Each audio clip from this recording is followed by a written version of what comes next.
Chapter 409. There was no such thing as an impenetrable wall in the world. The news that the 7 academicians had recommended Cui Shanyu for the position of Minister of the Imperial College, but had been mercilessly rejected by Li Er had spread like wildfire in less than an afternoon. There were those who were shocked, those who were lamenting, and even more who were clapping and cheering. Haha! That old bastard Cui Shanyu is really shameless.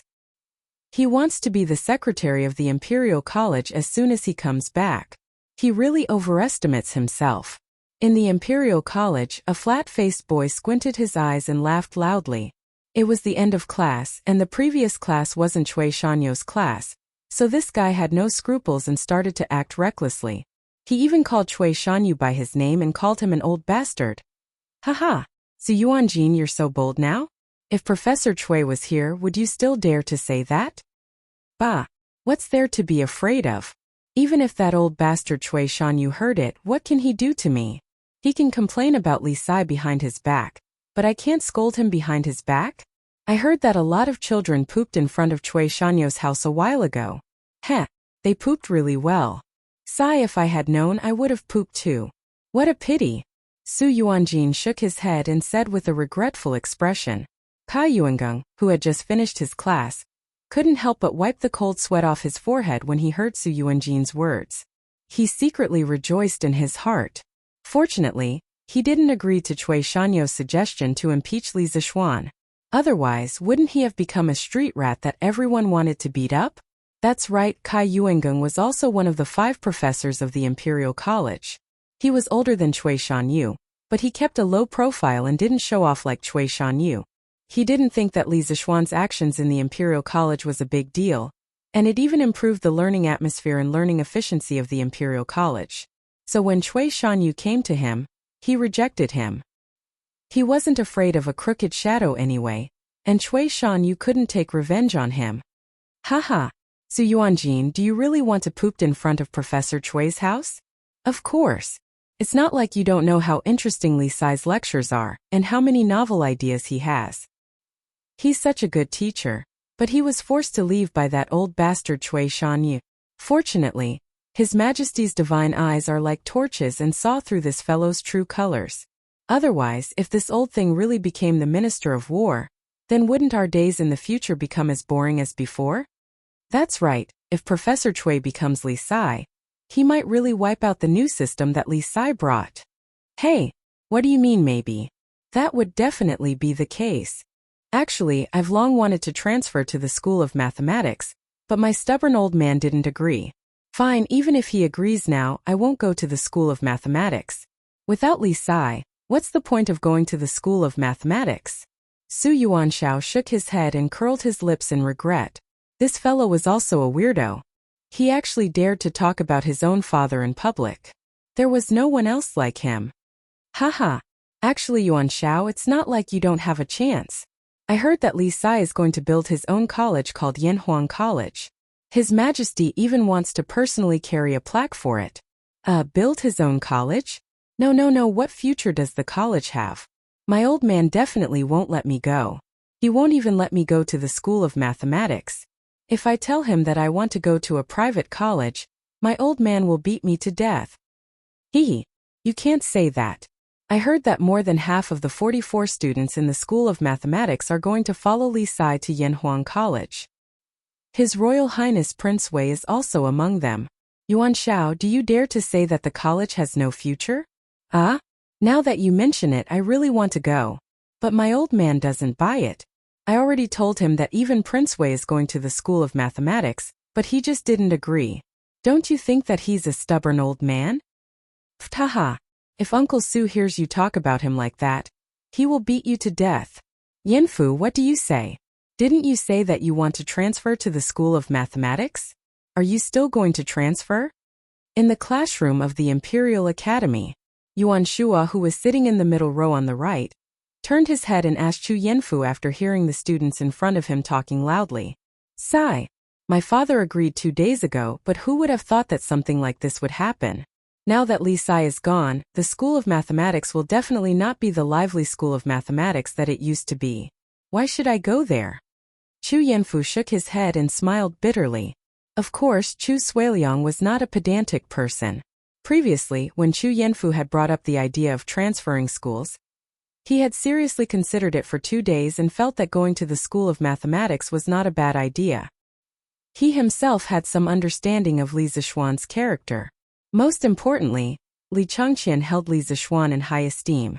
As a member of the Crown Prince faction, what was there to hesitate about? It was just that he was really unlucky. He had just agreed, and Li Zixuan had already jumped ship to build his own school. The tragic Chu Yanfu would probably have to go home and apply for another transfer to his father, and Chu Suiliang would probably have to face another choice. Then Yanfu, are you interested in the Yanhuang College that Li Sai wants to build? Do you want to go? Yuan Shua looked at the regretful expression on his good friend's face and suddenly thought of a crooked idea, so he suggested, "Go. I missed the opportunity once and I can't miss it again." Yuan Shua, you don't know how much more motivated the students have become after Li Sai came to the School of Mathematics. Moreover, Li Sai's teaching method is also full of tricks. It's completely different from the professors in our Imperial Academy, who only know how to read books all day long. Chu Yanfu thought for a moment and suddenly said firmly, Yanfu, you can't be serious, right? Don't you know the morals of the schools in our Tang dynasty? If you go there, what will your future be like? Moreover, your father will definitely not agree." Yuan Shua was really shocked. He had only said it casually and never expected Chu Yanfu to actually dare to do this. He was really too daring. "Of course I'm serious. I don't care about the other schools, but I believe that Li Sai's school will definitely be different from theirs. You saw Li Sai's wedding 2 days ago, right? That scene, that spirit, that creativity. I don't believe that someone who can arrange such a grand wedding will build a small school. Perhaps when Li Sai's school is completed, it will be even bigger than the Imperial Academy. As for my father, I will definitely convince him," Chu Yanfu said confidently. As he spoke, his eyes became brighter and brighter. It was a kind of expectation and yearning for a bright and beautiful future. Speaking of which, this child could be considered as the first student attracted by Yanhuang College other than the students of the School of Mathematics. Chapter 410. Yanfu, you're actually so confident in Yanhuang College? 2 days ago, Li Sai's wedding was the talk of the town. Of course I saw it. It was indeed the grandest wedding in the history of the Tang Empire. However, building a college is not the same as holding a wedding, right? Yuan Shua was stunned speechless. He really admired his good friend's way of thinking. Haha, although it's not the same, I can completely see Li Sai's huge and grand vision of the situation from this grand wedding. That's enough. Chu Yanfu smiled and said confidently. Yuan Shua shook his head. He saw that Chu Yanfu had already made up his mind that he couldn't persuade him, so he simply stopped trying. In fact, he also had a glimmer of hope for Yanhuang College. Perhaps in a few years, Yanhuang College could also soar into the sky and become an existence that could stand shoulder to shoulder with the Imperial College. Perhaps this could also be considered Li Zixuan's personal charm? There were always some people who had an inexplicable trust in him. Your Majesty, today's morning court, why did you? Empress Zhongsun was in Li Er's arms and suddenly asked in the Empress's bedroom in Li Zhong Palace. That's right, the couple had taken an afternoon nap together after lunch. Of course, only God knew if anything embarrassing had happened in between. Guanyin Maid wants to ask why I didn't agree with those people recommending Cui Shanyu as the new minister of the Imperial College, right? Li Er said with a smile as he held Empress Zhongsuan's back that was as smooth as jade and silk. Yes, but I'm just asking casually. After all, according to the previous practice, Cui Shanyu should be able to win the joint recommendation of so many doctors. Empress Zhongsun explained without leaving a trace. She had always strictly adhered to the bottom line of the harem, not being allowed to interfere in politics. Perhaps this was one of the reasons why Li Er's love for her never waned. She was sensible, knew when to advance and retreat, and was virtuous and virtuous. No man would dislike such a woman. Haha. Guanyin Maid doesn't need to explain. You and I have been husband and wife for so many years. How can I not understand you? Li Er was so astute, how could he not understand the meaning behind those words? He patted Empress Zhongsuan's back, and then said with a cold chuckle, Cui Shanyu himself can't compete with Li Zixuan in terms of ability, So he wants to use a joint impeachment to drag down Li Zixuan through my blade. Then, he himself can become a minister of the Imperial College, ha? Dream on. What he doesn't know is that this emperor's saber is double-edged. If he injures others, he won't have an easy time either. The director of the Imperial College? He's not qualified. Zhang Sun patted Li Er's strong chest, wanting to soothe her husband's anger. She smiled and said, Cui Shan, you can be considered unlucky. If the news gets out, I'm afraid he won't have an easy time in the future. But Your Majesty, by doing this, aren't you telling everyone that you're on Li Zixuan's side? Heh, that's right. I want to tell them that I only choose people based on their abilities. I don't need those imperial court parasites who only know how to play tricks and scheme all day long. Li Zixuan, that brat, has been wrong this time. I can't let him be bitterly disappointed, can I? Yes. If that child knows that Your Majesty has put in so much effort, he might be overjoyed. Empress Zhongsun covered her mouth and laughed. Hearing this, Li Er snorted and said, Ha! That brat won't be so conscientious. After a moment he thought and continued, But I'm really looking forward to what that brat's Yanhuang College will be like. If the wedding can be so grand, the college can't be bad. Maybe he really will give us all a big surprise. Empress Zhongsun was right. The most important thing about Cui Shanyo's failure to be a minister of the Imperial College was not the matter itself, but the deeper meaning behind it. Li Er was obviously supporting Li Zixuan. This made those who heard that Li Zixuan had been kicked out of the Imperial College and thought that Li Zixuan had lost the emperor's favor and his future was bleak. At the same time, more and more people began to pay attention to the Yanhuang College that Li Zixuan was about to establish. The radicals had already begun to think of ways to send their children to Yanhuang College. After all, if one wanted to establish a college, one must have knowledge and a view of the big picture. Li Zixuan had both, and he had the support of Li Er. Such a potential stock was worth investing in. The conservatives were still waiting for Li Zixuan to establish the college before making a decision. Being in the whirlpool of the storm, Li Zixuan heard that Zhang Zhanli, Lu Yanyu, and the others had jointly recommended Cui Shanyu to be a minister of the Imperial College but had been rejected. He just smiled and thought that Zhang Zhanli was not muddle-headed and knew who to use and who not to use. Even if Cui Shanyu was his subordinate, he would not put him in an important position. What he lacked the most and what he liked the most was people like Ma Zhou who were both talented and hardworking. Only such people could bring economic benefits. If it had been in the past, Li Zixuan might have written an article in the newspaper to ridicule Cui Shanyu. But now he would not do that. First, he was now married and could be considered an adult, so he had become more mature. Second, there was an internal investigation department in Datong Daily. If he really did that, Yu Shernan and the others would definitely not agree, and he could not reason with Li Er because he did not have the right to. Third, he did not have time now. He was busy designing his future foundation, Yanhuang College. As a young engineering student in the 21st century, Li Zixuan certainly had a plan. There were so many institutions of higher learning in the country, and there were all kinds of famous buildings and famous scenic spots. If he just copied a few, it would be enough to shock everyone. The scenic spots were not so bad, but the buildings were generally very large in size. If he only relied on his spiritual power to construct a three-dimensional model in his mind, it would be too torturous. Li Zixuan expressed that he was under a lot of pressure. He now deeply felt the inconvenience caused by his low level of martial arts. This was because he only dared to meditate for 2 hours in the afternoon, and he had to rest more than 10 times in the middle. As a result, the efficiency was greatly reduced. Fortunately, although the building was large in size, the structure of the general building was relatively simple. There were many repeated units. In terms of complexity, the internal structure of a building was not as complicated as the internal structure of a car. This was also the reason why Li Zixuan could barely recall the three-dimensional model of a high-rise building with only the spiritual power of the 5th level of the Taishin Sutra. Sigh. I can't meditate anymore or I'll faint again. Let's go see what my wife is cooking for dinner. Li Zixuan rubbed his swollen head, put away the half-finished blueprint, and walked out of the door to the kitchen. Chapter 4:11. Husband, it's time to get up. The next morning, the sky was just beginning to brighten. Han Yushi opened her eyes and felt the weight on her naked body. She knew that it was her lover's arms and legs.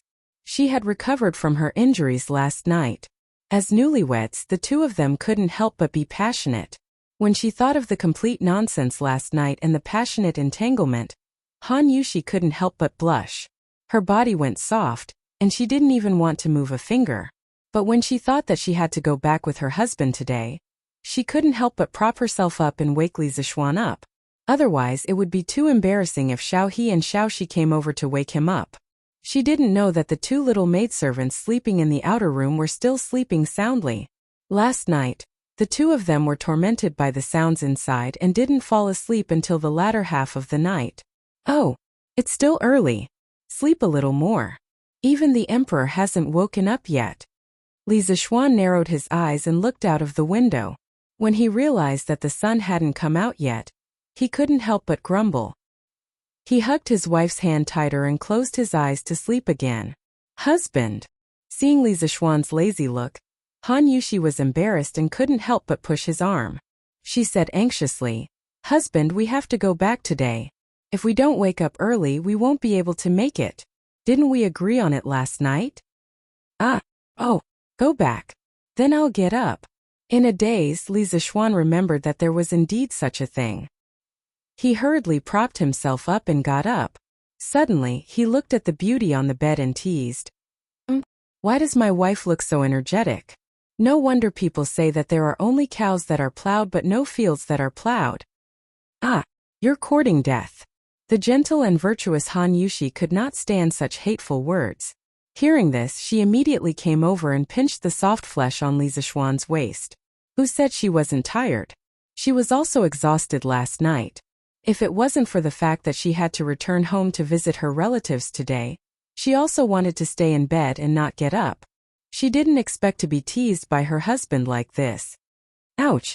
Wife, quickly let go. Oh, my old waist. Li Zixuan immediately bared his teeth and screamed. After breakfast, the couple took their gifts and matchmaker song with them, and embarked on their journey back to Ning City. Returning to peace was also known as returning home, or returning to the home of the three dynasties. It originated very early, and there were related records in the Book of Songs. Generally, it referred to newlyweds who brought gifts to visit the bride's family on the third day of their marriage. At this time, the bride's family also had to prepare a banquet, usually at noon, known as the Returning to Peace banquet, or inviting the son-in-law. After the Returning to Peace banquet was over, the matchmaker's work would come to an end, and the man would have to send gifts to the matchmaker to express his gratitude. Therefore, Matchmaker Song woke up early today and rushed to the Li family because the debt from before hadn't been settled yet.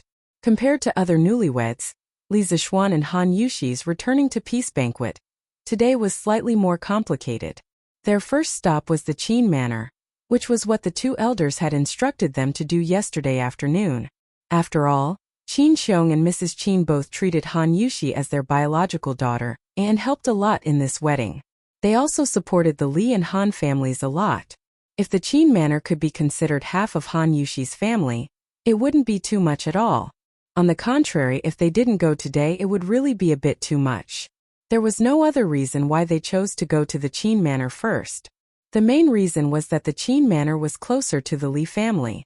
After they were done, they could go to the Han family for the Returning to Peace banquet. Previously, Li Zixuan had sent someone to the Qin Manor to deliver a letter.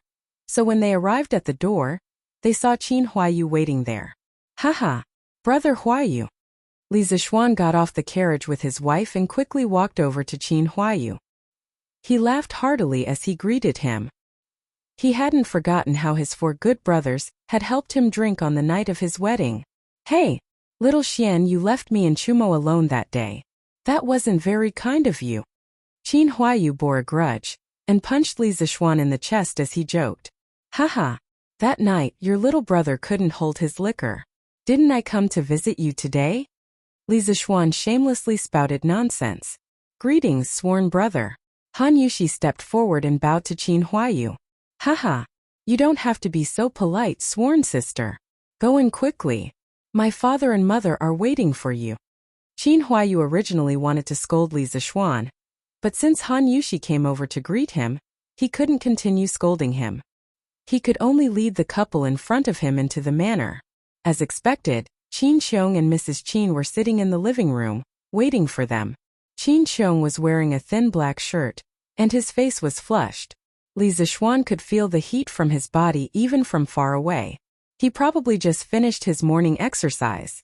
Thinking of this, Li Zixuan couldn't help but feel a little ashamed.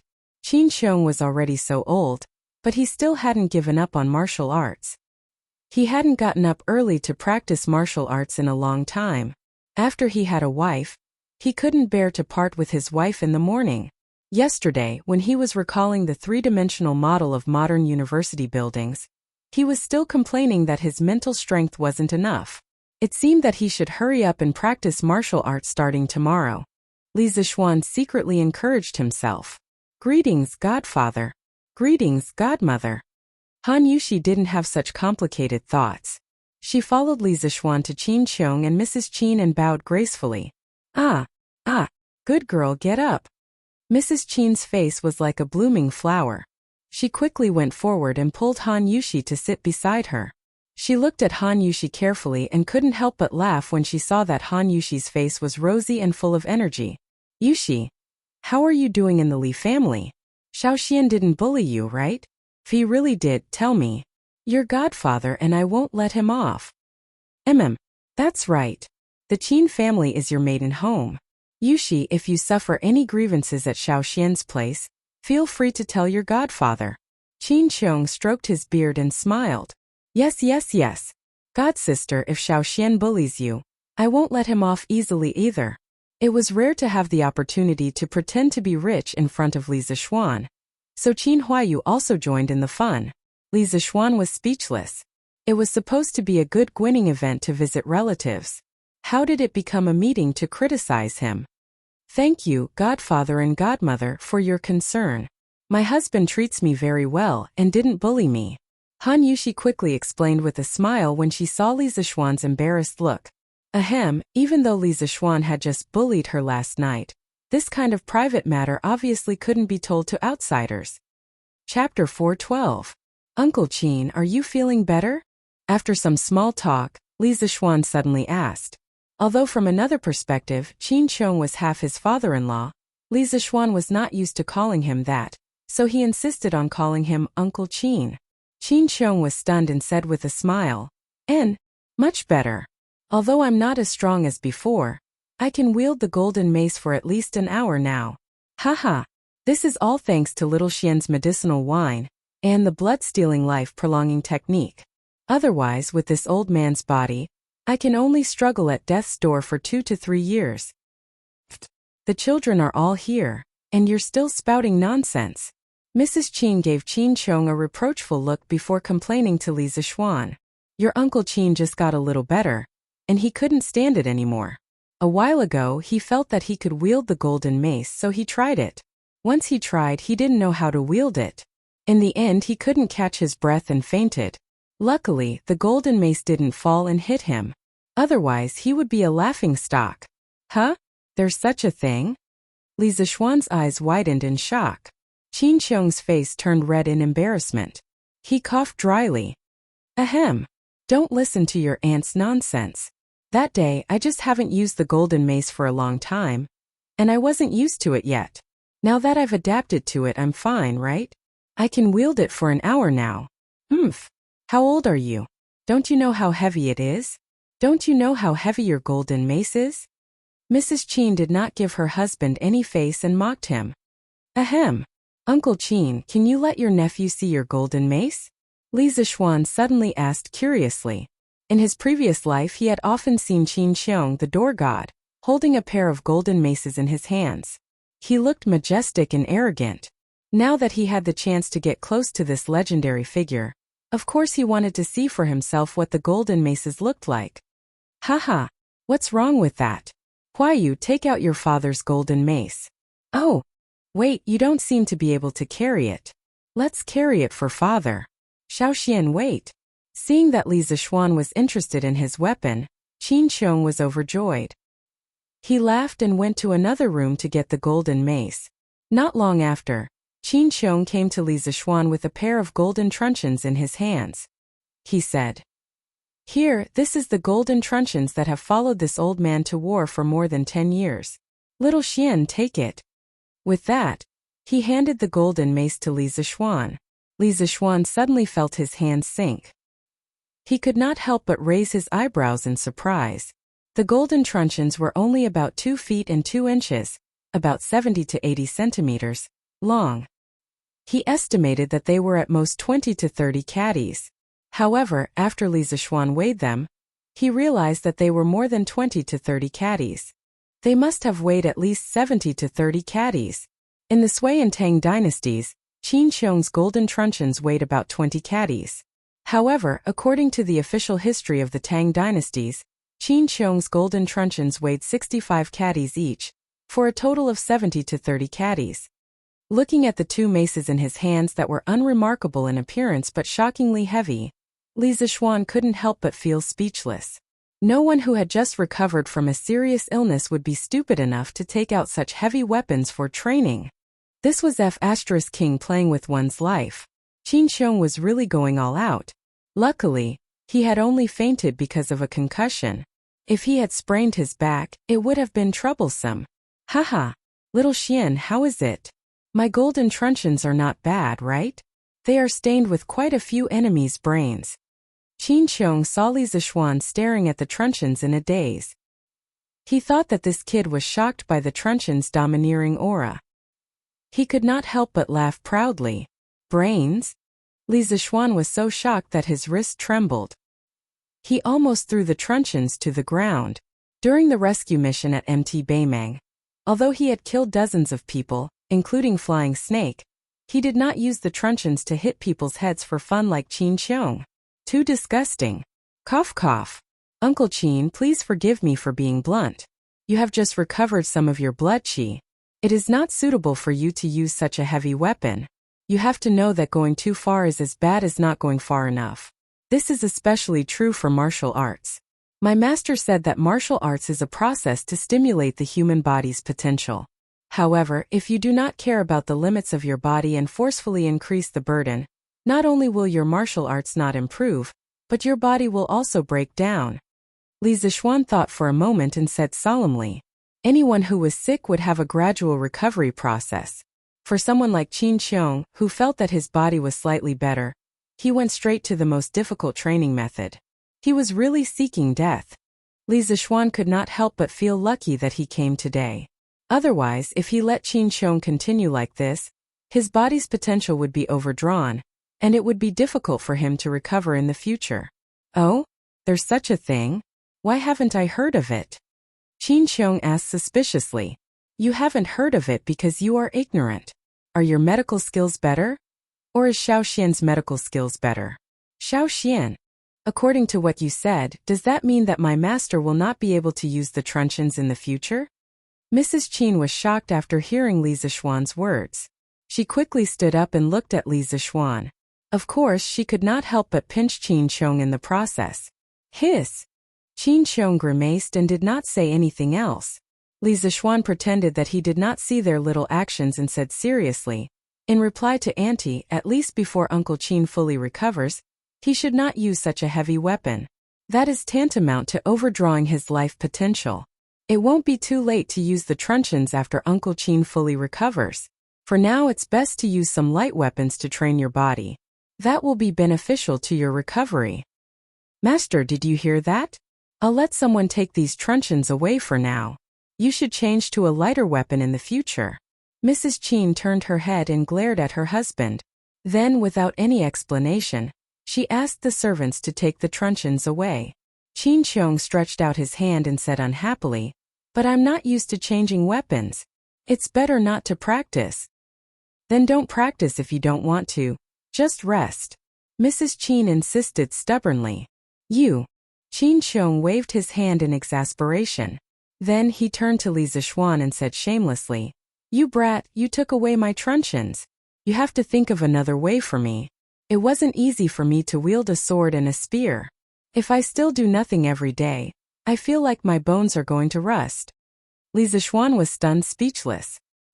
He did not expect Qin Xiong to have such a mischievous side. Perhaps it was because he really treated him as a nephew that he revealed his true nature. He tilted his head and thought for a moment. Then he suddenly laughed and said, "I've got it. Uncle Chin, I have a set of very advanced fist techniques here. Not only will it help your body recover, but it will also help Uncle Chin comprehend the martial arts realm." Chapter 413. Fist Technique? No way. What fist technique can defeat this old man's golden mace? You sure know how to brag. Qin Qiong shook his head in disbelief. Master, Xiao Xian already said that this fist technique can nourish the body. Since you can't use the golden mace now, just follow along and practice. After all, Xiao Xian won't harm you. Madame Qin hurriedly advised. That's right. Father, go ahead and practice. Xiao Xian isn't someone who likes to boast. Since he said that this fist technique is good, then there must be something special about it. Qin Huayu also stood up and advised. There was no helping it. Qin Qiong was as stubborn as a bull. All right. Then let's take a look first. Qin Qiong saw that if he didn't agree, it seemed like he would be betrayed. He hurriedly waved his hand. Thus, the group of people all moved to the training field in the backyard of Qin Manor. Li Zixuan looked at the time and thought to himself, I can't delay for too long. I still have to go to the Han Manor for the returning home banquet. Thus, he went straight to the point and said, Uncle Qin, this fist technique is called Tai Chi. It was deduced by my master from the thousands of Taoist techniques in his spare time.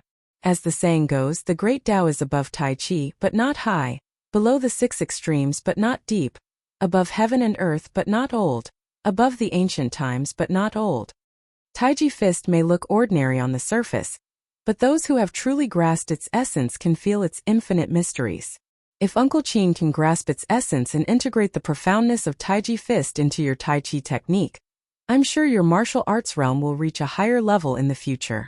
Qin Qiong's expression became more and more serious as he listened to Li Zixuan's words. He didn't expect Tai Chi to have such a great background. After Li Zixuan finished speaking, he sighed and said, Since this fist technique was created by your master, and I'm not a Taoist, how can I steal it? Xiao Xian, it's better that you don't teach it to him. Uncle Qin, you're wrong. My master has never had the thought of keeping his knowledge to himself. His greatest wish in life is for me to pass on all his knowledge to those who need it. Li Zixuan said hurriedly. Spiritual Master Ling Su is indeed an otherworldly expert. This old man cannot compare to your breadth of mind. Qin Qiong sighed. Li Zixuan smiled and said, Uncle Qin, I still have to go to the Han Manor later, so I'll teach you a simple set of Taiji fist first. There are a total of 24 forms. If you think this fist technique is okay, then I'll teach you the complete set of Taiji fist. Qin Qiong nodded and solemnly cupped his fists towards Li Zixuan. That was a cupped fist salute to people of the same generation. Tai Chi was not something that Li Zixuan had created by simply activating his Goldfinger. Moreover, his Goldfinger did not have the overbearing ability of copying martial arts from his previous life. In his previous life, he had majored in Tai Chi and Tai Chi swordsmanship. Why didn't he choose basketball? Because he wasn't tall enough. Why not choose football? Because his body was not strong enough. His stamina could not keep up. Therefore, he could only tragically practice Tai Chi with a group of girls and a few boys in every PE class. However, as he practiced, he gradually became interested in Tai Chi. The PE teacher of his class majored in Tai Chi before, and had even won a place in a national competition. Li Zixuan's curiosity was aroused, and he had the intention of becoming a disciple. This was because he knew that they were practicing a simplified version of Tai Chi in class. The PE teacher was a beautiful woman who was not even 30 years old and had just graduated from the Capital Sports University. Ahem, Li Zixuan's disciple was definitely only for Tai Chi, not for the person. When she heard that Li Zixuan was interested in Tai Chi, she could not help but be surprised. However, the teacher was also afraid that teaching in private would cause gossip. So she sent Li Zixuan a complete video of Tai Chi and Tai Chi swordsmanship so that he could self-study and ask her if he had any questions. Everyone had a dream of becoming a martial arts master, and Li Zixuan was no exception. At that time, this guy was as excited as if he had received a secret martial arts manual. He practiced in private for about 2 months and had mastered all the basic movements of the 108 forms of Yang's Tai Chi, and the 55 forms of Yang's Tai Chi swordsmanship. Taking advantage of the time after class, he demonstrated it to the beautiful teacher. The beautiful teacher pointed out more than a dozen shortcomings. After a few rounds of guidance, he got full marks in Tai Chi in the first semester of his freshman year and Tai Chi swordsmanship in the second semester of his sophomore year, which made others envious. However, after he found out that Tai Chi could not make him a martial arts master, he gradually let go of it and became a nerd who only knew how to run back and forth between the laboratory, the classroom, and the dormitory. At this moment, Li Zixuan nodded at Qin Xiong and then began to close his eyes and clear his heart. After a while, when his essence, qi, and spirit reached the best state, he opened his eyes and drew a circle with the tip of his foot. His hands formed a circle, and his body stretched limitlessly. With one foot as the core, he slowly danced along the agitation of his body's qi. Tai Chi Yin and Yang Xian Li Ming, thousands of changes do not leave the origin. Not biased, not relying on defense, and only when you understand the loosening and tightening skill can you succeed. Li Zixuan recited the formula, and his hands formed a circle and pushed it horizontally. In this life he already had a very deep foundation in martial arts, and in his meridians, there was the purest Taoist true qi. As soon as he started the Tai Chi movement, he immediately felt a sense of intimacy, as if his blood was thicker than water, and his whole person seemed to have entered a very strange state. If he had to use a word to describe it, it would be that he completely forgot himself and became one with the world. This feeling was very strange. Tao is the natural law of nature. Don't ask for it, don't pursue it. The heart is loose, the spirit is loose, it seems loose, but it is not loose. Li Zixuan had already forgotten where and when he was at this moment. There was a fire in his heart, and that was that he must freely and unrestrainedly perform this set of Tai Chi fist techniques. He slightly turned his body, turned his waist, and crossed his arms. His left and right palms flew up and down, and it was difficult to see with the naked eye. At this moment, an early flower butterfly landed in the center of his palm. A world in a flower, a Bodhi in a leaf. Every blade of grass and tree had life. Every insect and fish had spirituality. Li Zixuan smiled at the flower butterfly, and then let the flower butterfly move up and down in his palm. He stretched out his two hands, and shook his arms up and down according to the frequency of the flower butterfly's wings, up and down, borrowing and dispersing force. Every time the flower wanted to fly, it would be coincidentally dispelled by his strength. When the flower's body fell, it would be pushed up into the air by his rebounding force. His strength was light, and his posture was casual. He merged with nature, like a beautiful painting of mountains and rivers. At this moment, the morning sun had just passed the pavilions on the east side of the martial arts practice field, and a thin mist surrounded it. The new sun had just risen, and the rays of light shone on Li Zixuan's tall and handsome body. From afar he seemed to be bathed in divine light. Dressed in white, he was handsome and elegant, like a golden immortal who had been banished to the world. Below the stage, Han Yuxi, Qin Xiong, Madame Qin, and Qin Huayu were stunned. How was this a fist technique? This was an immortal's technique, right? The great Tao has no boundaries, and the world and man become one. Little Xian has comprehended the Tao. I'm afraid that breaking through to the master stage is just around the corner. The younger generation will surpass us in time, truly surpassing us in time. Qin Xiong's martial arts realm was not below Li Zixuan's. He quickly saw the wonderful state Li Zixuan was in and couldn't help but sigh. The others were confused, not knowing what Qin Xiong was talking about. Han Yuxi only felt that her husband looked really good when he performed the fist technique. She looked and couldn't help but be mesmerized. A faint blush appeared on her cheeks, and she was especially cute, just like some little infatuated girls in modern times. Chapter 4:14. Some people said that Tai Chi originated from the Tang dynasty during the reign of Emperor Ruizong, Su Xianping. Others said that Tai Chi originated from the Ming dynasty's Wudong sect leader, Zhang Sanfeng. Others said that Tai Chi was first created by Qian Wangting and Wang Zongyue in the Qing dynasty. It was called Long Fist, Cotton Circle, 13 Forces, and Soft Hand. During the reign of Qianlong, Wang Zongyue from Shaanxi wrote Tai Chi Theory, which gave it its name. Li Zixuan didn't know if that was true. After all, he didn't major in history in university. He didn't need to know because from this moment on there was only one creator of Tai Chi, and that was his godlike master, spiritual master Lingshu. Tai Chi didn't exist in this era. It would be a waste not to take advantage of this opportunity. He would take it as promoting the essence of the nation. This was the first time Li Zixuan showed Tai Chi to someone in this world. It was also the best Tai Chi he had ever shown in his previous life. Today he realized that the real Tai Chi was like this. It was powerful. Yes, it was powerful. In his previous life, the 108 forms of Yang-style Tai Chi he learned from videos were just for show. He only learned the movements and didn't understand the essence of Tai Chi, therefore his Tai Chi was weak and powerless. It wasn't much better than the Tai Chi grandpas and grandmas in the park. In this life, combined with this body's deep understanding of Taoism, Li Zixuan's Taiji fist was already at the beginning of the path. He could even feel a hint of Taoism from it. Perhaps in the eyes of ordinary people like Mrs. Qin, Li Zixuan's Tai Chi was still slow and soft. It wasn't suitable for fighting with others.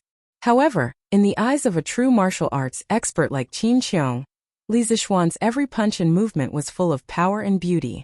Li Zixuan penetrated his mind into every movement. It was light but not floating, soft but not soft. It was as if he was floating in the water, floating in the Yangtze River. His waist was like a wheel, and his spirit surged as he continuously swam through the water. Every time Li Zixuan threw a punch or an elbow strike, Qin Qiong could feel the intense true qi vibrations around his fist and elbow joints from afar. The most surprising thing was that the frequency of the true qi vibrations was not random, but changed according to Li Zixuan's movements. Everything looked so coordinated and natural, like a fish in water. In fact, this was one of the essence of Tai Chi fist. The Tao of nature, 4 tails against 1,000 caddies. Arm support, knee support, mind support. If you don't support yourself, support yourself, support yourself. Huff! Li Zixuan's body was already emitting a wave of heat as he unleashed the last move of the fist technique. A few drops of sweat also appeared on his forehead. Standing on the martial arts stage, Li Zixuan closed his eyes and remained silent for a long time. He was comprehending the faintly discernible Tao. Han Yushi was just about to go up and wipe her husband's sweat, but Qin Qiong reached out and stopped her. Yushi, don't go first. Xiao Xian should have comprehended the Tao just now. Let him calm down. The benefits are immeasurable. Qin Qiong said solemnly. Comprehended the Tao? Han Yushi covered her mouth in shock. Seeing Qin Qiong use his hand to signal her to be quiet, she quickly nodded and said, Yes, Godfather. Qin Qiong put his hands behind his back, took a few steps forward, and stood on the edge of the stage. Then he straightened his back and did not move. He was protecting Li Zixuan and not letting anyone disturb Li Zixuan's comprehension of martial arts. After a full half an hour, Li Zixuan opened his eyes.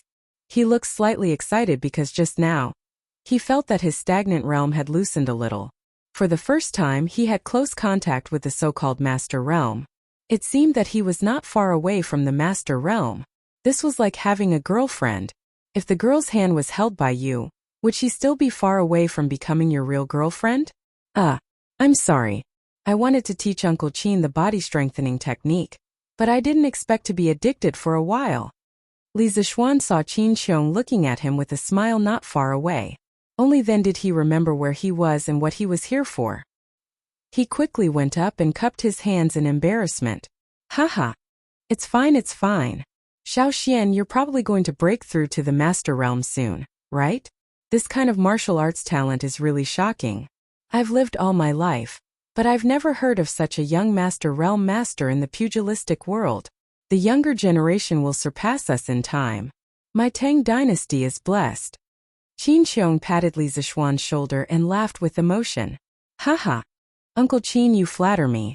I was just lucky. If I didn't suddenly think of teaching you Taiji fist today, I'm afraid I wouldn't be able to enter that state for a long time. You're just lazy. I've never heard of you waking up early to practice martial arts, but I didn't expect your martial arts to improve instead of regressing. Looks like there really are geniuses in this world. You must have suffered too much when you were young, and the heavens gave you a good bone structure as compensation. Qin Xiong could not understand Li Zixuan's natural laziness, but his progress in martial arts far exceeded that of his peers. After thinking about it, he could only explain it to himself. Li Zixuan tilted his head and thought about it. He felt that Qin Xiong's words made a lot of sense. There was a kind of creature in this world that could not be judged by common sense, and that was a genius. Looks like I'm a genius too. Li Zixuan thought smugly in his heart. Uncle Qin, how much of the set of martial arts that I showed you just now did you remember? After joking for a while, Li Zixuan returned to the topic at hand. He had wasted too much time just now, and now he was a little anxious. Oh, I remember the movements, but the concept of the fist. Qin Xiong stroked his beard and said seriously, Little Xian, you probably haven't practiced Taiji fist in a long time, right? When this old man first saw it, he felt that it was soft, powerless, and ordinary.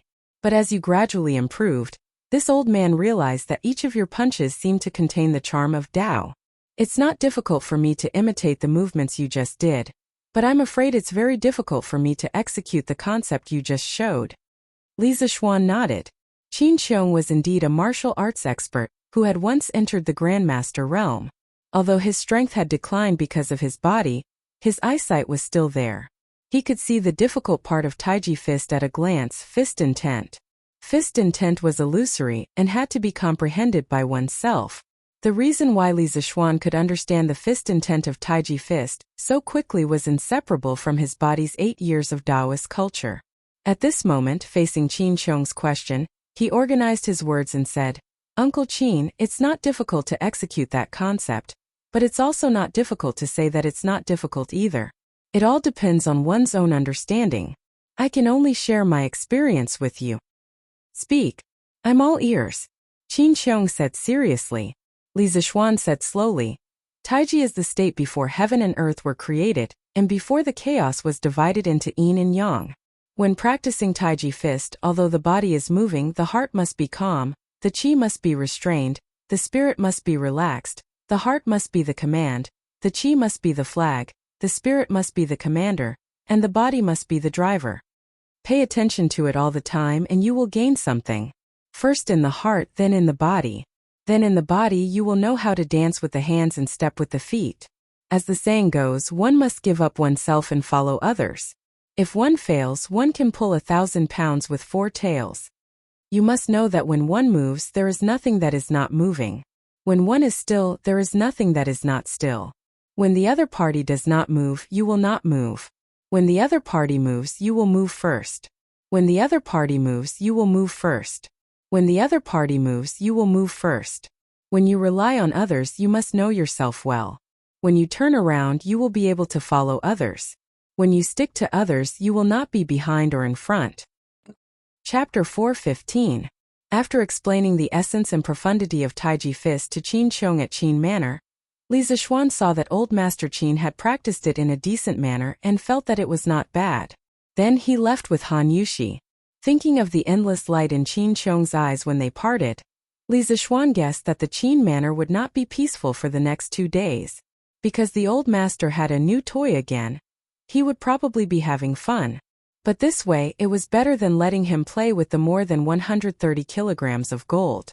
At least he wouldn't hurt anyone when he practiced Taiji fist. At the same time, he was thinking in his heart that after accompanying his wife home today, he would have to study Taiji fist a few times. Maybe he could really comprehend Taiji fist from the profound meaning of Taiji and break through to the Grandmaster level in one go. In that case, his mental strength would be even stronger, and he would be able to create even more awesome big treasures. In a while, they would be going to the Han Manor. Li Zixuan had to go home and choose a batch of gifts.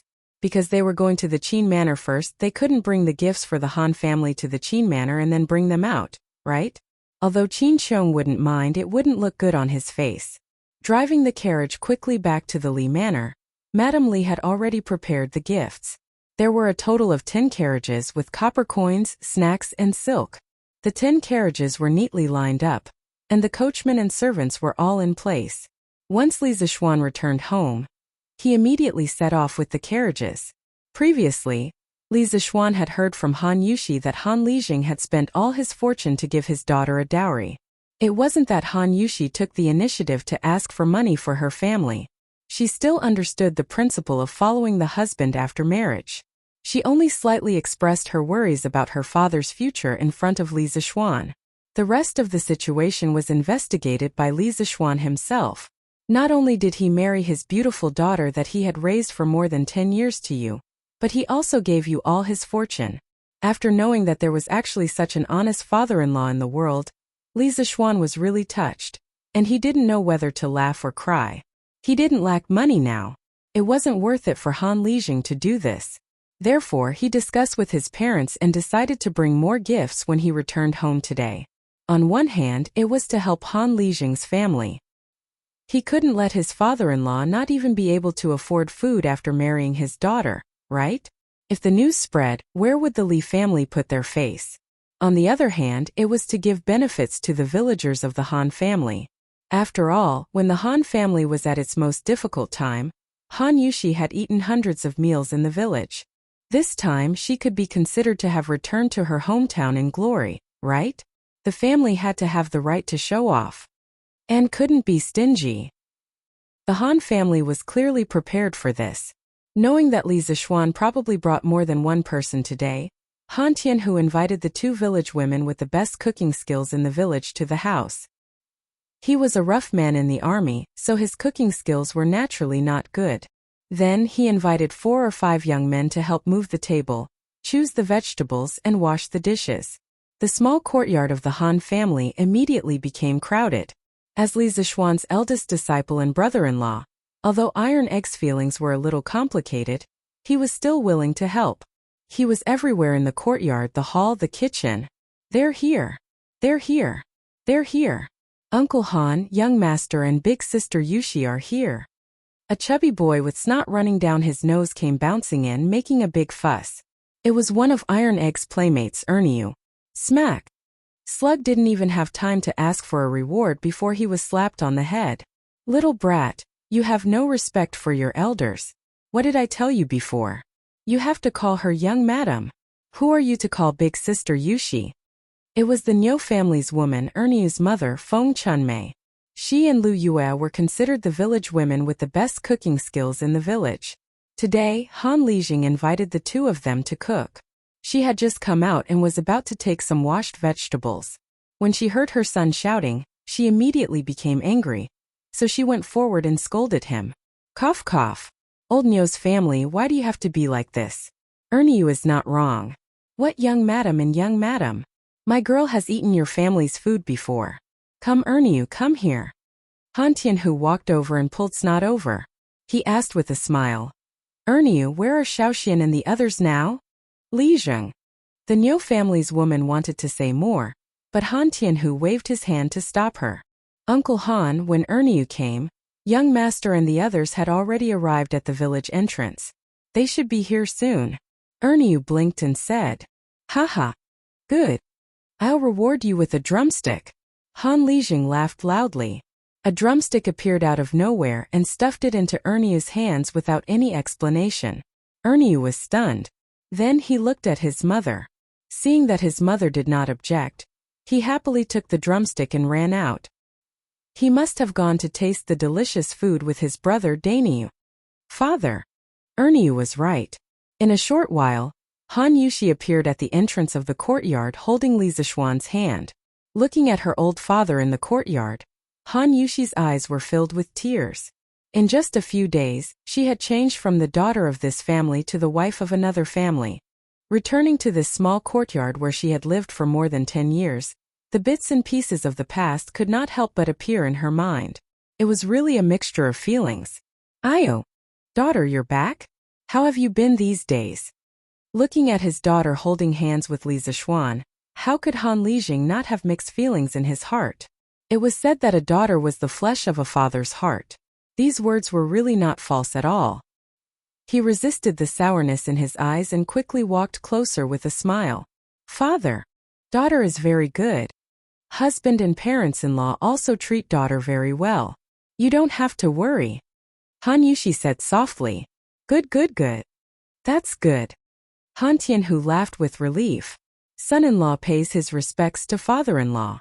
Li Zixuan smiled and cupped his hands in greeting. Han Lijing was overjoyed and hurriedly said, "No need to be so polite, no need to be so polite. Quickly go in and sit. Iron Egg, why are you still in a daze, you brat? Quickly go and get some water." "Father, there's no hurry. We've brought a lot of gifts for the villagers this time. I'll take the opportunity to go to the village with my husband to distribute these gifts to everyone. We'll come back for dinner later." Han Yushi did not forget her other mission today and quickly said, Oh, that's fine. Iron Egg, quickly pack up and help your sister deliver the gifts." Han Tianhu was stunned. He turned around and shouted at Iron Egg, "Ayo, young madam is really considerate. She even brought us gifts?" The Niu family's woman, Feng Chunmei, was all smiles as she complimented. "Auntie Feng, what young madam? You can just call me Yushi. We only brought some snacks and cloth to satisfy the children in the village. At the same time, we can also cut a few new clothes. It's not worth much." Han Yushi hurriedly waved her hands. She was really not used to these people who had been with her day and night suddenly calling her young madam. Chapter 416. Han Yushi, Li Zishuan, and Iron Egg led a group of servants and pulled 6 carts of gifts. The other 4 carts were naturally sent to the Han family, to the villagers of the Han family manor to send warmth from house to house. "Ayo, there's too much, too much. Young master, young mistress, you can't accept this." A woman in her 30s in green looked at the heavy package of gifts in her hands and quickly rejected it. "Haha, Aunt Shoha, just take it. Every household has so much. And you're not the only one who's special. Take it quickly." Li Zishuan saw that behind the woman in green, 3 little boys and a little girl were staring at the package in their hands. Obviously, the 4 children had sharp noses and smelled the fragrance of the snacks in the package.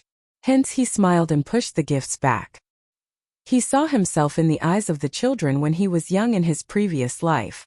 Back then he had also experienced such a difficult life. "Yes, Aunt Shoha, take it quickly. There's only some snacks and cloth inside. It's not worth much. You can also use the cloth inside to make some clothes for Damao, Ermao, and the others, right?" Han Yushi smiled faintly. Although Han Yushi said that these things were not worth much, that was not the case. How could the gifts from the Li family not be worth much? The things inside were worth at least 7 or 8 strings of coins. To an ordinary villager, it was a huge fortune. "Thank you, young master, young mistress." The woman in green hesitated for a moment before taking the package. She turned around and said to the children, "Damao, Ermao, San Mao, Mao Mao, come over and kowtow to young master and young mistress." The 4 children of different sizes came over to kneel. Although Li Zishuan was quite shocked by their names, his reaction was not slow. He quickly waved his hand and said, "Aunt Shoha, there's no need. We still have to rush to the next house. Goodbye." After saying that, he pulled Han Yushi and slipped away. He did not know why, but he did not like kneeling to others, nor did he like others kneeling to him. Hence he could only slip away quickly. The next stop was the Hu family. Now, the Hu family could be considered to be living a good life. Not only were their son and daughter's illnesses cured, they no longer needed to go bankrupt to see a doctor. Moreover, their family had earned quite a lot of money through Hu Zhan's training classes for the children of the Han village and Plum village. The dilapidated courtyard walls made of reeds were gone and replaced with green brick walls. The crumbling courtyard door was also replaced with a brand new vermilion wooden door. From afar, although it was far from the grandeur of a rich family's courtyard, at least in this countryside, it could be called a well-off family. A few days ago, when Li Zishuan came to the Han village to fetch the bride, he was on a mission, so he didn't have time to visit Old Hu's house. Today, when he came to take a look, he was immediately shocked. "Yo! Uncle Hu is going to be rich. The place we live in is different from before." When Li Zishuan arrived at the entrance of the Hu clan's residence, he was immediately delighted to see the grand gate and courtyard in the countryside. "Husband, what are you talking about? Uncle Hu and Aunt Lu have suffered for so many years, and it wasn't easy for them to enjoy the fruits of their labor. What's wrong with renovating the house?" Han Yushi pinched Li Zishuan's big hand and pouted coquettishly. "Haha. I didn't say anything. I can't be happier that my family's villagers can live a good life. Wife, don't think of me as such a petty person. Actually, your husband doesn't have great ambitions, but I do have a small dream. That is, as long as I can lead the villagers of the Han village and Plum village to live a life with clothes to wear, food to eat, and a house to live in, I will be satisfied. Li Zishuan ignored his wife's resistance and put his arm around her shoulders with a smile. When he was delivering gifts along the way, he realized that the villagers of the Han village were living a much better life compared to the first time he came here a few months ago. Not every family could be like the Hu clan, but basically every family could afford to eat meat on a daily basis. Although the children's clothes were patched up, it was still much better than before when they didn't have any clothes to wear at all. Moreover, after visiting so many families, he didn't see any malnourished children anymore. In the past, at least 9 out of 10 children were malnourished and emaciated. No matter how others looked at him, he had finally done something that he could for this group of simple and kind villagers. Now he was one step closer to his small dream. Although I am very touched that my husband thinks this way, I still feel that my husband should put his energy into bigger things. The more capable my husband is, the greater his responsibility will be. There will be more people that my husband needs to protect. Han Yushi pondered for a moment before looking up and speaking. Haha. My husband, I will have a good talk with you when we get back. Let's go in first. Li Zishuan pulled Han Yushi and went forward to push open the courtyard door. He saw that the courtyard had also changed. The dilapidated house from before had basically been renovated. Hu Qian was sitting on the stone table in the courtyard, hugging a book and muttering something in a low voice. Li Zishuan listened carefully for a moment, and immediately understood that this child was recognizing Chinese characters. Haha. As expected. Are you learning Pinyin? Li Zishuan walked closer and said with a smile. This child was really engrossed in his studies. He didn't even notice that someone had walked up to him, so Li Zishuan could only interrupt him. Ah? Young master. Hu Qian looked up and was shocked when he saw who it was. He quickly stood up and shouted. What's wrong? Priest's son didn't cure your illness last time? Li Zishuan frowned and asked. He remembered that Sun Simiao had directly cured Hu Qian's stuttering previously. Why was this child still stuttering now? I'm cured, young master. Hu Qian was so anxious that his face turned red as he explained. Li Zishuan was full of question marks. He was cured just like that? Who was he kidding? Han Yushi couldn't help but cover her mouth and laugh. My husband, let Hu Qian rest first. He hasn't seen you for a long time. He must be so excited that he can't speak clearly now. His previous illness has really been cured. Everyone in the village has heard him speak normally. Yes, Yushi. Sister Yushi is. Right? Indeed. I was a little nervous just now. Hu Qian nodded in agreement. Li Zishuan was speechless. He had become the culprit? The commotion outside eventually alarmed Hu Hanyun, who was making lunch for his son in the kitchen. He had been a soldier when he was young, so he still had this level of vigilance. Hey, young master, young madam, why are you here? Quick, sit inside. You really are too much. Why didn't you come in and let me know when young master came? Han Lijing was pleasantly surprised when he saw Li Zishuan and Han Yushi. Haha. Uncle Hu, why are you still being so polite with me? We won't sit. Yushi and I are here to give you something to thank you and Aunt Lu for working so hard for our wedding these few days. This little gift is also a token of our appreciation. Please accept it quickly. We still have to go for the homecoming banquet. Li Zishuan called for the servant behind him to carry a box of gifts in. Old Hu's family had been busy preparing the house and sending the bride off personally. Of course, the gifts they gave were more expensive. No one said anything when Li Zishuan did something to them. Hey, how can I accept this? Young master, Old Hu can't accept these. Hey, young master, don't go. Haha. Uncle Hu, let him learn to read properly. I'll send him to school in the future. This child will definitely be successful in the future. Li Zishuan's laughter came from outside the door. This fellow couldn't be bothered to decline. He hugged Han Yushi's waist and slipped away with the orchid butterfly steps. Ooh. Chapter 417. Husband, it's time for us to go back. The homecoming banquet lasted until sunset. During the banquet, Li Zishuan drank a few cups with his father-in-law. During the banquet, they inevitably talked about the romantic affair, between Han Tianhu and Du Shernyang. Han Lijing's face turned red, and he couldn't say anything. He could only drink as much as he could to muddle through. Li Zishuan was speechless. He couldn't understand how Han Lijing managed to seduce the daughter of the Du family back then with his shy appearance. Could it be that his father-in-law was too handsome back then and everyone loved him? Until the banquet ended, Li Zishuan couldn't help but let his imagination run wild. Han Yushi looked at the time and pulled his arm to urge him. Still early, right? Yushi, don't you want to spend more time with your father-in-law? Li Zishuan asked curiously. His wife hadn't come back for so long. Logically speaking, she should miss her family very much and be reluctant to leave. But why did Han Yushi have a hurried expression on her face? Before we left, Mother told us that we must rush back before sunset. Han Yushi pinched Li Zishuan's arm and whispered. Why? Li Zishuan was puzzled. It was summer now, and the sky turned dark later. The gates of Chang'an City also closed slightly later. Besides, didn't the brides in his previous life usually stay at their parents' house for a night when they returned home?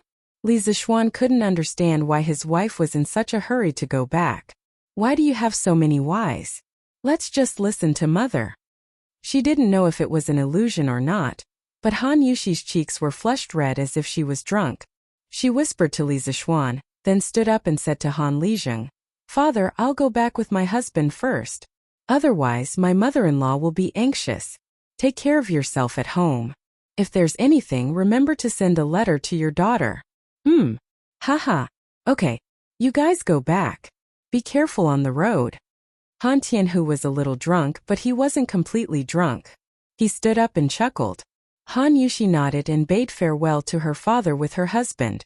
Just as she was about to leave, she heard Han Tianhu shout, Hey! Take Iron Egg with you and let him follow little Xian to gain experience. It's better than playing in the mud in the village. During Li Zishuan's wedding, Iron Egg was afraid that his father would be too busy at home, so he came back to help. Now that his sister's wedding was over, he had to continue learning from his master. Tai Dan, you should go and pack your things. Li Zishuan nodded. No need, master. The Iron Egg is ready. After saying that, Iron Egg went into the house, took out a package and ran out. Obviously, the father and son had discussed this beforehand. Thus, the husband and wife took Iron Egg and left the Han family village in 2 carriages. As for Matchmaker Song, Li Zishuan had already given her 10 golden beans and sent her away. The other servants that he brought along when he came here took the 6 empty carriages back to Chang, and after lunch. After all, they didn't waste time eating like Li Zishuan and Han Tianhu. As for the other 4 new carriages, Li Zishuan gave them to the Han family. After all, his father-in-law also needed to take a carriage when he went out. The carriage that Iron Egg was in now no longer belonged to the Li family, but to the Han family. With fewer carriages, the speed of return was naturally faster. Li Zishuan lay on the long sofa in the carriage and looked at his wife, who was sitting beside him with red cheeks. He smiled and asked, Wife, can you tell me now? Why do you have to rush home before sunset? He wasn't stupid. How could he not see that there was more to it? Didn't I tell you already?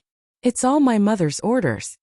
Han Yushi's eyelashes fluttered as she quickly said, Wife, I'm very familiar with every part of your body.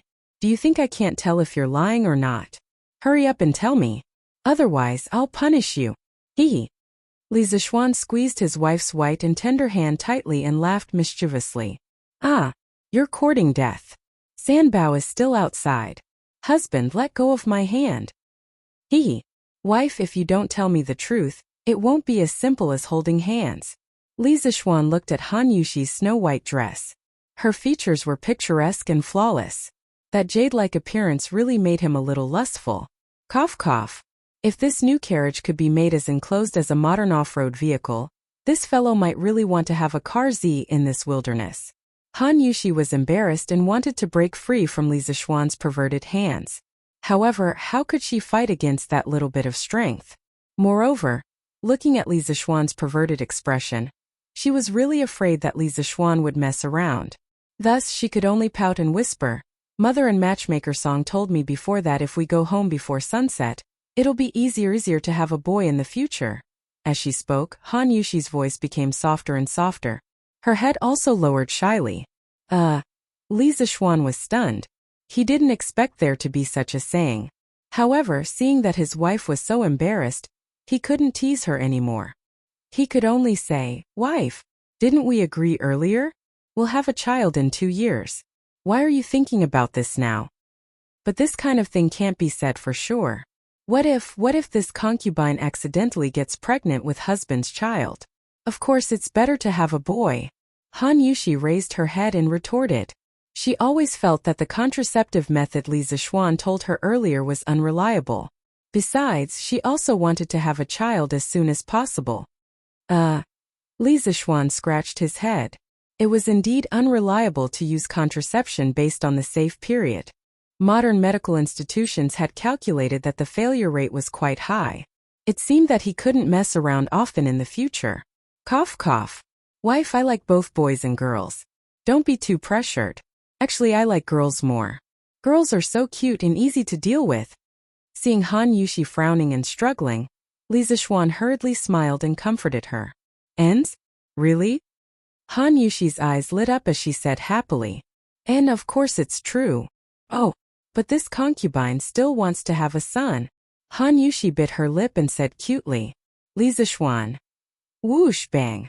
Right at this moment, a sharp whistle suddenly sounded from the left side of the carriage, followed by a violent collision sound from the carriage wall. The stable carriage immediately stopped and even tilted slightly to the right.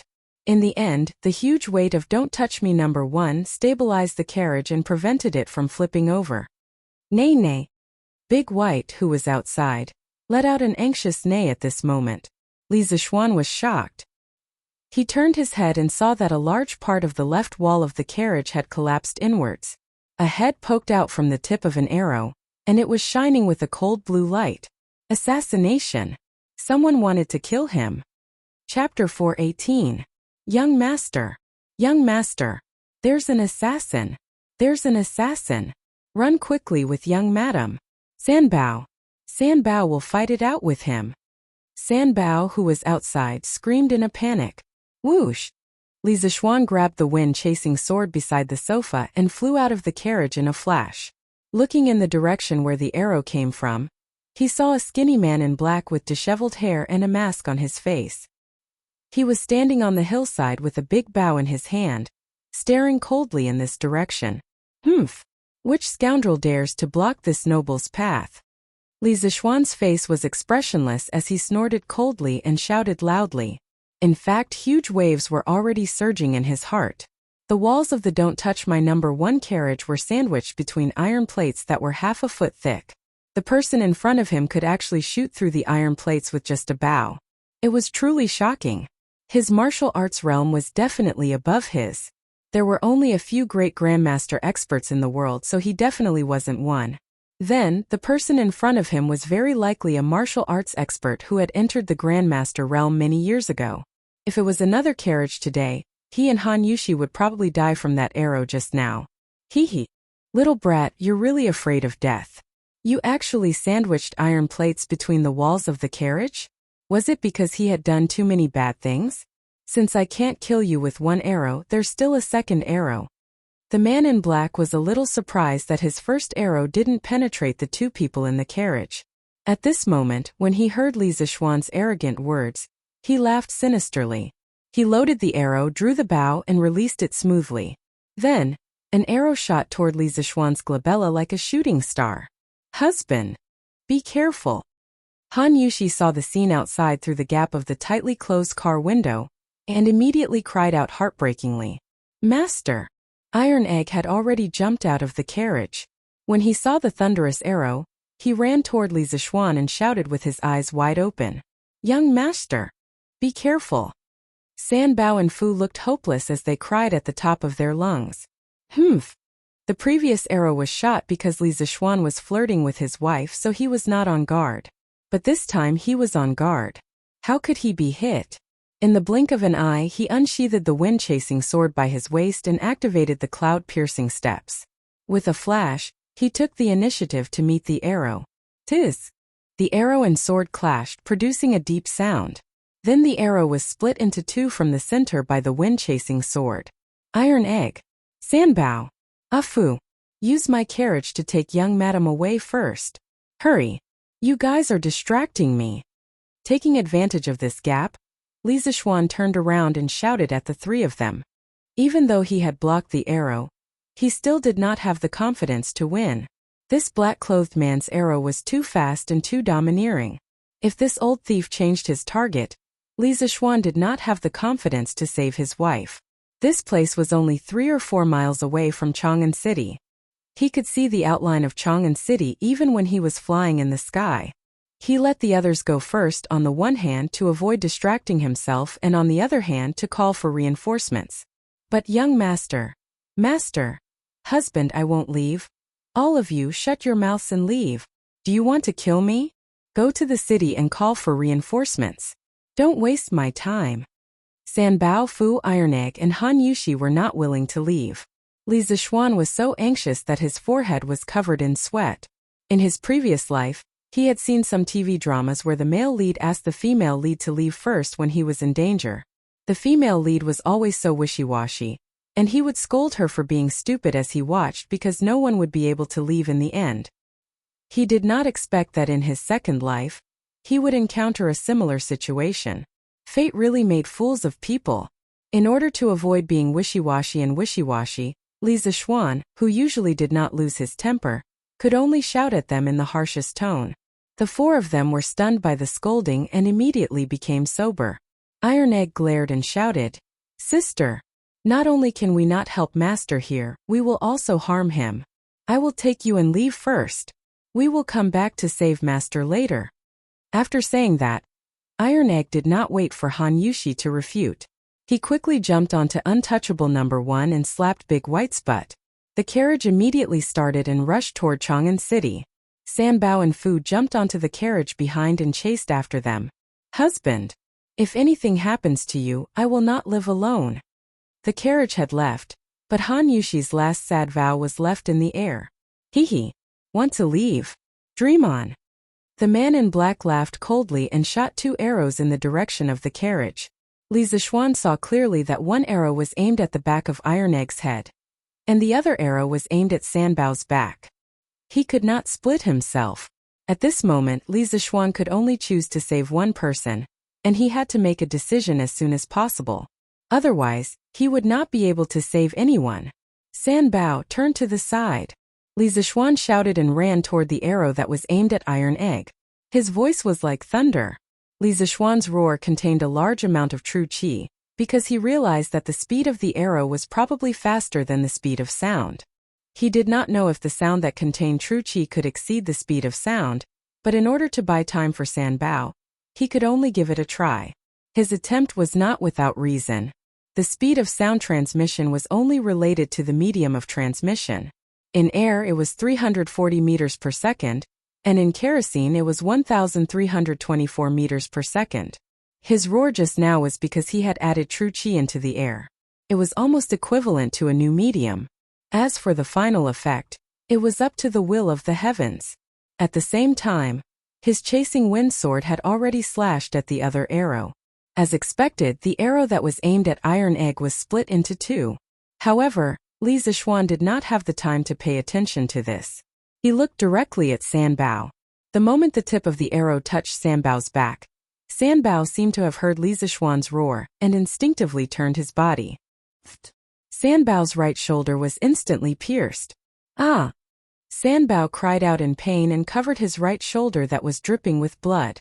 Seeing this, Li Zixuan knew that Sanbao's life was saved. Although there was poison on the arrow, the doctors in Chang'an City might be able to save him. The key now was to prevent the man in black from paying attention to other things. Otherwise, he might not be able to save Sanbao and the others the next time. "Old thief! I am a baron personally conferred by the emperor. Since you dare to block my path today, I will kill you first. Then, the imperial court will send troops to exterminate your entire family." Li Zixuan shouted and used the first move of the 9 Taishan swords, riding the wind. Li Zixuan rode the sword up to the 9 heavens. The sword was like a ray of light, and the sound of air breaking was heard. Li Zixuan rushed toward the man in black with his sword. Chapter 419. Kiki. Jianghu matters shall be settled in Jianghu. A life for a life. Even if you were a duke, I would still kill you today, let alone a mere baron. The black-clothed man saw Li Zishuan pouncing over, but he was not afraid. Swoosh, swoosh, swoosh. Another 3 arrows were shot out. His archery movements were unbelievably fast. Ordinary people could only see a series of afterimages. 3 arrows emitting a faint blue glow shot toward Li Zishuan's forehead and chest in a triangular formation. The angles were tricky and ruthless, and their speed was as fast as lightning. Li Zishuan was not confident that he could deflect all 3 arrows with his wind-chasing sword. Helpless, he could only dodge the arrows. He suddenly changed directions in midair and slightly missed the arrow's flight paths. Just when he thought that he had dodged the arrows, he saw the 3 arrows suddenly and strangely change directions. Their target was Li Zishuan's current position. Li Zishuan's heart skipped a beat. He thought to himself that this old thief's archery skills were very strange. The arrow's flight paths defied common sense. Even Newton's coffin would not be able to hold him down, right? But Newton was not born yet. Helpless, Li Zishuan could only change directions in midair again. If not for the fact that his cloud-piercing steps had reached minor accomplishment, and if not for the fact that his Taishan Sutra had reached level 5, he would not have been able to change directions in midair twice in a row. Even then, after experiencing these repeated obstructions, the might and speed of Li Zishuan's originally ferocious sword strike had instantly weakened by 50%. Bah! Old thing. Cowardly, only knowing how to shoot arrows from behind. Why didn't I shoot you into the wall back then? If you have the guts, come down and fight with me. Li Zishuan wanted to fight with a bayonet, but the other party was constantly shooting arrows from afar to harass him, not giving him a chance to get close at all. Most importantly, the other party's archery skills were F*King accurate and strange.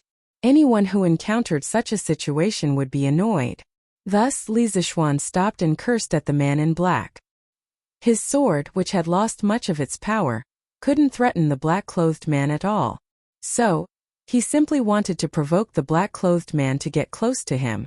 In his opinion, since the black-clothed man was so good at shooting, his close combat skills were definitely not good. Just like the archers in online games, they were most afraid of warriors and assassins getting close to them. Of course, the man in black didn't know the profound meaning behind Li Zishuan's words. Why didn't I shoot you to the wall back then? He sneered. Hee hee. Does this little brat only know how to talk? Originally, I only wanted to finish you off with 1 arrow and leave your corpse intact. But since you want to die, then I won't be polite. As soon as the black-clothed man finished speaking, his figure suddenly disappeared from the spot. Li Zishuan was shocked. What a fast movement technique. Almost subconsciously, he immediately stabbed his long sword behind him. Clang! A low sound of metal clashing rang out. Li Zishuan had already turned around at this moment. He saw the black-clothed man pulling out a long sword from somewhere and holding it horizontally in front of his chest. Obviously, Li Zishuan's subconscious move just now had blocked the black-clothed man's assassination. Heh, little brat, your reaction is quite fast. Let's see how many times you can dodge this old man. The black-clothed man sneered and was about to attack again. Li Zishuan didn't want to be passive. He raised his longsword and took the initiative to attack with the first style of the 9 Taishan swords, Wind Ride. At this moment, Li Zishuan was very close to the black-clothed man. The black-clothed man had already put away his longbow, so there was no time for him to shoot another arrow. Therefore, Li Zishuan was confident that he could get close to the black-clothed man. Since that's the case, let this old man see what you've got. The black-clothed man was stunned, but there was no fear on his face. Li Zishuan's sword came at him with the wind. The black-clothed man's figure flashed and easily avoided the sharp edge of the chasing wind sword. This was the gap in strength. With the explosive power of the 9 Taishan swords, the sudden attack at such a close distance actually didn't touch the black-clothed man's body. It had to be said that the black-clothed man's strength level was also one of the top among the masters. Li Zishuan wasn't discouraged. When he attacked just now, he knew that today's battle was bound to be a tough one. He only hoped that the reinforcements could arrive before the true qi in his body was exhausted. After stabilizing his body, The second style of the 9 Taishan swords, graceful swan, followed. Like a graceful swan soaring in the sky, Li Zishuan's long sword moved faster with the lingering power of the first style of wind ride. Its trajectory was like a flying dragon soaring in the sky, erratic. This is getting interesting. The black-clothed man's eyes narrowed. He should have seen some of the mysteries of the 9 Taishan swords. His figure flashed and the long sword in his hand stabbed at a certain spot in the void. Clang! A sound resounded through the valley. This blurred sword was easily blocked by the black-clothed man. Li Zishuan's heart sank. He didn't expect that after abandoning the bow, this man's close combat skills would be so powerful. It was simply King killing him. They were both masters, but this man's kung fu was much more powerful than Chang Yaojin's. Chang Yaojin definitely wouldn't have been able to deal with his sword so easily. It wasn't that Chang Yaojin couldn't defeat this man, but the focus was different. The black-clothed man's kung fu was exquisite and endless. If it was a one-on-one fight, Chang Yaojin would definitely be no match for him. However, the black-clothed man's advantages were also his disadvantages. It was precisely because he had too many tricks and his kung fu was too exquisite that Chang Yaojin would be no match for him in a battle. Li Zishuan took a deep breath and immediately changed his move. He used the third style of the 9 Taishan sword, snow treading. His footsteps were constantly changing, and he waved his sword in all directions. For a moment, only the sound of the sword clashing could be heard. After more than 10 attacks, there was no doubt that the black-clothed man's kung fu was too strange. He was like a loach in the field, difficult to hit. Li Zishuan changed his move again and used the fourth style of the 9 Taishan swords, Wavebreaker. Wavebreaker Baohai was furious.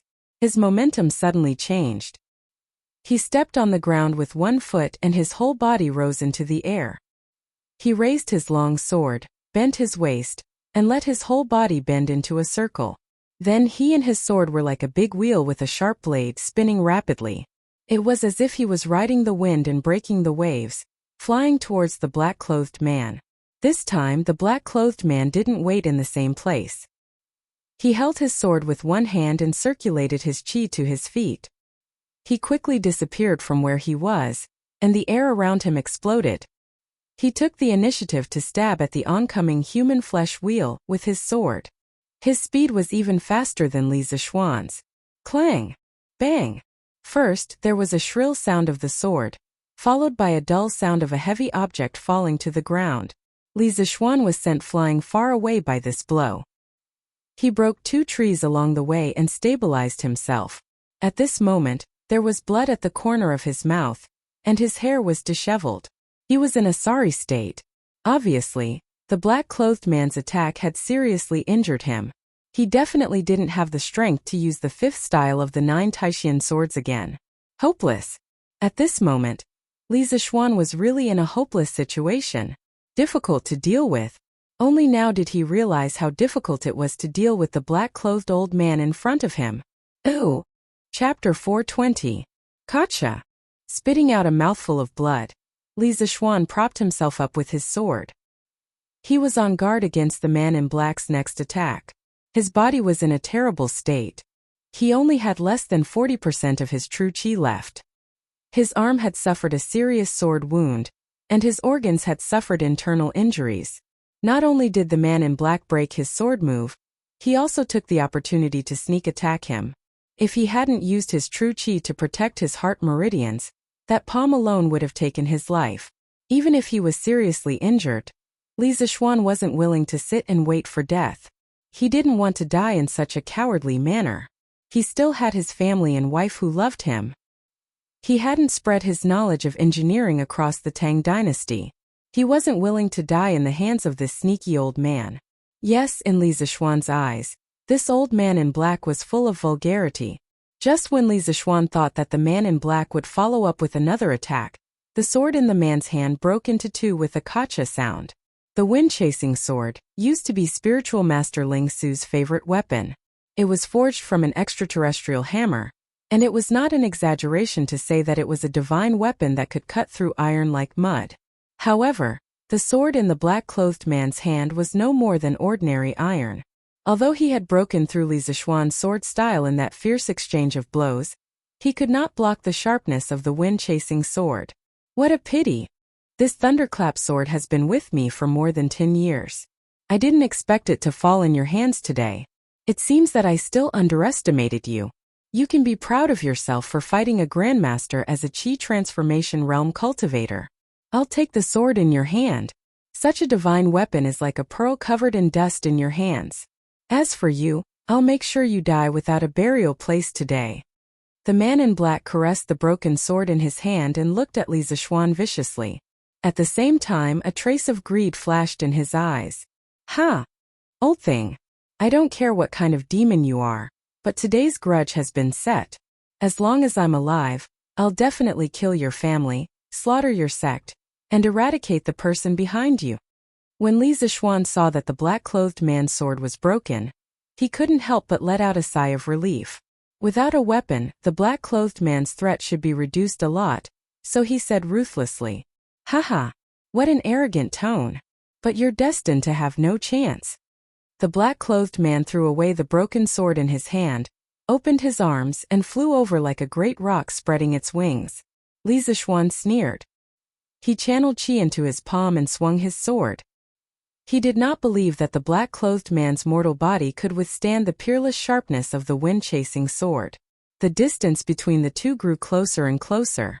Suddenly, 6 spikes shot out from the black-robed man's sleeves and collided with the wind-chasing sword.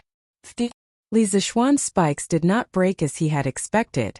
Instead, a huge force came from his arm, causing him to spit out another mouthful of blood. The swords and spikes clashed and separated upon contact. However, the black-clothed man did not give up and continued to press forward. 3 pairs of spikes appeared and disappeared mysteriously, making it impossible to guard against. Li Zixuan relied on the little remaining genuine qi in his body to bitterly resist. He really did not expect that the old man in front of him would bring so many weapons when he went out. First it was the bow and arrow, then the long sword, and now the spikes. Moreover, the black-clothed man used each weapon to perfection. He was proficient in all kinds of martial arts. Feeling the rapid loss of genuine qi in his body and the weakening of his arms, Li Zixuan could not help but be secretly anxious. Was he going to die here today? He was unwilling to accept this. At this moment he faced up to his shortcomings. That was, compared to the black-clothed man in front of him, he still had too few tricks. The only thing he could use was the series of moves of the 9 Taishan swords. Other than the lightness skill, he did not have any other skills. It was very easy for someone to restrain him. Of course, this did not mean that the 9 Taishan swords was not powerful. How could the 9 Taishan swords not be powerful when spiritual master Lingshu so solemnly passed this set of sword skills to him? This was a set of sword skills that was invincible in the same realm. It could even defeat an enemy one realm higher. However, the 9 Taishan swords focused too much on attack. As the saying went, there were gains and losses. In terms of defense, the 9 Taishan swords was not enough. Facing a martial arts expert like the black-clothed man who was much stronger than him, even stalling for time became an extravagant hope. It would be great if there was a set of sword skills that could both attack and defend. Li Zixuan sighed in his heart. In his current state, he did not have the extravagant hope of defeating the black-clothed man in front of him. He only hoped to stall for time and wait for reinforcements to come. However, what made him desperate was that he did not have a sword skill that could be used for defense. The reason why he could hold on until now was entirely because he still had some genuine qi in his body. This was also thanks to the Tai Chi fist he practiced in the Qin's mansion in the morning. He accidentally comprehended it and advanced his realm. Otherwise, his genuine qi would have been exhausted. Tai Chi fist? Yes, not only do I know Tai Chi fist, but I also know Tai Chi sword. Li Zixuan's mind flashed and he instantly saw the hope of escaping death. He quickly went through the 55 forms of the Yang's Tai Chi sword in his memory. At this time, of course, he did not have the chance to practice all of these sword skills. He could only counter each move according to the characteristics of each one. At this moment, the benefits of having a strong mental strength were fully displayed. Li Zixuan's brain was now like a supercomputer. The Tai Chi sword was equivalent to the computer's database. Every attack of the black-clothed man was input by Li Zixuan into the computer. Then he would retrieve the corresponding sword skills from the database to counter the black-clothed man's attack. It's about time. Go to hell. The black-clothed man had lost his patience. He sneered and poured 100% of his inner strength into the Wolf-Fang spike. His whole body soared into the sky and fiercely grabbed at Li Zixuan's head. In his opinion, this full-strength attack was without any suspense. Li Zixuan would definitely die. If the black-clothed man had done this 2 breaths ago, Li Zixuan would definitely have died. But now the situation was different. Li Zixuan's eyes flashed.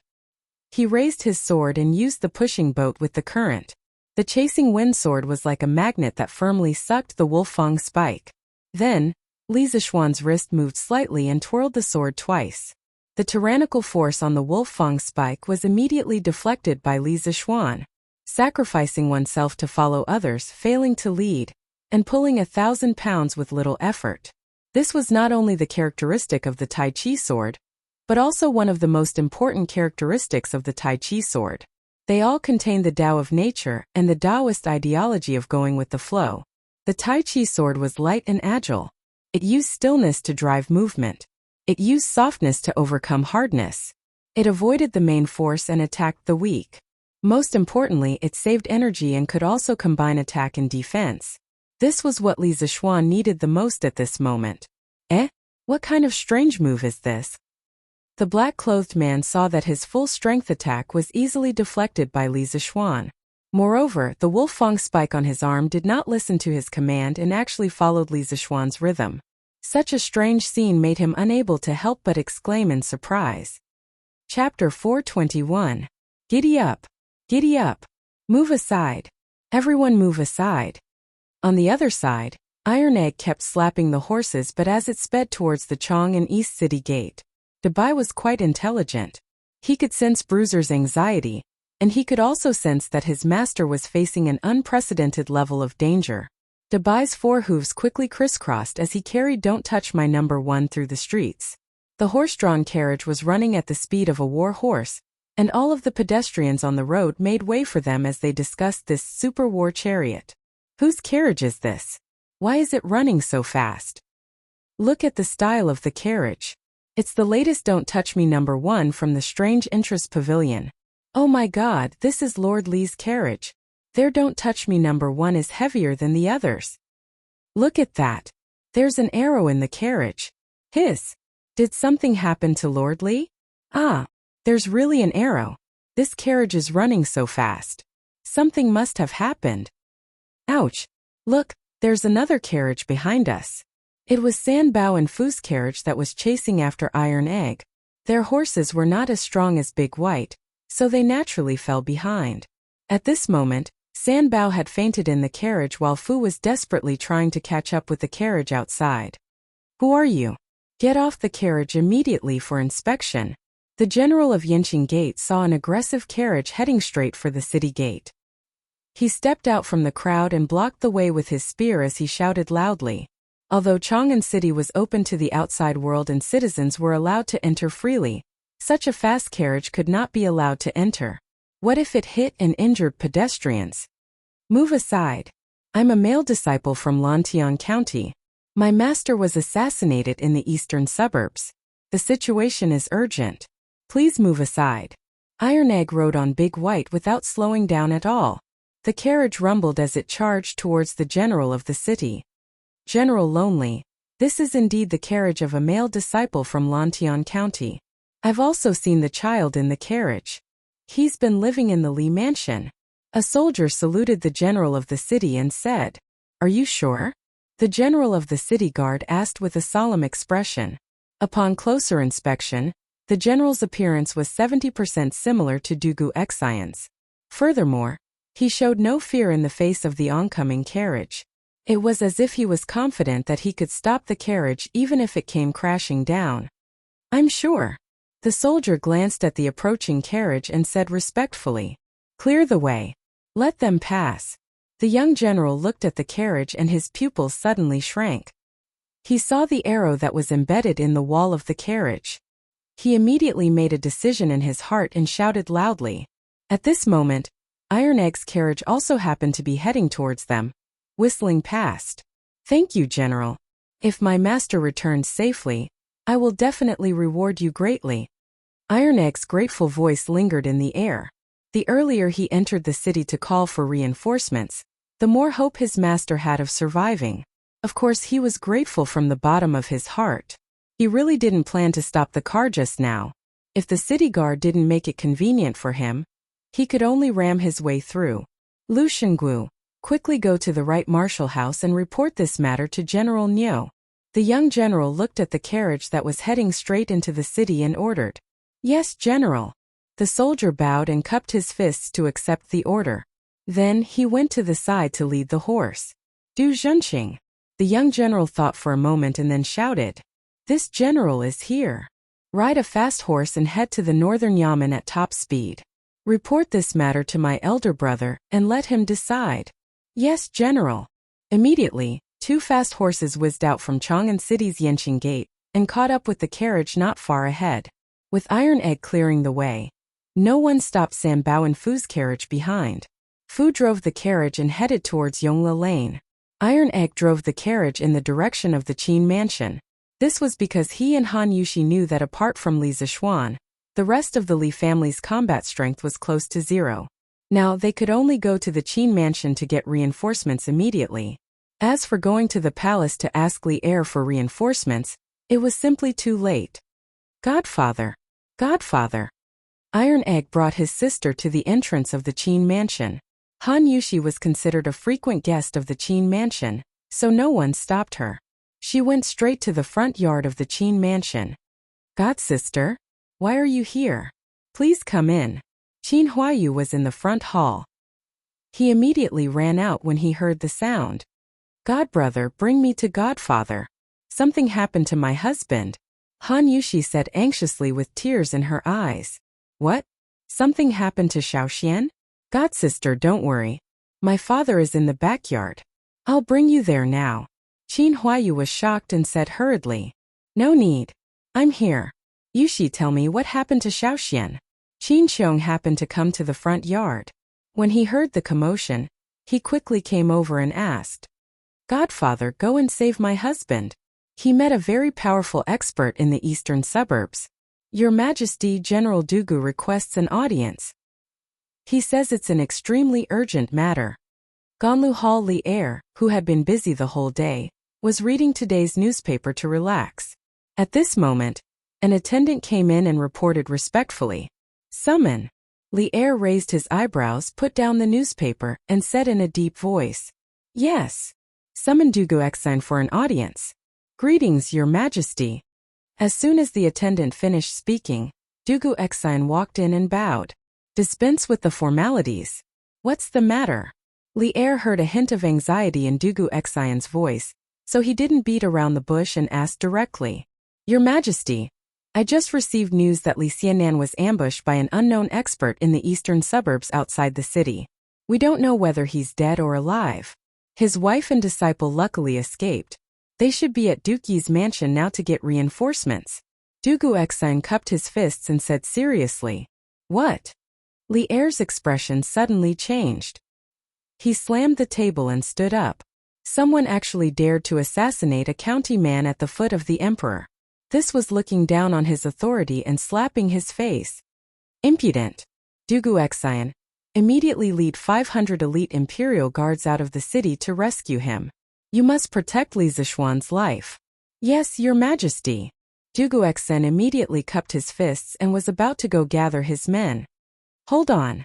If possible, capture him alive. I want to see who ordered him. At this moment, Li Er was really angry. I'll do my best. Dugu Exine took a deep breath and replied in a deep voice. He knew a little about Li Zishuan's martial arts. Since that assassin could make Li Zishuan's life and death unknown, he wasn't confident of winning, even if he went, let alone capturing him alive. Therefore, he could only try his best to complete Li Er's mission. Chapter 422. Someone come quickly. Someone come quickly. Fu drove the carriage back to the entrance of the Li residence. He quickly jumped off the carriage and shouted into the house. It's Fu? Brother Fu, what's wrong? A head popped out from the door. It was the Li residence's manservant, A Yuan. He was on duty for Fu and Sanbao today. A Yuan, come and help quickly. Sanbao is injured. Help carry him in quickly. Fu lifted the carriage curtain and said anxiously, Brother Sanbao is injured?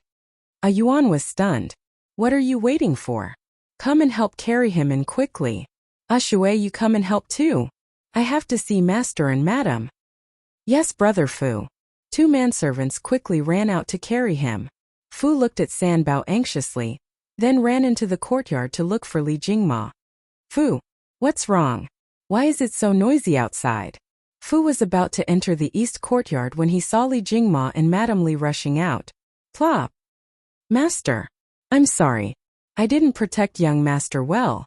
Fu's knees went weak, and he knelt in front of Li Jingma and Madame Li as he cried bitterly. Xianer? What happened to Xianer? Madame Li's face turned pale, and she almost fainted. Her son had just gotten married, and her beautiful days of enjoying her grandchildren were about to come. Yet this unknown change happened. How could she bear this?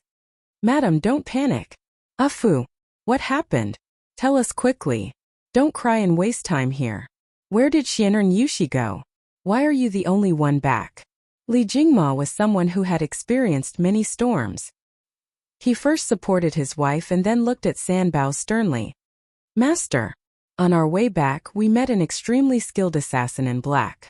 Young master felt that he couldn't defeat the assassin, so he fought with him with all his might so that we could escape back with Madame first. Sanbao was shot by an arrow, and the arrow was poisonous. He's still unconscious now. Madame has already gone to the Qin residence to ask Duke Yi to lead troops to rescue him. Master Fu deserves to die. Fu deserves to die. The head of the Li family had always treated his servants generously. Now that their young master had met with a mishap, regardless of whether it was the unconscious Sanbao or Fu, who was kneeling on the ground, their hearts were in so much pain that they wished they were dead. At this moment as Fu spoke, he could no longer hold it in. He used all his strength to knock his head on the limestone floor, wanting to use this to wash away his sins. Xianer, my Xianer, master, save Xianer. When Mrs. Li heard this, she suddenly felt dizzy. She bit the tip of her tongue and resisted the urge to faint, but tears couldn't help but flow out of her eyes. She pulled her husband's arm and cried out in a heart-wrenching manner. Madam, madam, calm down, calm down. Your husband will definitely save Xianer. Li Jingma patted the back of Madame Li's hand and shouted. Xianer, hurry and find a doctor. Do your best to save Sanbao. The rest of you, take sticks and hatchets and follow me out of the city to save Xianer. Fu, you lead the way. Yes, master. Xianer answered and ran away. Master. Madame Li was shocked. She grabbed Li Jingma's hand and said anxiously, Master, you don't know martial arts. How can you take the risk? Yuzhu doesn't want to lose you again. Daddy, don't go. Let Lanner go. If anyone dares to bully Big Brother, Lanner will kill him. Lanner ran over from somewhere and hugged Li Jingma's other hand as she spoke with tears in her eyes. Lanner, be good. Don't make a fuss. Li Jingma first rubbed Lanner's little head, then looked at Madame Li and said solemnly, Madam, 8 years ago we almost lost Xianer. Fortunately, Priest Spirit Void came to help, and we were able to reunite as a family. Even the heavens couldn't take Xianer away. How can I let this mere assassin succeed? When I was doing business outside, what kind of bandits have I not encountered? Today, even if I have to risk my life, I must ensure Xianer's safety. If anything happens to Xianer, even if I have to chase him to the ends of the earth and use all my wealth, I will make that person pay with blood. Madam, you and Lanner can stay at home. I will leave the city now. No, master. Madame Li reached out to grab him, but Li Jingma broke free and roared. You all know how I, Li Jingma, usually treat you. Today my son is in trouble. If you're not afraid of death, take your weapons and follow me out of the city to save my son. If you're afraid of death, stay at home and take care of Madam and young Mississippi. I won't blame you. Save young master. We are willing to die with master. We are willing to die with master. When Fu and Sanbao came back, they caused too much of a commotion, and many servants were alarmed. As Fu told the whole story, more and more servants knew that Li Zishuan was in trouble. The Tang people respected martial arts. From the king to the common people, if the king was humiliated, the servants would die. If the master was humiliated, the servants would die. Li Jingma's roar ignited the courage of all the servants, and the 50 to 60 young servants shouted in unison. Good. Fu. Lead the way. Someone had already prepared the horses. Li Jingma took a long sword and mounted the horse. Although he didn't know martial arts or swordsmanship, a father's anger could make him explode with endless power. Giddy up! Giddy up! Get out of the way! Get out of the way! Dugu Xian led 500 elite imperial guards and galloped on the streets of Chang'an City. The sound of the horses' hooves hitting the ground disturbed countless people who were about to go home. Yo! What a big lineup, these are the imperial guards. Isn't that General Dugu? Yeah. Did something happen again? Sigh. Who knows? Let's go home. Otherwise, the gate will be closed soon. Sigh. No, why do I feel like this scene is very similar to the one a few months ago when thousands of soldiers went out of the city to suppress the bandits? Hey! What nonsense! How can there be so many bandits?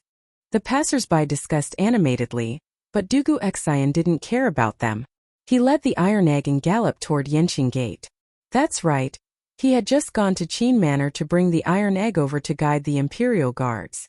Secondly, he wanted Qin Xiong and Han Yushi to calm down.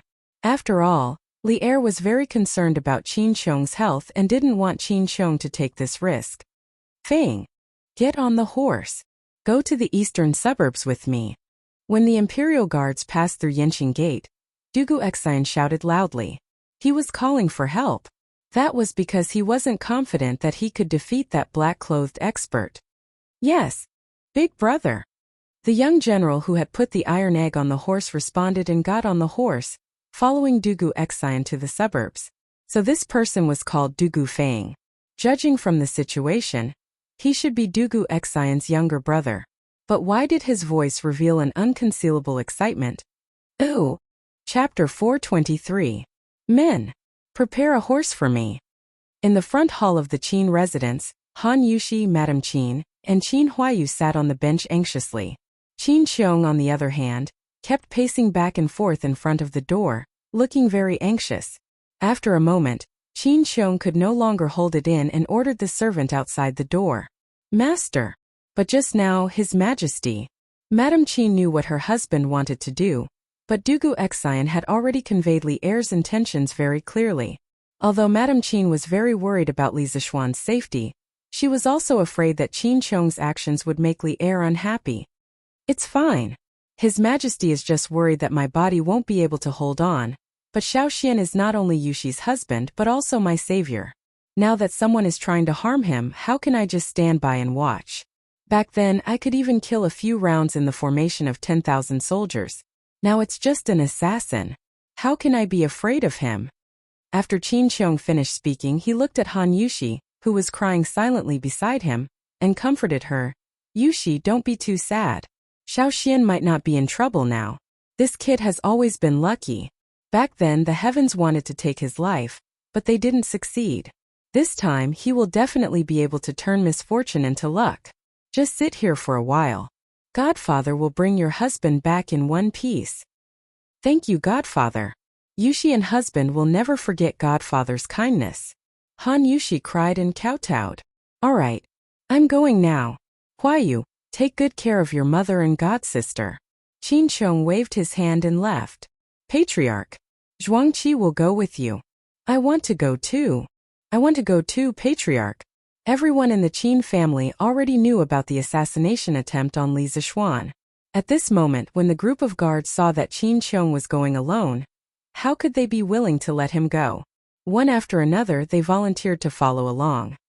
Zhuangqi Mei Wenhua. The two of you come with me. The rest of you stay. Qin Xiong frowned and shouted. He had been to the Han Manor more than once and knew that the road there was not wide. If he brought too many people, it would affect the speed of the rescue. This was also one of the reasons why he insisted on going there personally. Dugu Xian had brought 500 men with him. If these 500 men wanted to reach the scene of the incident at the same time, they would have to sacrifice speed and arrive late. unless Dugu Xian left the rest of the team behind and rushed there alone. However, he did not know much about Dugu Xian's martial arts, so he naturally did not trust him. Yes, master. Hearing this, Zhuang Qi and Mei Wenhua roared in excitement. The two of them mounted their horses and were about to leave with Qin Xiong. The other family generals saw Qin Xiong's serious face. Although they were unwilling, no one dared to raise any objections at such a crucial time. This was Qin Xiong's prestige. He ruled the family like he ruled the army. Shu Bao, let me give you a hand too. At this moment, Niu Jinda came over with 2 guards. Clearly, Niu Jinda and Qin Xiong thought of the same thing. Saving people was like putting out a fire. If they brought too many people, it would affect the speed of the rescue. Dugu Feiying belonged to the right Wuwei, and Niu Jinda was the general of the right Wuwei. Yu Qigong was the general of the right Wuwei. The right Wuwei was different from the right Wuwei. There were 16 guards in the Tang dynasty, and the 2 belonged to different armies. Therefore, Niu Jinda was one of the earliest people to know about Li Zishuan's assassination. People like Chang Yaojin and Yu Qijingda would receive the news later. Niu Jinda received Dugu Feiying's message in the afternoon and wanted to come over to tell Qin Xiong, who knew that when he arrived at the entrance of the Qin manor, he saw Li Zishuan's new carriage with feathered arrows. He thought for a moment and understood. Now that Qin Xiong was ready to leave, Niu Jinda could not help but sigh. What a coincidence. Haha. Good. Today I can fight side by side with Jinda again. I want to see who dares to openly assassinate a country's county's man. Let's go. Qin Xiong laughed and rode side by side with Niu Jinda. The 6 men and 6 horses rushed toward Chang and city's Yanqing Gate. Whoosh! Just as Qin Xiong and Niu Jinda expected, Dugu Xian's group left Yanqing Gate and left the official road. Looking at the small path that could only allow 3 horses to pass side by side, Dugu Xian couldn't help but frown and quickly stop the group. If the cavalry were to run at high speed on such a narrow path, if someone in the group got into an accident and broke the rhythm, the entire cavalry group would suffer heavy losses. Zhang Chao, you lead the brothers at the back at half speed. I will go with Feiying first. Otherwise it will be too late. Feiying will leave a mark for you. You just have to follow me. Dugu Xian made a prompt decision and ordered the general. Yes, sir. General, be careful. The bearded general beside Dugu Xian bowed and cupped his fists. Feiying. Let's go. Dugu Xian nodded, then urged his black horse to charge out. Big brother. Father. This is bad. I heard that Shaoxian was assassinated. Chang Chumo hurriedly ran into his own backyard and shouted at Chang Yaojin, who was playing with a horse lance. Assassinated? Who dares to assassinate him? That kid's martial arts are so powerful. Chang Yaojin stopped what he was doing and looked at Chang Chumo suspiciously. He wondered if his son's brain was damaged. Father. It's true. Why you just sent someone to tell me that Shaoxian was ambushed by an expert in the eastern suburbs? He's probably still in a tough fight. Chang Chumo knew that his father did not trust him. He glared at him and said anxiously, How dare you? Someone dares to kill the younger generation that I, Chang Yaojin, have high hopes for? Why are you still standing there? Hurry up and get the horse for me. Seeing that Chang Chumo was serious, Chang Yaojin realized that the situation was serious. He glared at him and shouted, Okay. Father, I'll go with you. Who dares to touch my Chang Chumo's brother? I'll make him regret living in this world.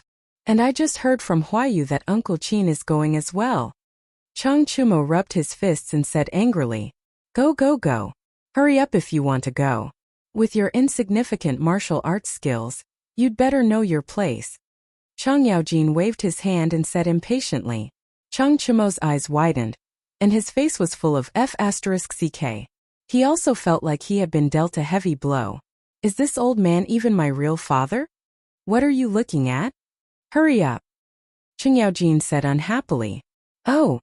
Chang Chumo grunted and went to the stable to get the horse. Soon 2 horses also came out of the Chang residence and headed east of Chang'an.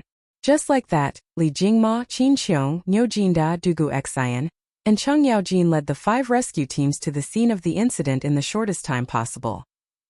Chapter 424. Haha. This is a move that will take your life. Come again if you dare, old bastard. Eastern suburbs of Chang'an City. Li Zixuan stood with his sword in hand. Although he was in a sorry state, his temperament was very different from before. He had the demeanor of a hermit expert. Li Zixuan had easily neutralized the masked assassin's full-powered strike with a single move, pushing the boat with the current. This gave him a deeper understanding of the defensive power of the Taiji sword technique. At the same time, he was somewhat eager to try it out, which was why he spoke such arrogant words. Humph. You were just lucky. Let's see how long you can be so arrogant. After thinking for a long time, the black-clothed man still couldn't figure out how his attack had been neutralized. Moreover, he had never heard of such a strange sword technique in the pugilistic world, so he could only conclude that Li Zixuan had just been lucky. After saying that, the man in black changed his attack. He spun and flew up like a flying arrow. His 6 spikes were aimed at Li Zixuan's face. Li Zixuan was not afraid. His brain was working at high speed.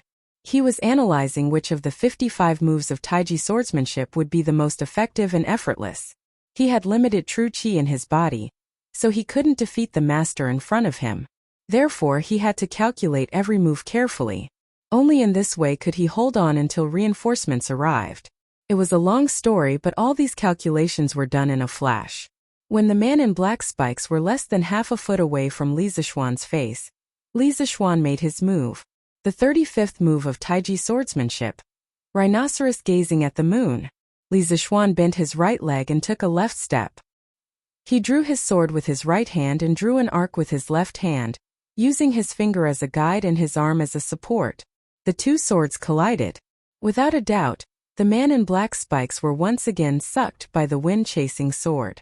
The man in black could only follow the trajectory of the wind-chasing sword and slowly fall down. How strange. The assassin in black really wanted to curse. What kind of swordsmanship was this?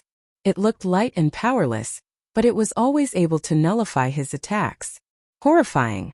While he was puzzled, the man in black was even more shocked. Previously, Li Zixuan's performance could still be attributed to luck.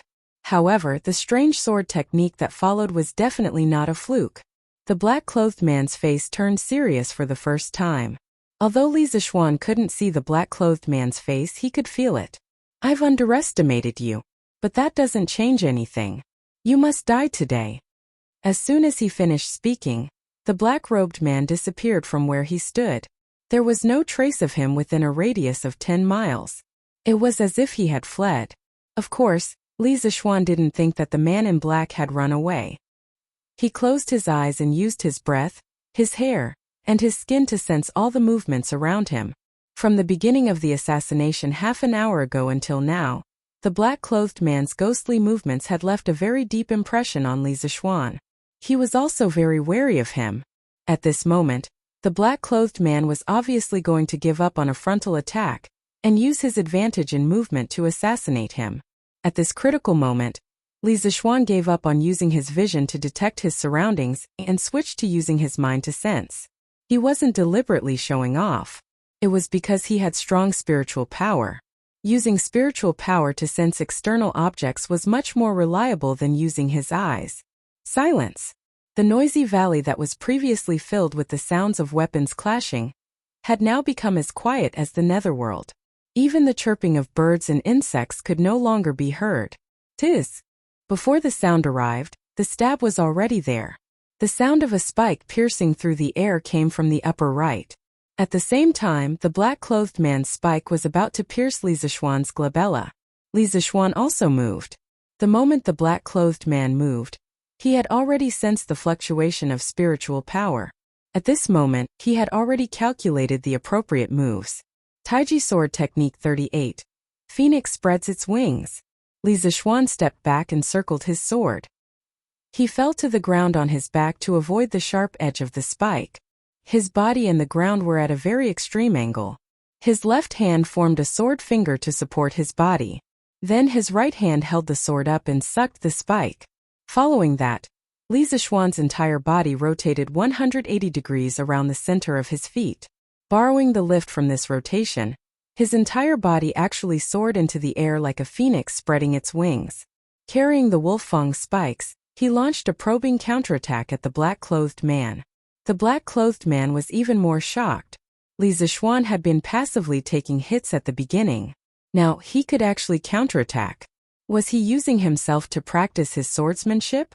Thinking of this, the black-clothed man suddenly became very angry. The spikes on his arm stabbed out rapidly from all kinds of tricky angles. His attacks were continuous, and ordinary people could only see a series of afterimages. In the face of the black-clothed man's fierce attacks, Li Zishuan was not afraid. He quickly began to calculate all kinds of moves in his mind.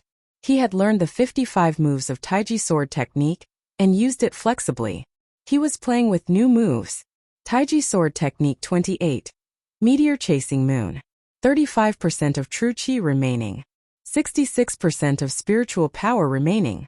Taiji sword technique 18. Black dragon swings its tail. 30% of true chi remaining. 60% of spiritual power remaining. Tai Chi sword technique 20th style. Wind lotus leaves. 26% of true chi remaining. 56% of spiritual power remaining. Taiji sword technique 34. Moon in the sea. 23% of true chi remaining. 52% of spiritual power remaining. Taiji sword technique 50. Immortal guides the way. 21% of true chi remaining. 48% of spiritual power remaining. As the black-clothed man continued to attack, Li Zishuan kept using the Taiji sword moves that he had calculated in his mind. At the same time, he was secretly estimating the remaining true chi and spiritual power in his body. The moves that he used were not the most powerful, but they were definitely the most efficient. He could ensure that he could block the opponent's attacks and ensure that he consumed the least amount of true chi and spiritual power. At this moment, Li Zishuan was a bit like Wang Yin in Demigods and Semi-Devils, who had a martial arts library in her head. The only difference was that the database in his head wasn't as large as Wang Yuyan's. But then again, Wang Yuyan's personal strength was almost zero. She could only be a military advisor and command others to do as she said. However, no matter how well others cooperated with her, it was impossible for them to follow her orders. Li Zishuan, on the other hand, was a general on horseback. He made his own decisions and made his own moves, which was a lot more efficient. What made Li Zishuan the happiest was that this kind of fighting style of countering moves as they come made him more familiar with the Taiji sword. In terms of the proficiency of the sword moves, he was almost at the level of mastery. Moreover, the Taiji sword had given him a deeper understanding of the Taoist ideology of Tao follows nature and goes with the flow. At this moment, the way he wielded the sword and the temperament of his every movement had a hint of otherworldly charm. Using the heart to move the chi, using the chi to move the body, using the body to move the sword and the spirit as one. At this moment, Li Zishuan did it. Li Zishuan's aura was also constantly rising, carrying with it the insights he had gained in the morning at Qin Manor.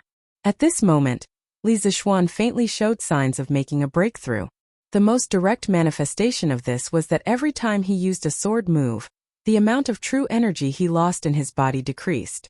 At the beginning it was 5%, then it became 2%, and finally it didn't decrease but instead increased. This was not because the amount of true chi consumed by the sword moves had changed. It was because he was about to break through. The speed of true chi recovery was catching up with the speed of consumption. The situation of the battlefield was about to be reversed. Chapter 425. Huff! Huff! The battle had been going on for nearly an hour, and the man in black was panting. Even he couldn't believe it. In fact, this was very easy to understand. Every time the black-clothed man made a move, he attacked with all his strength. Although Li Zishuan was in a passive defensive position, this guy combined his spiritual force and true energy. Every move was carefully calculated, and the amount of true energy consumed compared to the black-clothed man was really a drop in the ocean. When a man's strength was exhausted, even though the man in black was much stronger than Li Zishuan, he couldn't bear such a desperate consumption. Now, he didn't have much true chi left in his body. Since when were chi transformation realm martial artists so difficult to deal with? Seeing that more and more time had passed, yet he was still unable to kill Li Zishuan, the black-clothed man's heart was filled with impatience and depression. His decline was another's gain. The more Li Zishuan fought, the happier he became. It should be the more he was beaten, the happier he became. With the passage of time, he entered a state of forgetfulness. At this moment there was only the sword in his hand, and there was only Tao in his heart. Things are mixed and the heavens and earth are born. Solitary, independent and unchanging. Traveling and not perishing. Can be the mother of the world. I don't know its name, but the word is Tao. Strong is the name and great is the name. In action of the heavenly Tao, Tao follows nature. This is Tao. I understand now. Li Zishuan had never had such a deep understanding of the Tao as he did at this moment. The Tao of heaven was in action, and the Tao of nature was the law of nature.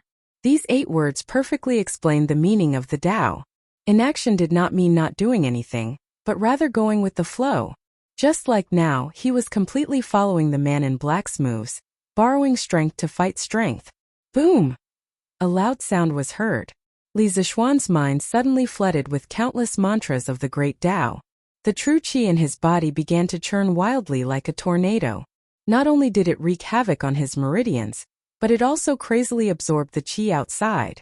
Li Zishuan didn't know if the qi outside was the legendary spiritual qi of heaven and earth, but he could deeply feel that there was a lot of fresh and lively qi outside. Along with the true qi storm in his meridians, it entered his body through his skin and hair, and was quickly converted into true qi. His meridians, which were originally about to dry up, suddenly became swollen as a whole river poured into them. At this moment, Li Zishuan was feeling both pain and happiness. He was happy because his meridians were finally no longer hungry. He was in pain because his meridians had eaten too much and were about to burst. Bastard! How dare you ignore this old master?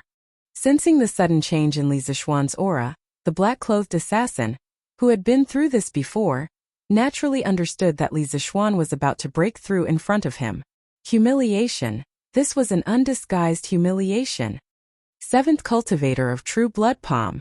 The assassin in black put away his wolf teeth, and his qi suddenly became extremely bloodthirsty and evil. His body also emitted a burst of black fog.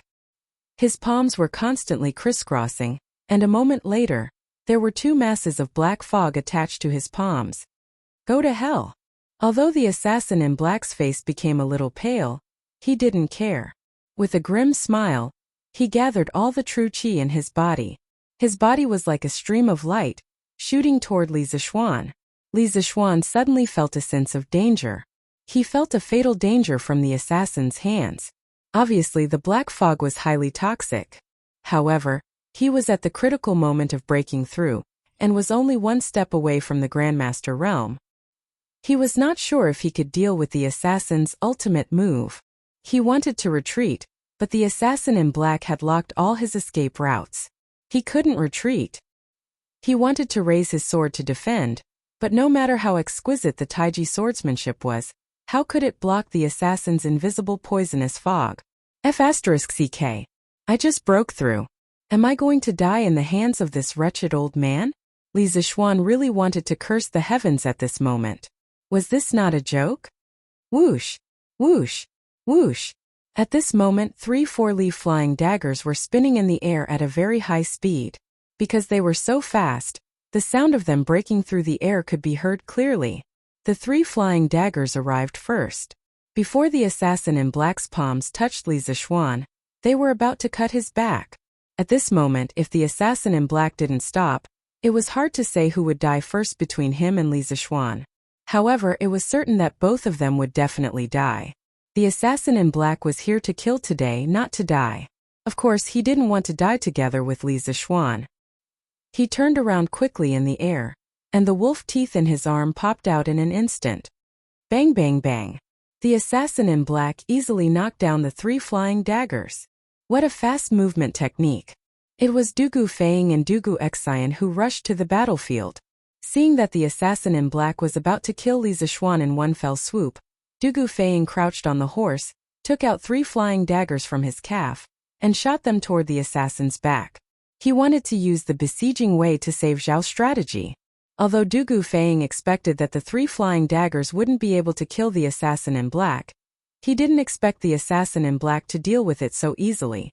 These were the flying daggers that he was most proud of. Fang, be careful. This person has been a grandmaster for at least 5 years. He should be a middle-stage grandmaster. Dugu Xian was obviously more knowledgeable. He jumped off the horse and said seriously, "Ah? Middle-stage grandmaster?" Dugu Fang felt that he was a little bit stuttering. He was only a middle-stage grandmaster. Wasn't it a trap for him to fight a middle-stage grandmaster? Humph. So you are a lackey of the imperial court. How dare you come here and ruin my business? I will deal with this kid first and then I will kill you 2 dogs. The assassin in black saw that Dugu Xian and Dugu Fang were wearing armor. His heart sank, but he still smiled viciously. After that, he continued to wave his poisonous palm and attacked Li Zishuan. He didn't forget his primary mission today. Ha! You want to kill someone in front of me?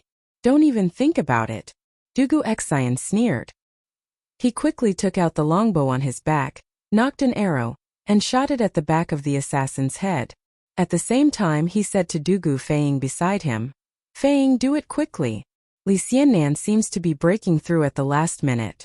Let's find a way to stall him. Grandmasters aren't scary. Your flying daggers can fight enemies above your level." Ah? Breaking through at the last minute? Is that even possible? Dugu Fang's eyes widened in disbelief. If he knew modern catchphrases, he would definitely say, "You city people really know how to play. Don't be long-winded. Quick." Dugu Xian frowned. This younger brother of his was good at everything, but sometimes he talked too much nonsense. Oh! Dugu Fang nodded bitterly. His flying daggers could fight enemies above his level, but the person in front of him was an expert several levels higher than him. What was there to fight with? But now he could only listen to his brother. Sigh. He remembered that half an hour ago. He was still happy that he could go out of the city to fight. Now that he thought about it, his brain must be cramping. Dugu Fang patted his head, then pulled out the flying dagger on his calf and joined the battle. Chapter 426. Humph. I didn't want to cause trouble, but the 2 of you are really annoying. I'll deal with you 2 first before killing this brat. Sensing Dugu Xian and Dugu Fang's constant sneak attacks from behind, the black-clothed man knew that there was no way he could quickly kill Li Zishuan. Although the 2 brothers behind him had low martial realms, their long-range attacks were extremely fast and came from tricky angles. If he left them alone, he wouldn't feel good if he took a hit from them. Even evolved Jing masters had mortal bodies, and they were not invulnerable. The man in black flipped his palm. A moment ago he was still in front of Li Zishuan, but in the blink of an eye, he was right in front of Dugu Fang. He raised his left hand, which was covered in black fog, and was about to hit Dugu Fang's head. Fast. He was as fast as lightning. Even though he had used up a lot of his true chi in the fight with Li Zishuan, the black-robed man's strength was still enough to crush the Dugu brothers. This was the difference between their realms. Li Zishuan was a heaven-gifted genius. Using the Taiji sword technique, he was able to cross 2 small realms to be in a stalemate with the black-clothed man. He was originally one of the most monstrous freaks in the world. It was already very rare for one to appear in several hundred years. How could everyone be so abnormal? Moreover, Dugu Fang was 4 realms below the man in black. Clang! Fang, fall back. Dugu Xian abandoned his bow and drew his sword. With a sword seal, he slashed at the man in black's arms. His sword was as cold as water, and because it was so fast, the friction between the sword and the air produced a loud hum. The black-robed man's eyes flashed with a trace of surprise. He thought to himself, why did I encounter so many freaks today? That was because he sensed danger from Dugu Xian's sword. And Dugu Xian was only in the later stages of chi transformation. Helpless, the man in black could only change his move midway and block the sword. Pung! Dugu Xian was sent flying far away by the berserk true chi, attached to the black-clothed man's spikes. Dugu Fang also took advantage of this opportunity to retreat 10 steps, escaping the calamity. The black-clothed man wanted to follow up his victory and kill Dugu Xian in one fell swoop. However, Dugu Fang would not sit back and watch his brother get into trouble. He circulated his true chi and decisively attacked, instantly activating his profound leaf flying dagger. Whoosh! The sound of something tearing through the air could be heard as a mystic leaf-flying dagger whizzed out, turning into a streak of white light that shot towards the back of the black-robed man's head. He could even faintly see a trace of saber energy around the flying dagger. Previously, Dugu Xian had said that Dugu Fang's mystic leaf-flying dagger could cross realms to fight enemies.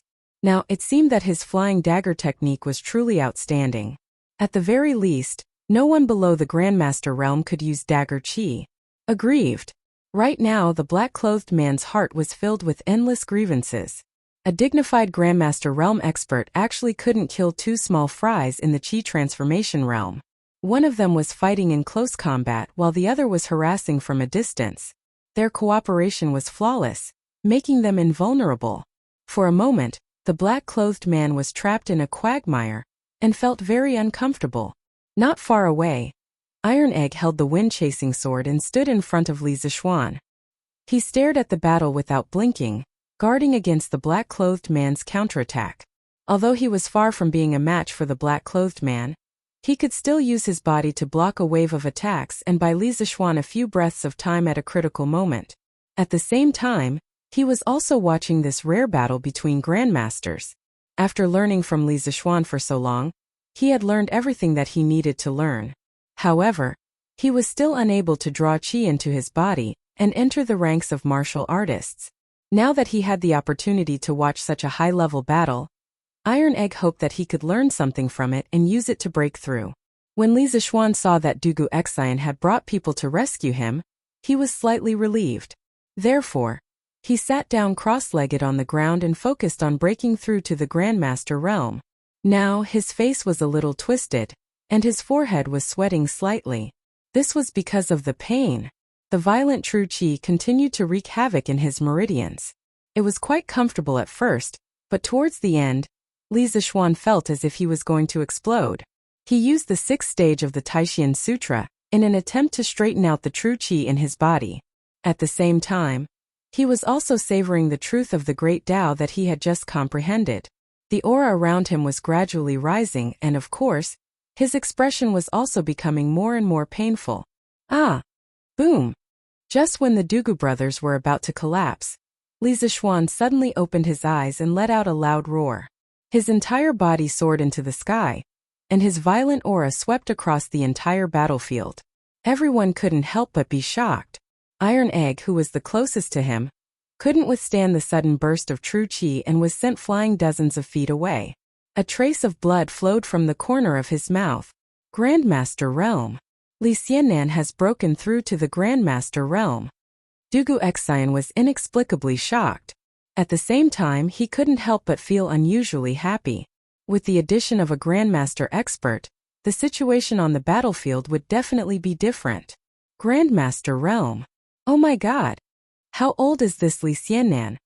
Dugu Fang was so shocked that he couldn't speak for a long time. After a long while, he finally muttered to himself. The assassin in black's eyes flashed. At this moment he really felt that the situation was tricky. Li Zishuan had been able to fight with him for so long when he was only half a step away from the Zhongshe realm. Now that he was a Zhongshe realm master and had the help of these two troublesome brothers, it was very likely that he would die here. Iron Egg, are you alright? Li Zishuan asked after catching Iron Egg with one hand in a flash. When he was breaking through earlier, he couldn't restrain the true qi in his body. He didn't expect that he would accidentally injure Iron Egg. Fortunately, this child had received all kinds of training according to his instructions. Otherwise, he would have been seriously injured. Master, Iron Egg is fine. Please go and help General Dugu. Iron Egg stood on the ground, wiped the blood from the corner of his mouth, and hurriedly shook his head. Okay. Watch carefully. Wait for me to slaughter this old thief who hides his head and shows his tail. Li Zishuan took the chasing wind sword, used the cloud-piercing steps, and flew to Dugu Xian's side. The assassin in black's eyes narrowed. Because of the same movement technique, Li Zishuan's speed was more than twice as fast as before. In other words, the advantage that he was so proud of was gone from this moment onwards. General Dugu, I can't thank you enough. Let's talk later. Now let's work together to kill this old thief. Li Zishuan pointed his sword at the assassin in black and said coldly, "That's how it should be." Dugu Xian and Dugu Feiying nodded. Green dragon out at sea. Without another word, Li Zixuan used the 19th style of the Taiji sword technique, green dragon out at sea. Together with his sword, he was like a ferocious green dragon out at sea, attacking the assassin in black with an earth-shattering momentum. Dugu Xian and Dugu Feiying also used their best moves. Sword arts and flying daggers were thrown at the black-clothed man without any regard for their lives. Instantly, the black-clothed man felt an immense pressure. He felt that he could not hold on any longer. I have to run. Chapter 427. Giddy up! Giddy up! Qin Xiong, Niu Jinda and the rest were galloping on a small path to the east of Chang'an City. They had fewer people, so they were naturally much faster than the 500 imperial guards that Dugu Xian had brought with him. After overtaking the main group, Qin Xiong followed the marks left behind by Dugu Xian and his brother and quickly approached the scene of the incident. Shu Bao. Looks like Dugu Xian should have arrived already. The two brothers should be able to buy some time for Xiao Xian. Niu Jinda urged his horse as he spoke to Qin Xiong. But I'm still worried. Xiao Xian is half a step away from Grandmaster, and even he is no match for the assassin. Even Dugu Xian and Dugu Feiying won't be able to hold the fort. Qin Xiong said anxiously. Even though they are no match for the assassin, they should be able to buy some time. The two brothers' martial arts skills are considered top-notch among the younger generation of the Tang dynasty. Shu Bao, you don't have to worry too much. Niu Jinda comforted him. Dugu Feiying was the lieutenant general of the Right Sentinels. As his old superior, Niu Jinda had some understanding of his martial arts skills. I hope so. Jinda, let's go faster. Qin Xiong nodded and said in a deep voice. All right. Giddy up. Giddy up. Ooh. The two old generals would never have thought that Li Zixuan and the other two were not only not exhausted from protecting their own lives, but they were also organizing a counterattack against the assassin in black. Li Zixuan had been suppressed by the assassin in black for more than an hour. Now that he had broken through to Grandmaster, his body's condition had finally reached its peak. At this moment he was full of fighting spirit. It was the perfect time to test his sword on the assassin in black. Test his Taiji sword. The Taiji sword was the culmination of thousands of Taoist techniques. It was not only used for defense. The most important feature of the Taiji sword was that it could be used for both offense and defense. If used for offense, the Taiji sword technique would be very powerful. Li Zixuan picked out some of the more offensive Taiji sword moves in his mind, and then used his powerful spiritual power to quickly deduce the most optimal combination of offensive sword moves. Thus, the Yang-style Taiji sword in Li Zixuan's hands instantly became another version, the full offensive version. It was worth mentioning that after breaking through to the Guru realm, Li Zixuan's spiritual power had also made a qualitative leap. Not only did it take him no effort to deduce the sword moves, but in his sea of consciousness, there would also be countless figures practicing the sword moves that he had deduced. It was really amazing. Rock spreads its wings, embraced the moon. Yaksha explores the sea, shooting geese. Azure dragon claws, falling flowers. White tiger grabs the tail. Black dragon strangles the pillar. Sweeping plum blossoms. Li Zixuan used 18 of the 55 Taiji sword styles to form a chain of attacks. His sword chi was like a rainbow, and his sword moved like a dragon. His attacks were endless. Li Zixuan alone was enough to suppress the black-clothed assassin to the point of suffocation. Not to mention that there were two brothers who cooperated seamlessly beside him. The black-robed man's body was already lacerated in several places. His skin was lacerated and his flesh was bleeding profusely. Some had been injured by Li Zixuan's sword chi, some had been stabbed by Dugu Xian's longsword, and two had been slashed by Dugu Feiying's mystic leaf flying dagger. The previously high and mighty evolved Jing expert was now in a sorry state, his hair disheveled like a stray dog. Old thing. I don't care who ordered you to kill me, you will die today. The person behind you will join you soon. Li Zixuan's hands did not stop there. His sword moves poured out in torrents, beating the drowning dog while his mouth coldly shouted, "Don't be too happy. One day, this old man will kill your entire family." The black-clothed assassin's face was ferocious and pale as he said those words viciously. He pointed at several acupoints on his body, then took out 2 red pills and threw them into his mouth. His pale face suddenly turned red. "Humph! You brats, just you wait. I'll definitely take your heads one day." The black-clothed assassin's aura suddenly changed, and he seemed to have returned to his peak state. His body changed quickly, and he flew hundreds of feet away in an instant. Even with Li Zixuan's current movement technique, he could not catch up with his speed. This guy was a mid-stage grandmaster expert, but he ran away from 3 juniors who were at a lower level. The 2 brothers Dugu Feng and Dugu Xian were stunned. They did not expect that they would be able to beat a grandmaster expert one day. It was all too surreal. "Humph! Where do you think you are going?" "Huff!" Just then, a cold snort came from the west side of the mountain, followed by the sound of something breaking through the air. Qin Xiong had finally arrived. He used the golden mace in his hand as a hidden weapon and threw it at the assassin's back with all his might. Qin Xiong was the general that Li Er liked to send out to duel with others.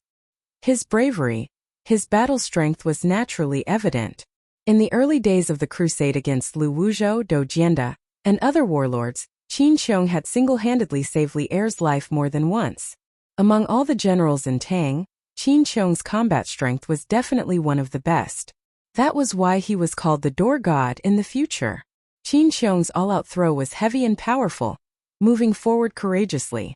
The pair of golden maces spun rapidly in the air. Its speed was even faster than Dugu Feng's black leaf flying dagger. In the blink of an eye, the golden maces hit the back of the black-clothed man. The black-clothed man wanted to dodge, but it was too late. He could only take the blow. Qin Shu Bao?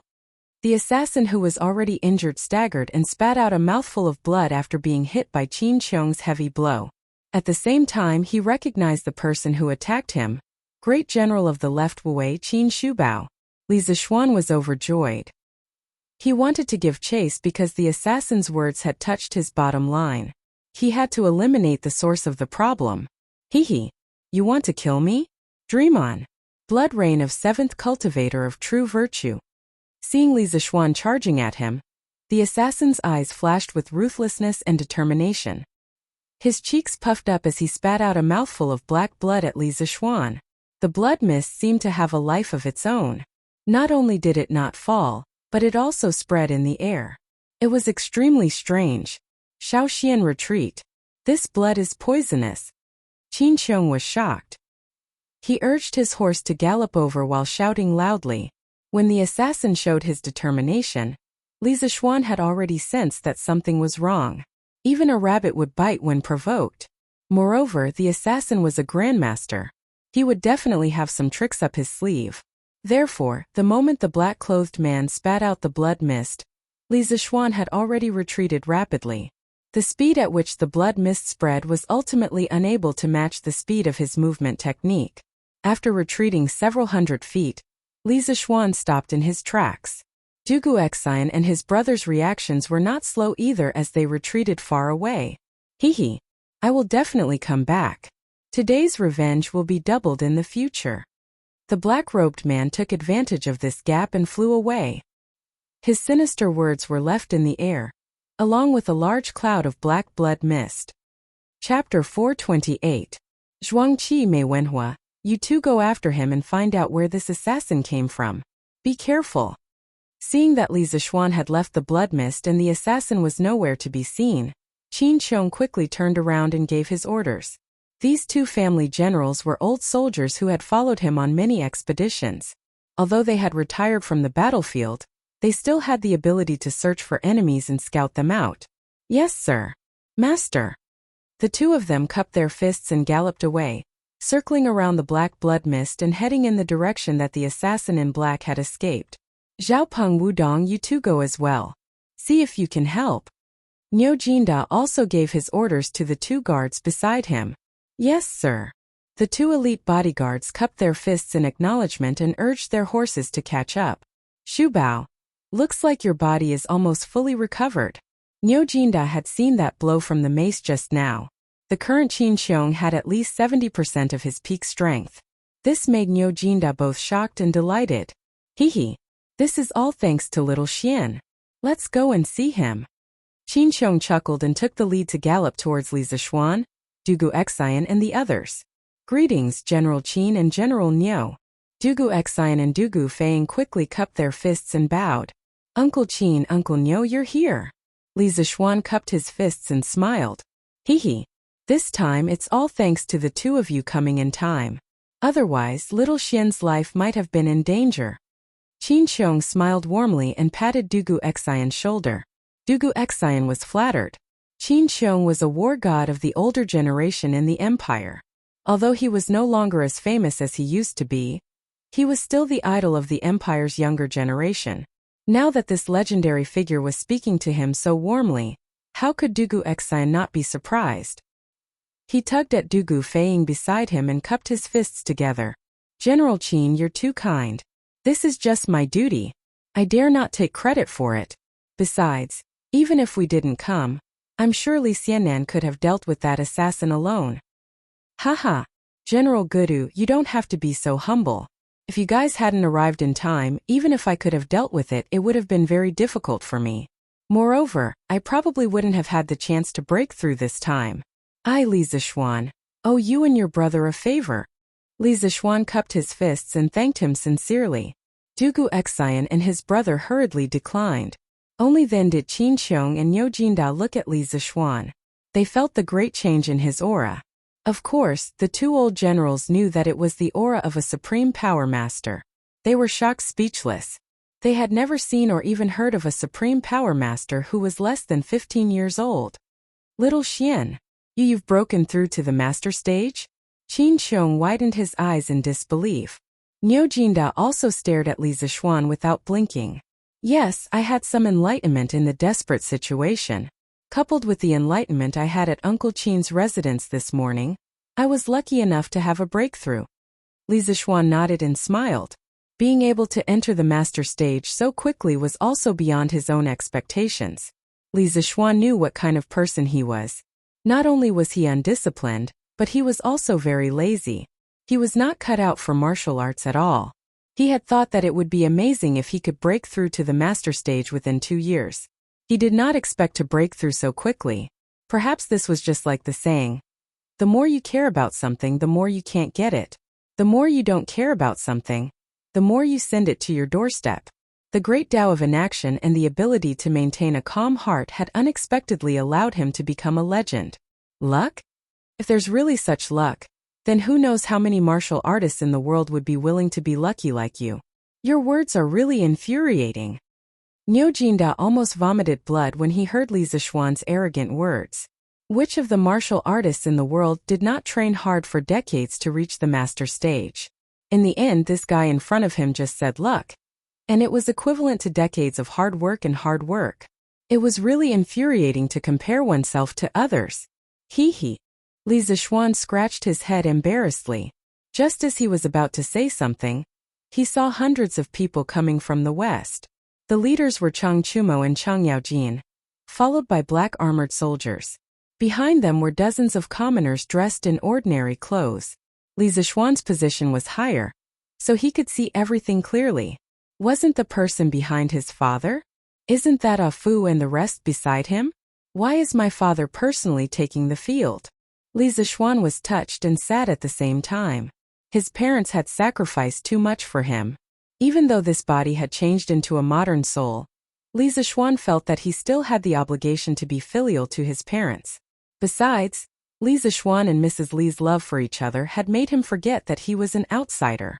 Now he had completely integrated into this family. It's Uncle Chang and my dad. Li Zishuan shouted excitedly and went up to greet him. Ha! Little Xian, you're really lucky. Looks like you're fine now. Where's the assassin? Quickly bring him out and let me beat him up. Let's see who's the one who dared to send someone to assassinate you. Chang Yaojin kicked his horse's stomach and sped up to Li Zishuan, laughing loudly. Although Li Zishuan's complexion was normal now, the tattered appearance of his body showed that he had gone through a great battle. Moreover, there was still a lot of chaotic zhenqi left in the air. As a grandmaster, Chang Yaojin still had a good eyesight. However, Li Zishuan had already restrained his momentum at the moment, so Chang Yaojin did not realize that the guy in front of him had broken through to the Grandmaster realm. Ah, thank you Uncle Chang for coming to help me. It's just that the assassin's skills are strange and evil. and he has a lot of life-saving skills. He managed to escape. Although Li Zixuan was anxious to see his dad, he could not ignore Chang Yaojin, who had come all the way here to help him. He managed to escape? The next time Chang Chumo, see him, I'll beat his ass. When Chang Chumo heard this, he jumped down from his horse and rubbed his palms together. Li Zixuan's face was full of black lines. This guy really did not know how to act tough. How could a middle-stage grandmaster be beaten up so easily? Get out of my way. Who can you beat up with your mediocre skills? Learn from little Xian in the future. Chang Yaojin gave him a big slap on the face, then sighed to Li Zixuan. Your father is also here. This old man met them on the way here, so I brought them along. Little Xian, go to the back and see your dad. It's not easy for him. Okay. Uncle Chang Chonyo, let's talk later. Chang Yaojin's words were exactly what Li Zixuan wanted. He cupped his hands and walked to the back of the group. Ooh. Chapter 429. In just a short while, Dugu Xian had already commanded 500 guards to search along the road. Li Zixuan easily found his father behind the crowd. Father, why did you come here personally? Li Zixuan saw that his father's legs were numb, and that it was difficult for him to dismount, so he quickly helped him down. How can I not come when you're in trouble? Your mother is worried sick at home. Xian, are you okay? Li Jingma's feet landed on the ground, and he couldn't help but grin as he asked with concern. He hadn't ridden a horse so quickly for many years. Now that both his legs were numb, if not for Li Zixuan supporting him, he would have fallen to the ground. After all, he was old. I'm fine. I'm sorry, father, I made you and mother worry. When Li Zixuan heard that, his gentle and kind mother appeared in his mind, and he couldn't help but blame himself. It's good that you're fine. We're family, there's no need to be so polite. It's all thanks to the dukes and the two generals today. I'll go and thank them first. Xianer, pack up and come home with me. If you delay too long, your mother and Yushi will suffer too much. Li Jingma heaved a sigh of relief. He patted Li Zixuan's arm and sighed with emotion. His son was safe and sound. Nothing could make him happier than this. Oh right, Xianer, did you catch the assassin? Li Jingma suddenly asked. Nope. That person's martial arts are very high, and he escaped. Li Zixuan said regretfully. Let's leave it at that for now. If I find out who it is, I'll spend a lot of money to hire assassins from all over the world to kill this person. A murderous look flashed across Li Jingma's eyes. It was obvious that even the usually gentle and magnanimous man was enraged. Ooh. Night fell. The special group outside the city slowly entered the city. With Li Er's military order and Qin Xiong, Chang Yaojin, and Yo Jinda these big shots in front of them, they naturally wouldn't be unable to enter the city because of the curfew. On the way back, Chang Chumo and Chang Yaojin had already learned that Li Zixuan had broken through to the Supreme Power Realm. The father and son were so surprised that they couldn't close their mouths. Naturally, Chang Chumo was sad again. As the son of the devil incarnate, born in a family of generals, his kung fu was not as good as Li Zixuan, a child from an ordinary family. It was really a shame. Therefore, Chang Chumo's task from now on was not only to learn knowledge from Li Zixuan, but also to learn martial arts. It was really tough. Li residence. Although the sky was dark, no one in the hall was in the mood to eat. They all looked at the courtyard eagerly, hoping that Li Zixuan would come back soon. The entire Li residence was also in a state of depression. The maids in the residence didn't even dare to breathe loudly. They all prayed in their hearts that their young master would return safely. Han Yushi had already returned from Qin residence to wait for the news. At this moment, her face was extremely haggard. Seeing that Li Zixuan still hadn't returned after so long, a trace of despair and determination flashed in her eyes. She was ready to die. Husband, if anything happens to you, I won't live alone. She would do what she said earlier. Husband, are you okay? That's great. I was so worried. Whoa. At this moment, there was a commotion outside the residence. Then she saw Li Zixuan, Li Jingma, and the rest walking into the courtyard. Han Yushi's lifeless eyes suddenly glowed with a dazzling light. At this moment, she forgot about the world's opinions and forgot to be conservative and reserved. She ran out recklessly and grabbed Li Zixuan's arm. Looking at the familiar face in front of her, She couldn't help but press her head against Li Zixuan's chest and cry bitterly. Only God knew how much torture she had suffered in these short 4 hours. Now that she saw the person she loved standing in front of her safe and sound, how could Han Yushi have the mood to care about other people's opinions? Wife, don't cry. I'm fine, I'm fine. He's just a little thief, how can he be your husband's opponent? It's all my fault for making you worry. Feeling his wife's deep worry and fear in his arms, Li Zixuan gently patted Han Yushi's back and comforted her softly. At the same time, he secretly swore in his heart that he would never let himself fall into such a dangerous situation again in the future. Because he was not alone now, he had family behind him. It was a sin to make his family worry. It's my fault. I couldn't help you at the critical moment. Han Yushi tightened her arms and blamed herself. Haha. Silly girl, how can I blame you? It's okay, it's okay. Don't let your imagination run wild. Woo! Brother, you're finally back. Lana and mother were worried sick. Lana ran up with small steps and hugged Li Zixuan's other free arm tightly. She pouted and cried with tears in her eyes. Therefore, Li Zixuan's 2 hands were occupied for a while, and he couldn't free them at all. Lana, don't cry. Brother will always be fine. Haha. It's good that you're fine, it's good that you're fine. Mrs. Li grabbed Li Jingma's arm and looked at the 3 people hugging each other in the courtyard.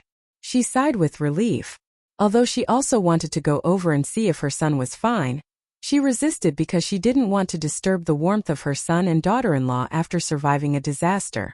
As for Lana, this little cutie, she was careless and didn't hold her back just now. Alright. Wife, little sister, I have to go and greet mother. Li Zixuan looked at his mother, who was looking at him with concern, and said softly to the 2 crying people in front of him. Ah, husband, go quickly. Just now Han Yushi came to her senses and said shyly. Haha. I understand wife's feelings, and so do father and mother. Love is deep and sincere. I'm sure everyone will understand you. Li Zixuan smiled and comforted her. Then, he walked to his mother's side and knelt on the ground with a thud.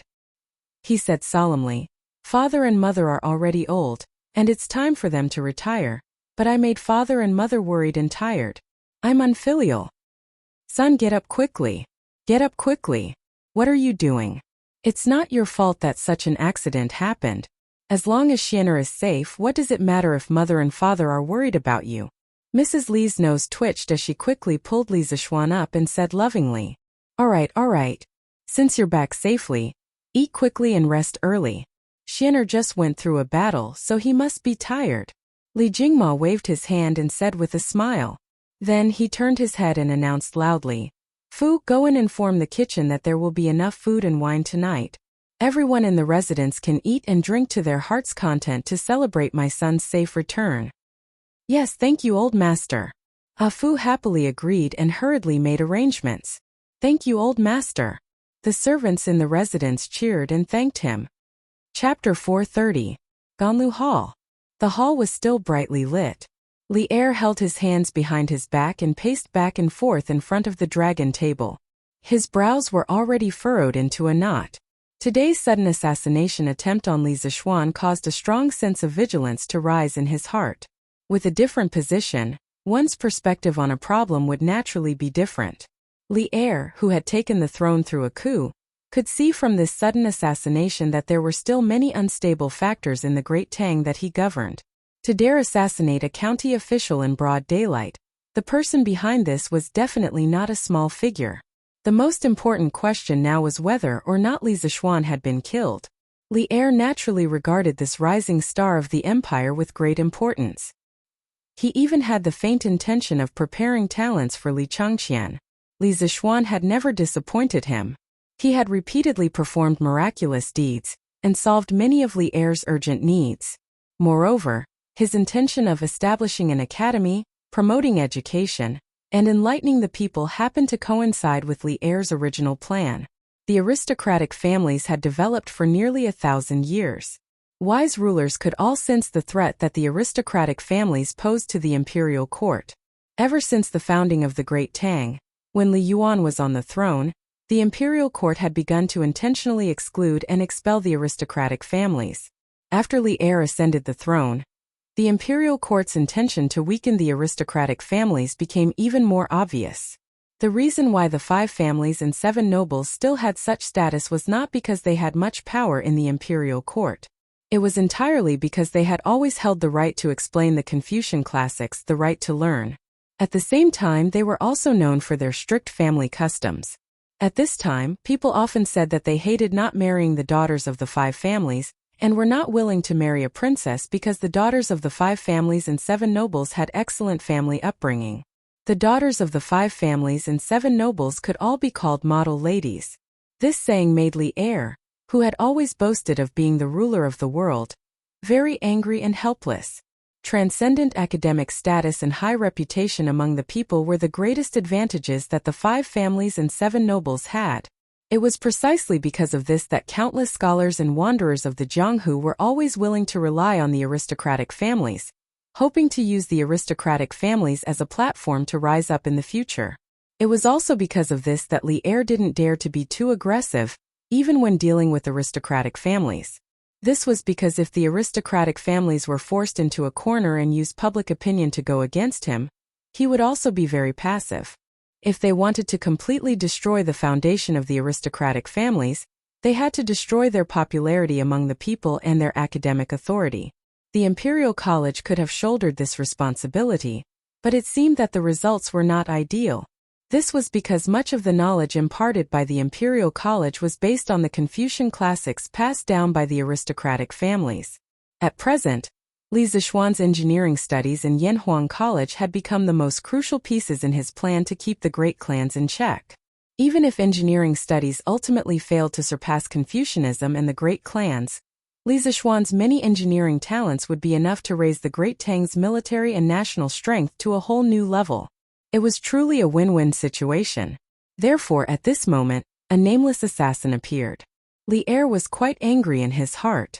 At the same time, he was wondering in his heart which power had sent the assassin. Furthermore, Li Changqian, Li Tai, and Chang'e had all heard the news and come to him for help. If he didn't save Li Zixuan, he would probably be annoyed to death by his children. Reporting to Your Majesty. General Dugu has returned and is asking for an audience outside the hall. Just as Li Er was feeling anxious and vexed, an attendant from the yellow door ran in and bowed. Let him in. Li Er's expression brightened. He waved his hand and sat back down on the brocade couch. A moment later, Dugu Xian strode in. Just as he was about to bow, Li Er said, "No need for formalities. Quickly tell me how Li Zixuan is doing. Did you manage to capture the assassin?" Dugu Xian looked ashamed. He knelt on one knee and cupped his fists. "I failed in my task and failed to capture the assassin. Please punish me, Your Majesty."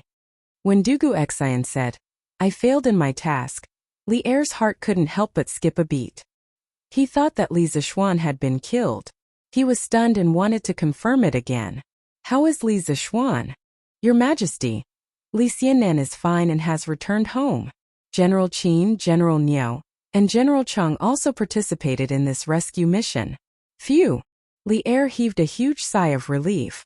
He paused and asked, "Is that assassin really that powerful? How could he escape from 500 imperial guards?" When he was young, he had also been a wanderer for a period of time. He knew that there were some martial arts masters who could fight against 10 or even 100 ordinary people. But now they were facing 500 elite northern government guards.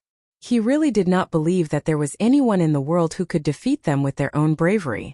Although it was possible that there was a great grandmaster, it would not be easy to deal with such an elite force. "Your Majesty, the place where Li Xiannan was killed was far from the official road. In order to rescue him as soon as possible, I had to abandon the main team and ride with Brother Yu. When we arrived, we found that the assassin was actually a martial arts master above the middle stage of grandmaster. The two of us were no match for him at all. If it weren't for Li Xiannan's superb martial arts talent, he wouldn't have been able to hold on until we came to rescue him. Even so, we could only fight and delay, let alone win. Fortunately, Li Xiannan broke through to the Zhongshe realm, and the situation was reversed. In addition, Great General Qin and Great General Niu arrived in time, and the assassin in black was defeated and fled. Li Xiannan and I wanted to chase him, but the assassin's skills were strange and evil, and he had many ways to escape, so he escaped. Before I entered the city, I had sent people to trace the assassin's whereabouts along the road, but there is no news so far. Li Er was shocked. Only then did he know how thrilling today's assassination was. He raised his eyebrows and said in surprise, "A master at the middle stage of Grand Master? No wonder. This matter can't be blamed on you. If I had known that the assassin's kung fu was so high, I would have sent a royal consecrator to follow him. But Li Zishuan, this brat is really lucky. He even managed to make a breakthrough during a battle." After pondering for a while, Li Er said to Dugu Exine, "Okay, you've worked hard. You can leave now. You still have to investigate the assassin's matter with all your strength. Don't slack off." "This general obeys your majesty." Dugu Exine cupped his hands and withdrew. Li Er sat alone in the sweet nectar hall, deep in thought. After a while, he stood up and sighed with a complicated expression. "A martial arts master who isn't even 15 years old. This is indeed a blessing for my great Tang. But where should we arrange for you to be in the future?" At this moment Li Er was at a loss.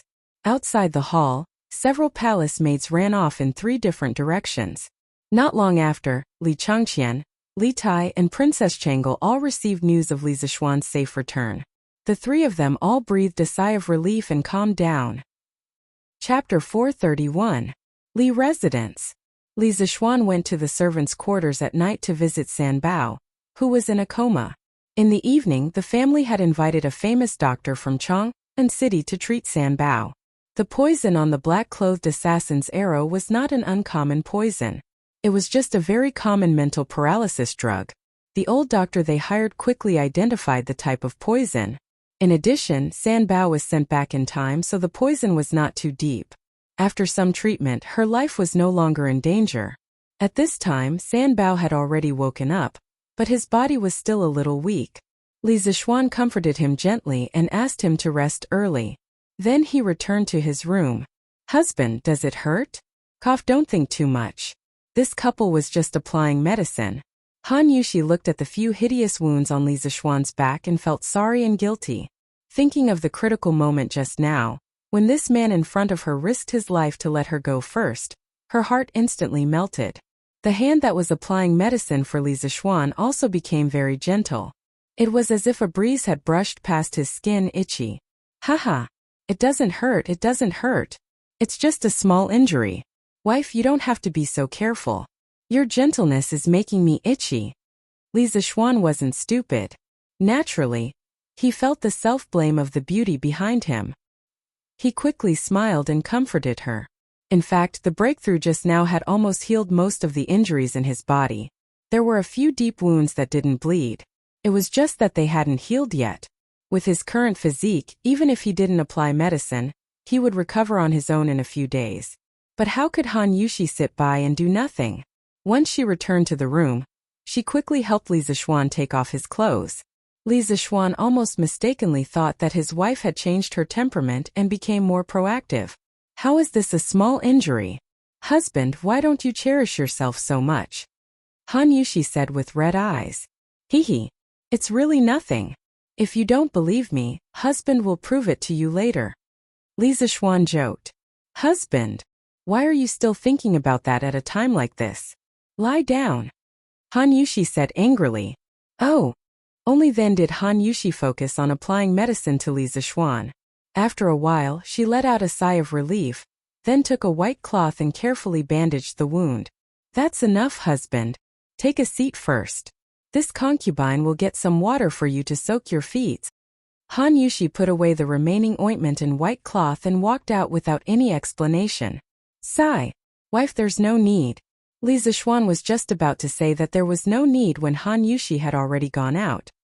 He was only slightly injured, but he was taken care of like a patient who could not get out of bed. This wife of his was really too considerate. Not long after, Han Yushi walked in with a basin of hot water. Li Zishuan looked at the steam rising from the wooden tub and was speechless. Who would soak their feet in hot water on such a hot day? As if she could see Li Zishuan's thoughts, Han Yushi put down the wooden tub and smiled. "Husband, this foot-soaking water has added shuanghua, rhubarb yuanbai, honghua, oolong charcoal, dahurian, frankincense, myrrh, white flower, snake tongue grass, snakebed seed, and dozens of other herbs. In a while it will be supplemented with massage. Not only can it clear the meridians, but it can also strengthen the muscles and bones. It's very effective for recovering injuries. Li Zishuan suddenly realized that it was soaking feet in traditional Chinese medicine. He did not expect that the Tang dynasty was so particular about it. He asked, "Wife, where did you learn all this from?" "My mother. When I was young, my father often got injured when he went hunting in the mountains. My mother picked herbs herself and has been using this prescription to soak my father's feet. It's really useful. Husband, you have to believe me," Han Yushi said without looking up as she helped Li Zishuan take off his foot clothes, which were almost equivalent to the socks worn by modern people. Father-in-law and mother-in-law are really loving. Li Zishuan sighed in his heart. He did not know what good deeds this father-in-law of his had accumulated in his previous life to marry such a virtuous wife. He really picked up a treasure. But then again, didn't he also pick up a treasure? His wife was not only beautiful, but also knew how to cook and take care of the family. She also knew how to take care of people with a gentle and considerate personality. Li Zishuan was satisfied with such a wife. He was not a greedy person from the beginning to the end. Seeing that Han Yushi really squatted down and massaged the soles of his feet, Li Zishuan could not help but squint his eyes. First, it was comfortable. Second, he had a bird's-eye view from his position and could see some scenery that ordinary people could not see. Husband and wife could not only do that kind of thing. Usually, this kind of casual joking and amusement could also be a kind of adjustment for the relationship between husband and wife. Father and mother have never been angry. Their relationship is really good. Han Yushi lowered her head and said softly. Li Zishuan faintly replied with an The room fell into silence for a moment, and the atmosphere was very warm. Husband. The next time you encounter danger, can you not leave me alone? You once said that husband and wife are one, but when disaster befalls us, this concubine couldn't endure it with you. During those 4 hours of waiting for you to return, this concubine felt worse than death. Han Yushi lowered her head and hesitated for a while before saying weakly. She really made one's heart ache for her. Li Zishuan secretly cursed. He bent down, cupped Han Yushi's cheek, and pressed his forehead against hers. Silly girl, if I can't protect you, then what kind of man am I? You and I, husband and wife, are indeed one. We share blessings and hardships, but I am your husband. I have the responsibility to protect you. Even if there comes a day when we must die, I will never let you die in front of me. Husband, 10 feet is 10 feet and a person is 8 feet long. If you encounter such a situation in the future, you still have to run first. Only when you are safe can I concentrate on fighting the enemy. You and father and mother are my only weakness. Han Yushi stared at the man in front of her in a daze, but her tears couldn't stop flowing. Husband. No need to say. I understand. Wife, listen to me. Also, I promise you that I will never encounter such a dangerous situation in the future. Li Zishuan touched his wife's chin and said with a smile. Han Yushi smiled through her tears and wiped her tears with her sleeve. Then she asked, Husband, who was that black-clothed man in the day? Why did he want to kill us? Li Zishuan tilted his head and thought of the black-clothed man's words. Jianghu matters end in Jianghu. A life for a life. He thought of something and said, I don't know where that old thief came from, but why does his tone sound like vengeance? I'm not too sure either. Vengeance? Husband has always been kind to others. Why would you provoke an enemy? Think about it tomorrow. Wife, you must be tired after squatting for so long. Sit down and let your husband massage your feet. No. How can a husband wash his wife's feet? How embarrassing would it be if word got out? What's there to be embarrassed about? Is my doting on my wife a hindrance to others? Wife, come over quickly. Chapter 432. It was night. Southeast of Chang'an City, Dunhua Square. In a wealthy house, one could vaguely see a room lit by candlelight. Granduncle, the Snake King, failed the assassination and disappeared without a trace. I heard that he was almost captured by Qin Qiong. A man in white rushed up to the old man lying on the couch and said respectfully, The white-haired old man had a sleepy look on his face. At this moment, his eyes were slightly closed, and his chest was rising and falling rhythmically, as if he was asleep. After a long while, he finally opened his mouth and said, "Isn't he a very powerful grandmaster expert? Why can't he even deal with a child?" Back then, he boasted that he could end Li Zishuan's life with an arrow. The young man cupped his hands and said, "Granduncle, the Snake King's martial arts cultivation is much higher than Li Zishuan's. According to common sense, the Snake King can finish him in an instant, but—" "No buts." The white-haired old man waved his hand weakly and said, "This old man doesn't understand these things about martial arts, and I don't want to understand. Trash is trash. Xianji, don't interact with this kind of Jianghu in the future, or you will be dragged down sooner or later." "Granduncle is right. Xianji will remember it." The young man nodded and replied, "Well, tell your father to stop for a while. How can this old man not know what he is thinking? He is really short-sighted." The white-haired old man narrowed his eyes and said meaningfully, "Granduncle, Xianji will definitely bring your words." The young man said in surprise, "Well, are you still worried that the imperial court will find out about our scheme against Li Zishuan this time?" The white-haired old man picked up a cup of tea beside the couch and took a sip. Seeing the young man frown, he asked, "No, that's not it. We didn't ask someone to assassinate this time. The Snake King came to us himself. We just inadvertently revealed a piece of information to him. Now, even if the imperial court really comes to us, it has nothing to do with us." The young man shook his head. "Then Xianji, what are you worried about? The Snake King failed the assassination this time and was almost crippled.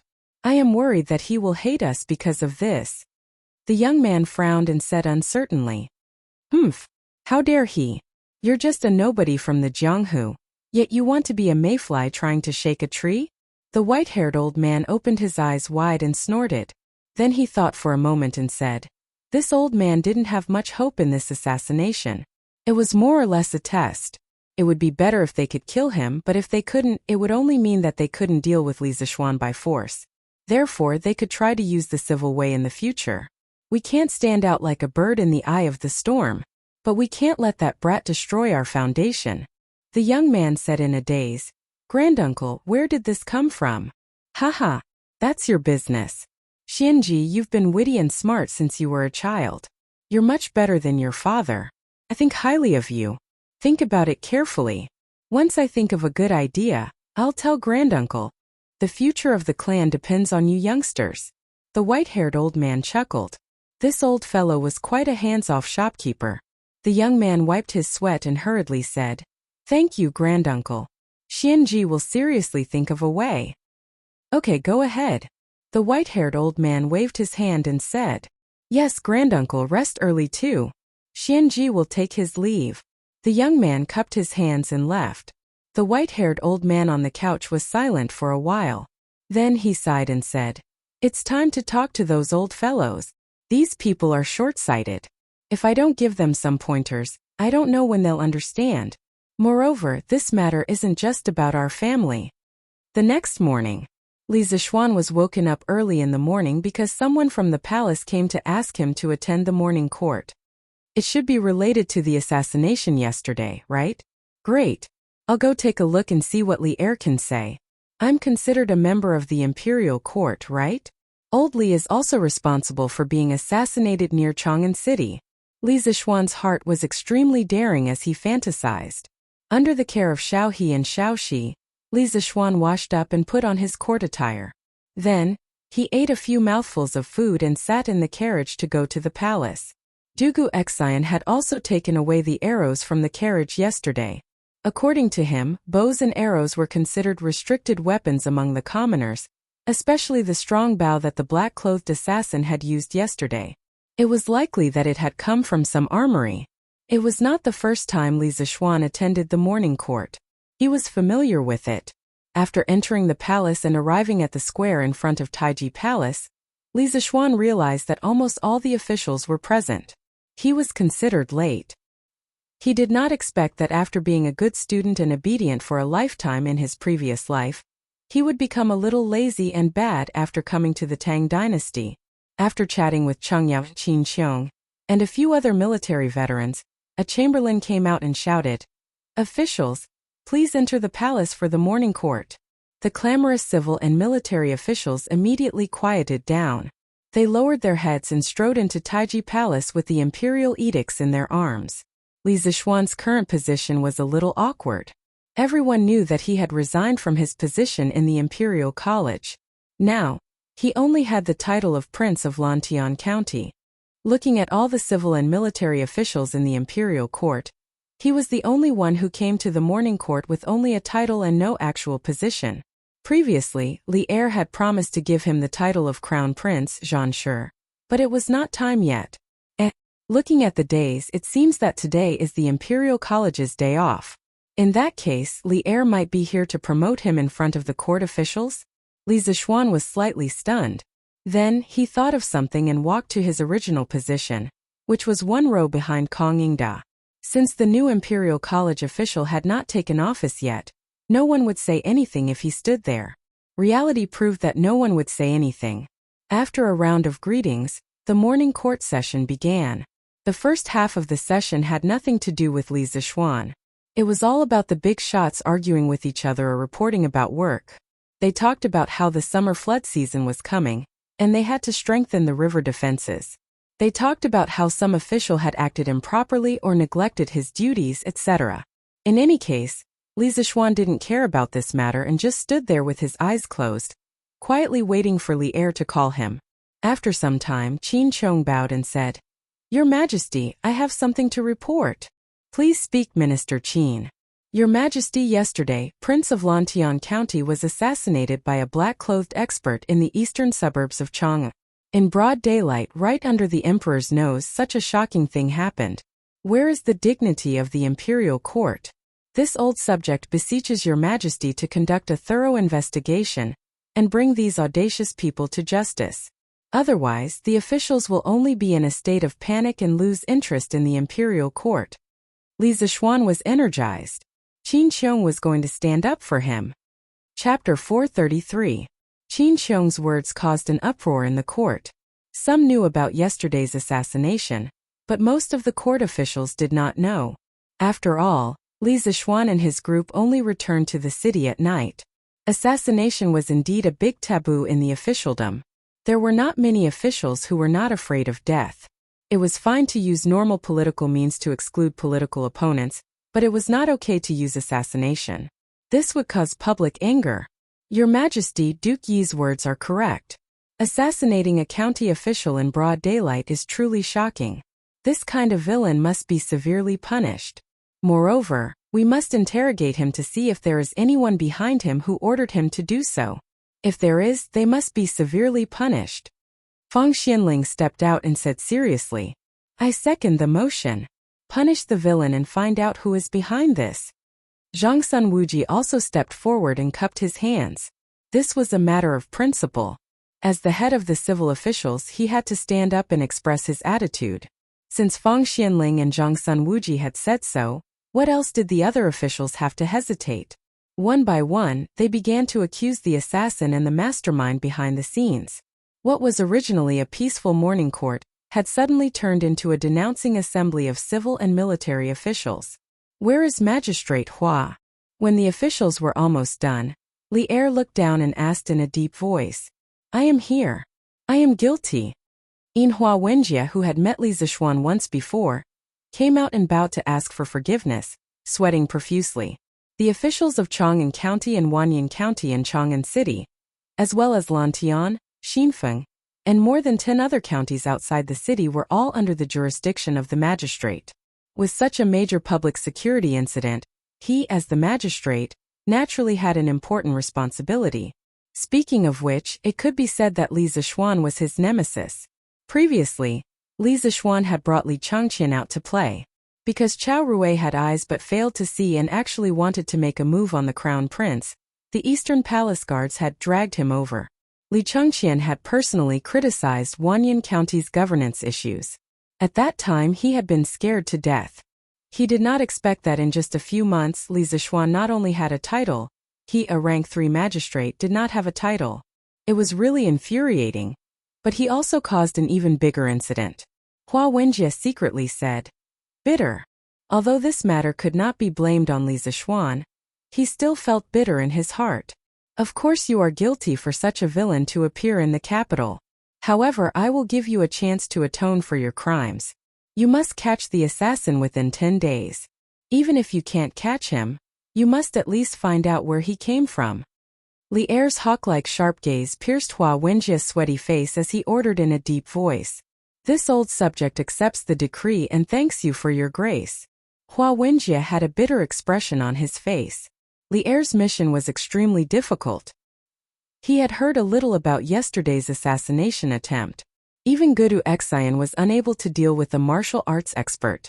Asking him to investigate and capture the culprit was truly an impossible task.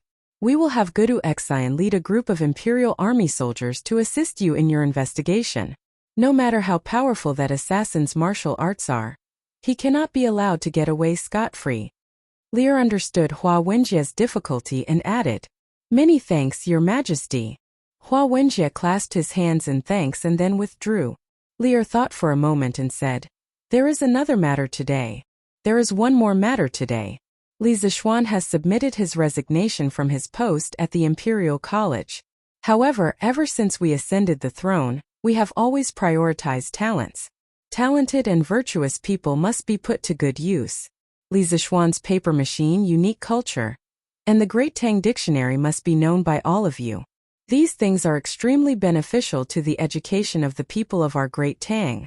It is very likely that in a few decades, scholars will blossom all over our Great Tang. The great cause of education that even the Qin Emperor was unable to achieve during the Hanwu era may be realized through the combined efforts of all of you. Thus, we appoint Li Zishuan as Crown Prince Zhanshi, and also confer upon him the titles of Jinziguang Lu Daifu and Zhaowu Chaplain. What do all of you think? Silence. The moment Li Er finished speaking, the hall fell into a strange silence. The officials were stunned for a moment and then looked at each other, not knowing what Li Er was up to. Li Zishuan was also somewhat confused. What did old Li mean by this? Was he trying to stir up trouble? What the hell was Zhaowu Chaplain? Your Majesty, this subject has an objection. How could the old flame Wei Zheng let go of such a good opportunity? He flicked his sleeves and angrily cupped his hands. What objection does Minister Wei have? Li Er raised his eyebrows and asked unhappily. Wei Zheng was not afraid of Li Er. He nonchalantly cupped his hands and said, Li Xianan has indeed contributed to the education of our Tang dynasty, especially the Tang Dynasty Dictionary. This book really has a profound meaning. Your Majesty conferred upon him the title of Crown Prince Zhanshi. Although it is a little out of line, it is understandable. If Li Xianan can guide the Crown Prince to be diligent in his studies, it will also be a blessing for our Tang dynasty. But Jinziguang Lu Daifu is too much. A Jinziguang Lu Daifu who is not even 15 years old.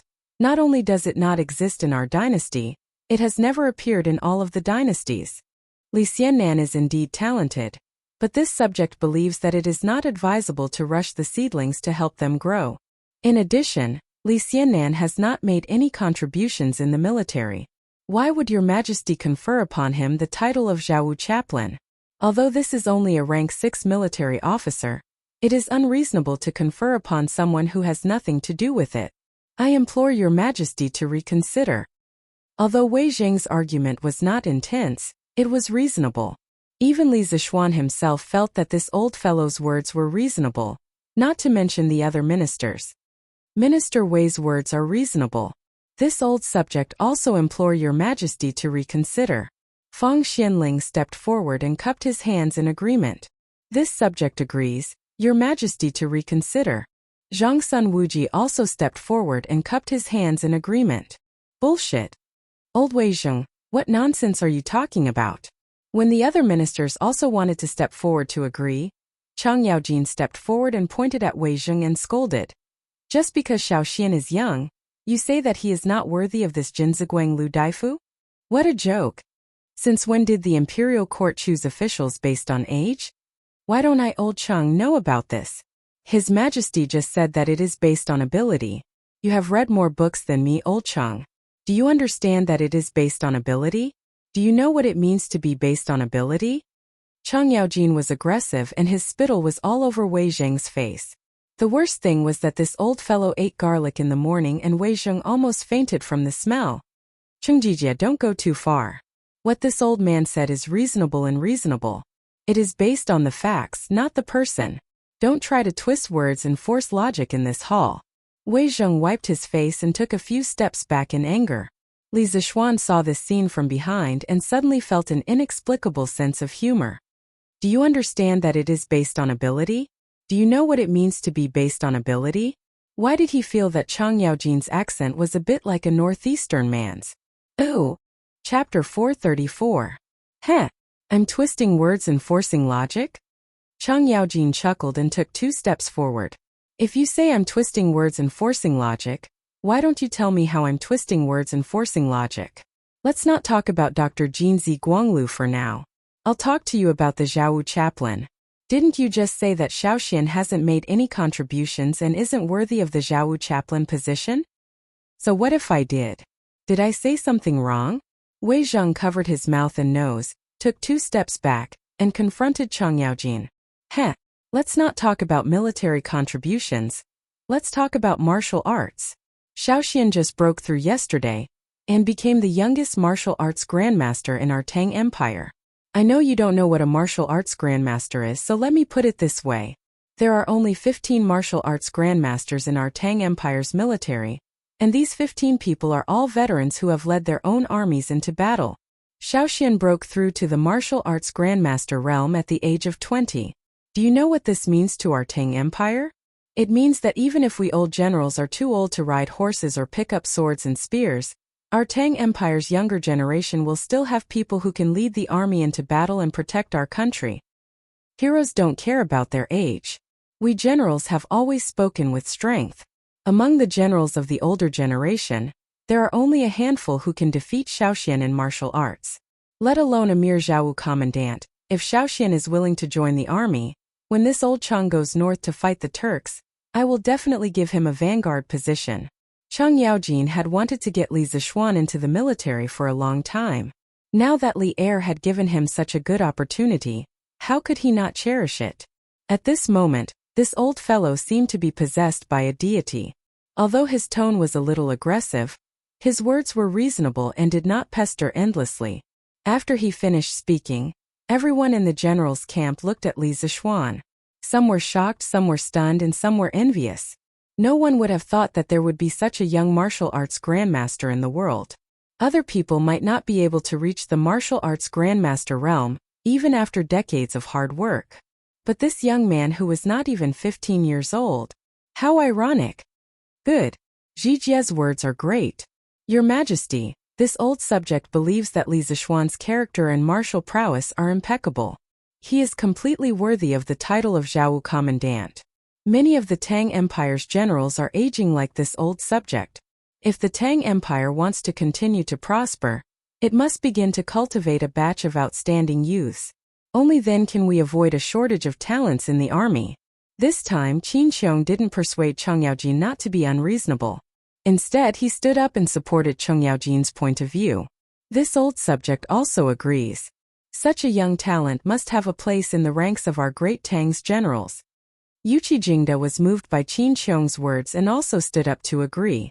This old subject also agrees. Niu Jinda walked out and cupped his fists. This old subject also agrees. The Li County man is proficient in both the pen and the sword. He should set an example for the younger generation of our great Tang. The Minister of War, Li Jing, who had been unknown in the imperial court for a long time, actually took the initiative to speak up today. Moreover, it was to support a young man. This really shocked many people. As an important figure in the Tang Empire's military, Li Jing's statement was very meaningful.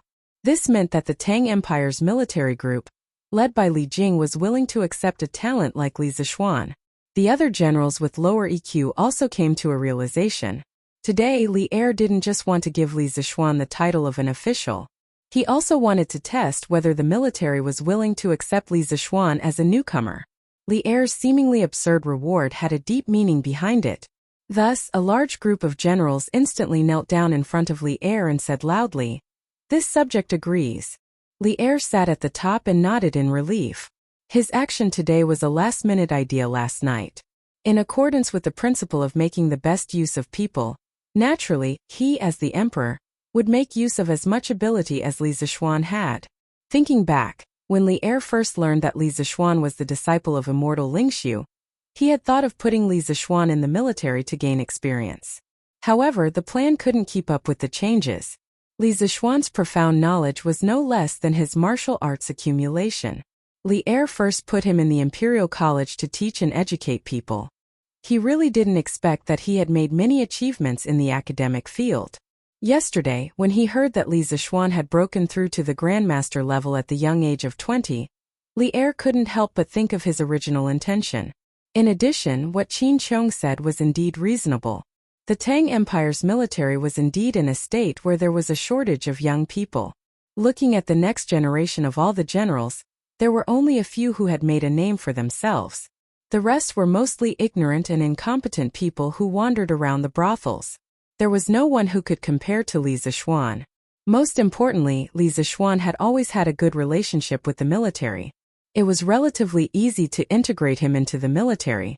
Thus, the most bizarre combination of contradictions in the history of the Tang Empire came into being. He had both a civil and a military title. Moreover, he had a noble title that couldn't be distinguished between the civil and military titles. It was really bizarre. At this moment, the line between civil and military was becoming more and more blurred on Li Zishuan. Li Er also wanted to give Li Zishuan a military title of a higher grade. However, as Wei Zheng had said, Li Zishuan had not made any military achievements. It was already good enough to give him a military title. Fortunately, he didn't give him a high grade because it was only a grade 6 military title. Wei Zheng was arguing. If the grade was higher, wouldn't Wei Zheng dare to tear down the Taiji Palace? Since that's the case, it's decided. Li Zishuan, we and the officials have high hopes for you. In the future, you must be cautious and conscientious, and be a good example for the younger generation of the Tang Empire. You must not be as lazy as before. Do you understand? Li Er made the final decision and said in a deep voice. However, when the officials heard these words, they all felt that it was strange. Why did it sound like an elder lecturing a junior? Could it be that the emperor had something to do with this child? Some of the old men who liked to gossip couldn't help but look at Li Zishuan and Li Er's faces. The fire of gossip in their hearts burned fiercely.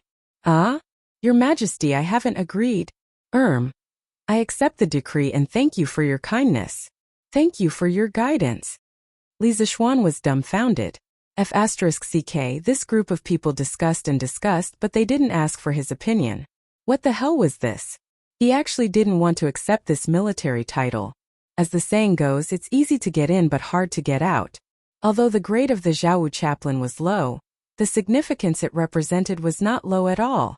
Once he accepted it, he would be labeled as a general in the future. When the time came to fight, people would definitely think of him.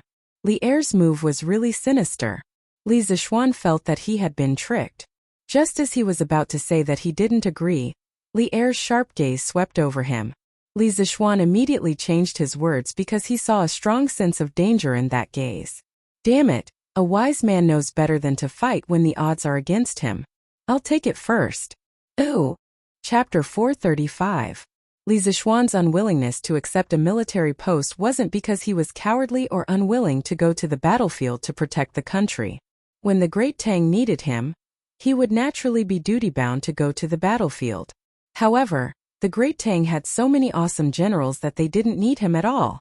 He just wanted to live a peaceful and sweet life with his wife. Cough cough, in the end he was just lazy. The curved plow and compass that Li Zishuan created previously promoted farming, and made it very convenient for Li Shaogong to lead the fleet out to sea. I originally wanted to transfer him to the Ministry of Works to create more tools that would benefit the country and the people. However, Li Zishuan told me that he wanted to establish an academy named Yanhuang. He wanted to pass on his knowledge of inventing new tools to more people. I think this is a good move. What do you think? With the cooperation of the military generals, Li Zishuan was successfully promoted to an official post. Then, Li Er continued to take a mile after taking an inch, and revealed that Li Zishuan wanted to establish Yanhuang College. He brought this matter to the imperial court so that Yanhuang College would face less resistance in the future. The officials were speechless. They didn't know what Li Er was up to this time.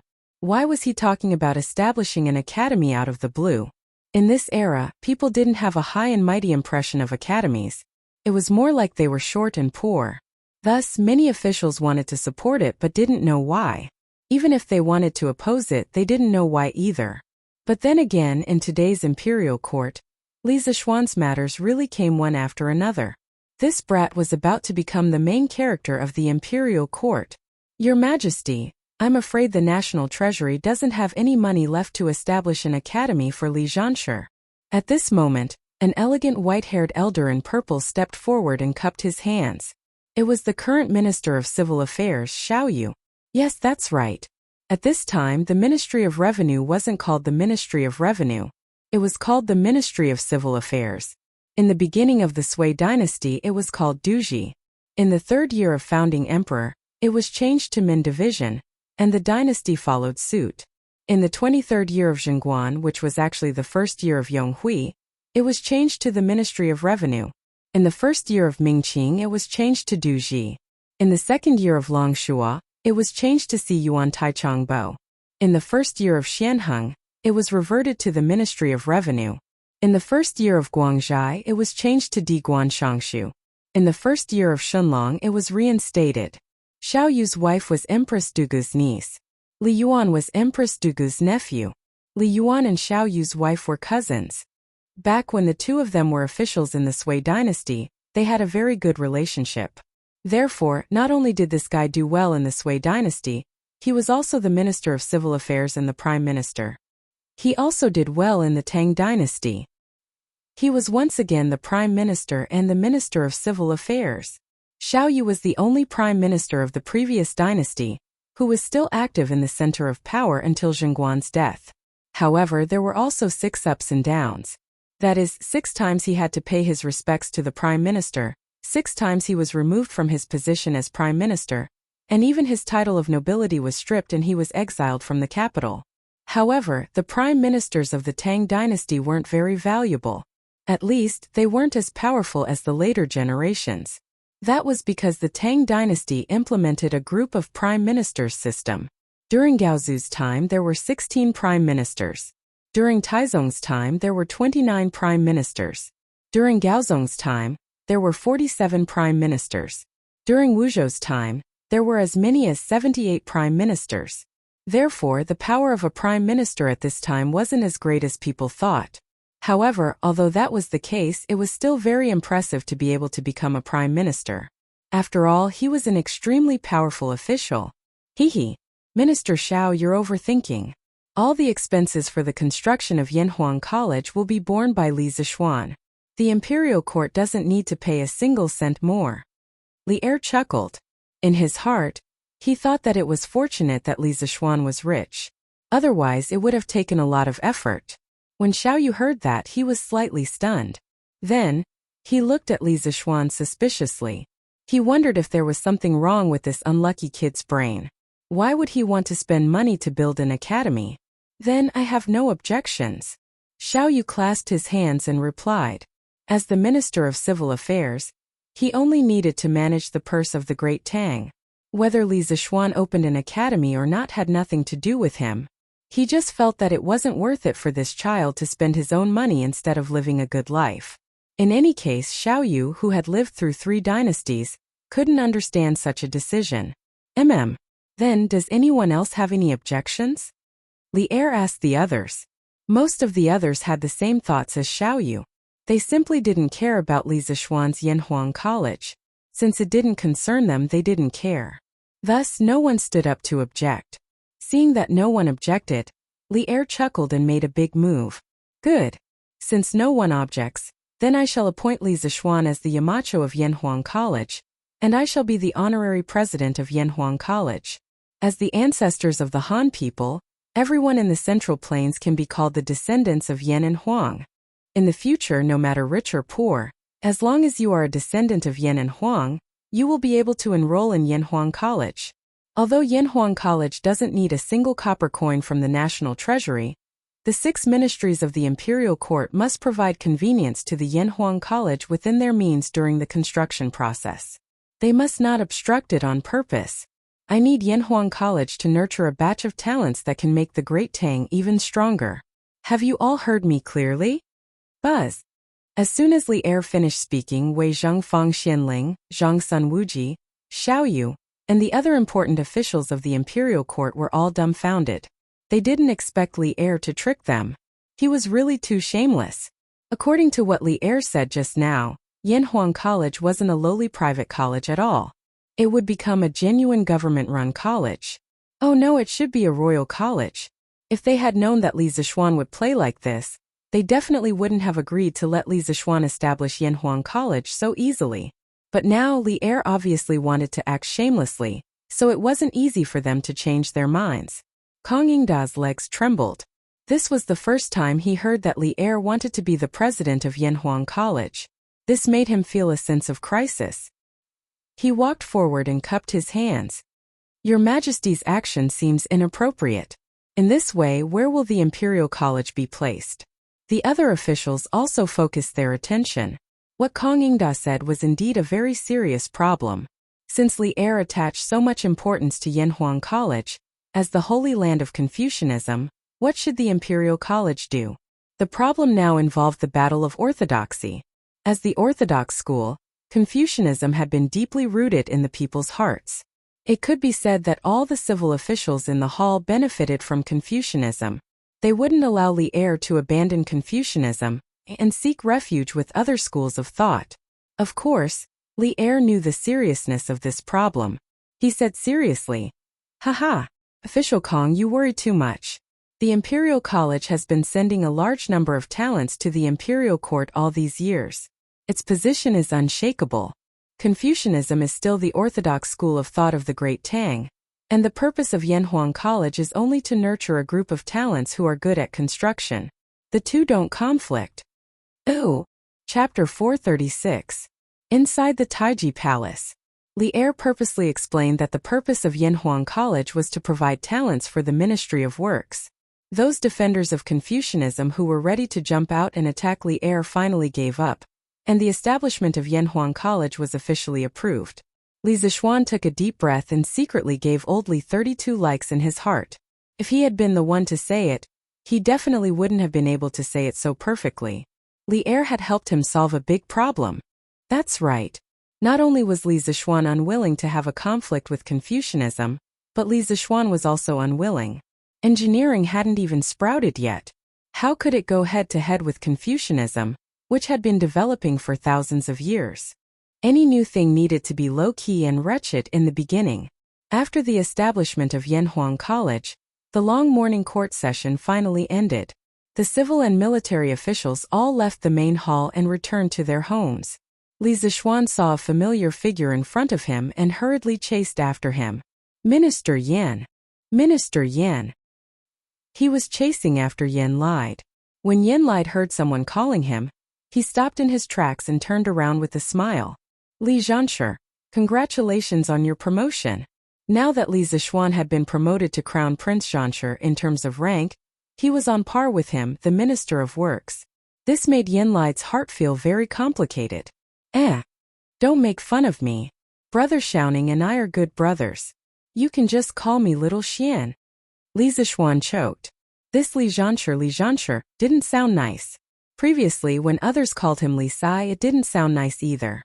At this time, he wanted to complain about the problem of how people of the Tang dynasty addressed him. In this era, there was a lot of attention to how officials were addressed. In some brainless novels, it was often written that when the protagonist met an official, he would directly call him Lord Zhang, Lord Wang, or Lord Li, regardless of what official he was. In fact, this was not respecting historical facts. Darren was a form of address. In the Tang dynasty, it was only used to address one's parents. Under certain circumstances, it could be used to address one's direct relatives. One could never use Darren Zhang, Darren Wang, or Darren Li to address various officials. Therefore, when you meet an official, don't simply call him Lord, unless you want to acknowledge him as your godfather. In the Tang dynasty, officials were usually addressed with surname plus rank. such as Minister Zhao, Minister Qian, or surname plus Gong. For example, when you met Feng Xianling, you could say Good Minister Feng.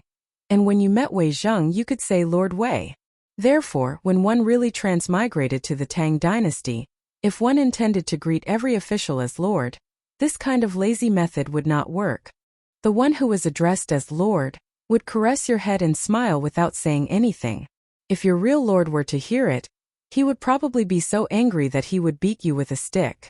Fortunately, Li Zishuan had transmigrated and merged with the memories of his previous life. Otherwise, he would have been screwed over by some brainless novels from his previous life. Nephew Xian, why did you stop me? Yen Lide stroked his beard and smiled. He thought to himself that this kid did not get carried away. He still valued Li Zishuan as a descendant, so naturally, he did not want him to turn bad. Yes, I have something to ask Minister Yen for help. Why don't we talk as we walk? Okay, then let's go to your carriage. I heard that your carriage is the most comfortable to sit in, haha. Yen Lide said half-jokingly. I couldn't ask for more. Minister Yen, please. Say it. What is it? Look at how serious you are. Sitting on the Don't Touch My Number 1 sofa, Yen Lide sipped his wine and looked at the passers-by outside the window. It's not a big deal.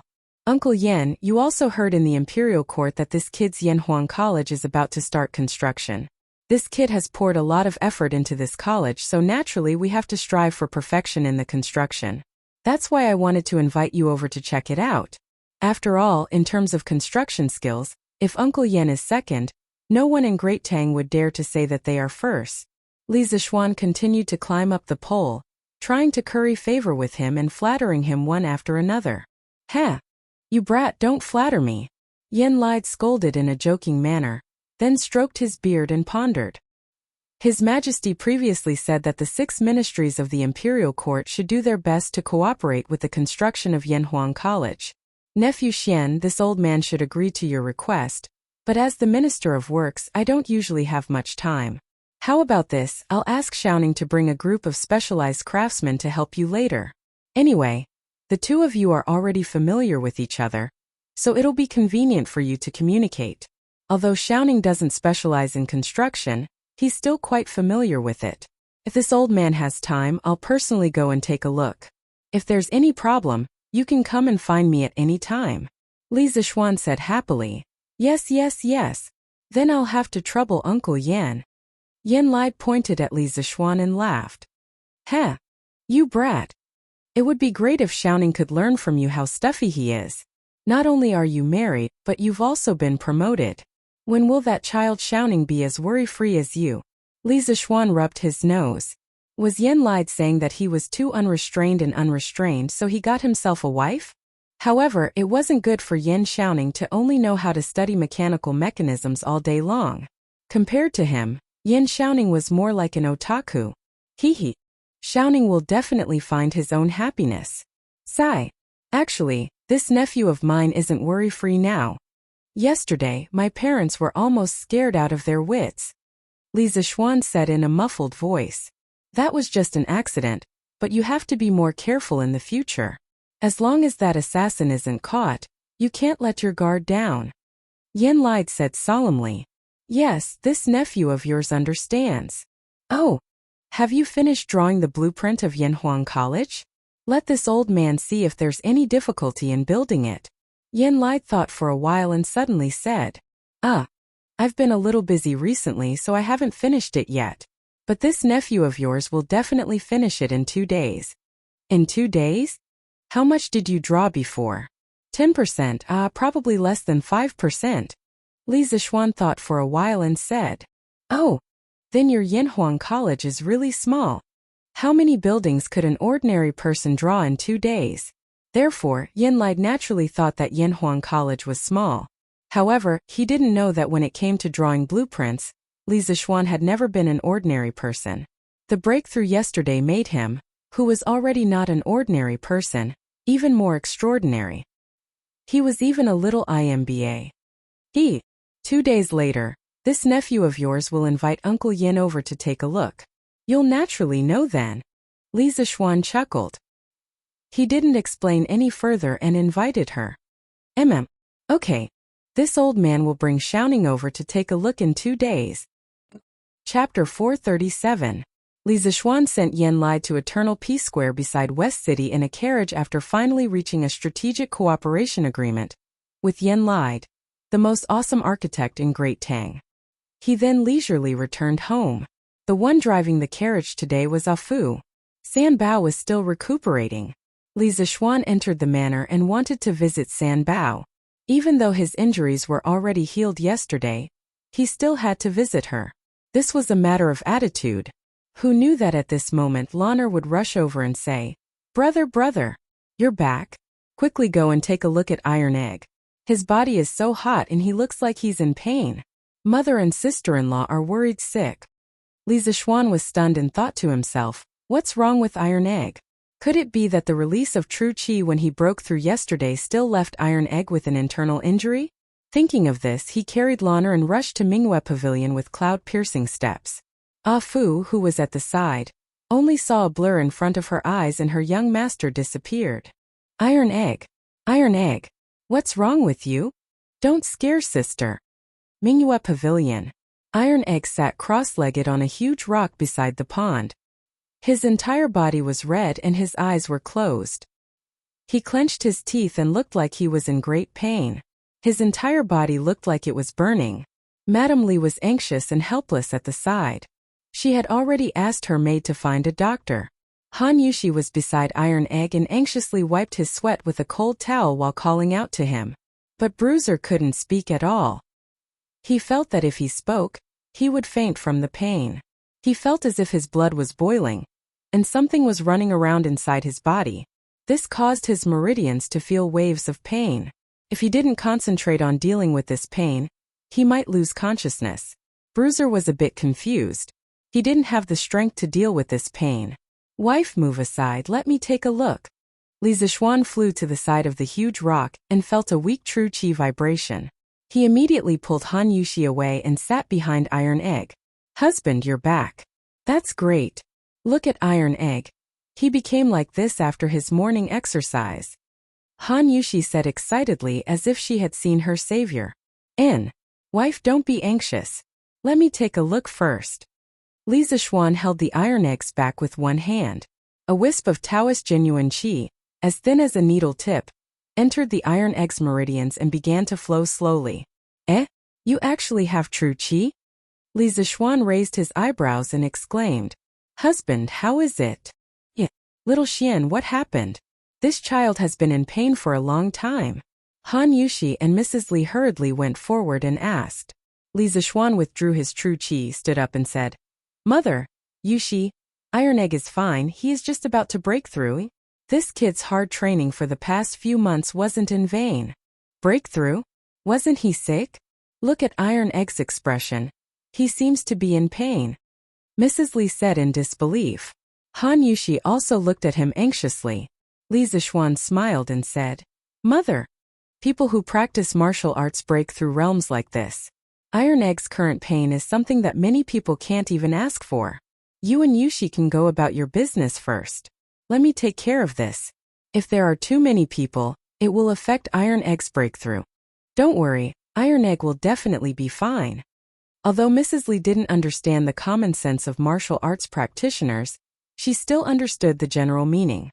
She pulled Han Yushi and said, Yushi, let's go out first. Little Xian is here. Lana, let's go, you also go out with Mother. And Mother? Han Yushi replied. Then she glanced at Li Zixuan and Iron Egg. Li Zixuan gave her a reassuring hand gesture. Only then did she feel relieved. Lana blinked and asked, Brother, after Iron Egg breaks through, will he become as powerful as Brother? When the time comes, will he be able to fly up the tree with Lan? When Li Zixuan heard this, he didn't know whether to laugh or cry. He rubbed the little girl's braids and said, You can ask him later. For now, let's go out and play. Oh. Calm down and try to control the 3 tadpole-like true qi in your body. When you can really control them, you will be able to draw true qi into your body. From the moment Li Zixuan came here, Iron Egg had already felt it. At the same time, he breathed a sigh of relief in his heart. The battle he witnessed yesterday gave him a deeper understanding of Li Zixuan's strength. He believed that with Li Zixuan here, he would definitely be fine. At this moment, Li Zixuan's voice seemed to have a trace of magic. Iron Egg felt that he didn't hear this voice with his ears, but with his heart. This made him unable to help but slowly try out the method that Li Zixuan had just taught him. After a full 45 minutes, Iron Egg felt that the 3 tadpole-like true qi that were originally restless in his body suddenly became obedient. And in his body, it was as if something had been opened up. Then, the previous torturous pain in his body all disappeared, replaced by incomparable comfort. Huff! Thank you for your guidance, Master. Iron Egg felt that all the pores in his body seemed to be crazily breathing fresh air. Every part of his body was full of vitality, and his body seemed to have become lighter. He couldn't help but let out a sound of comfort.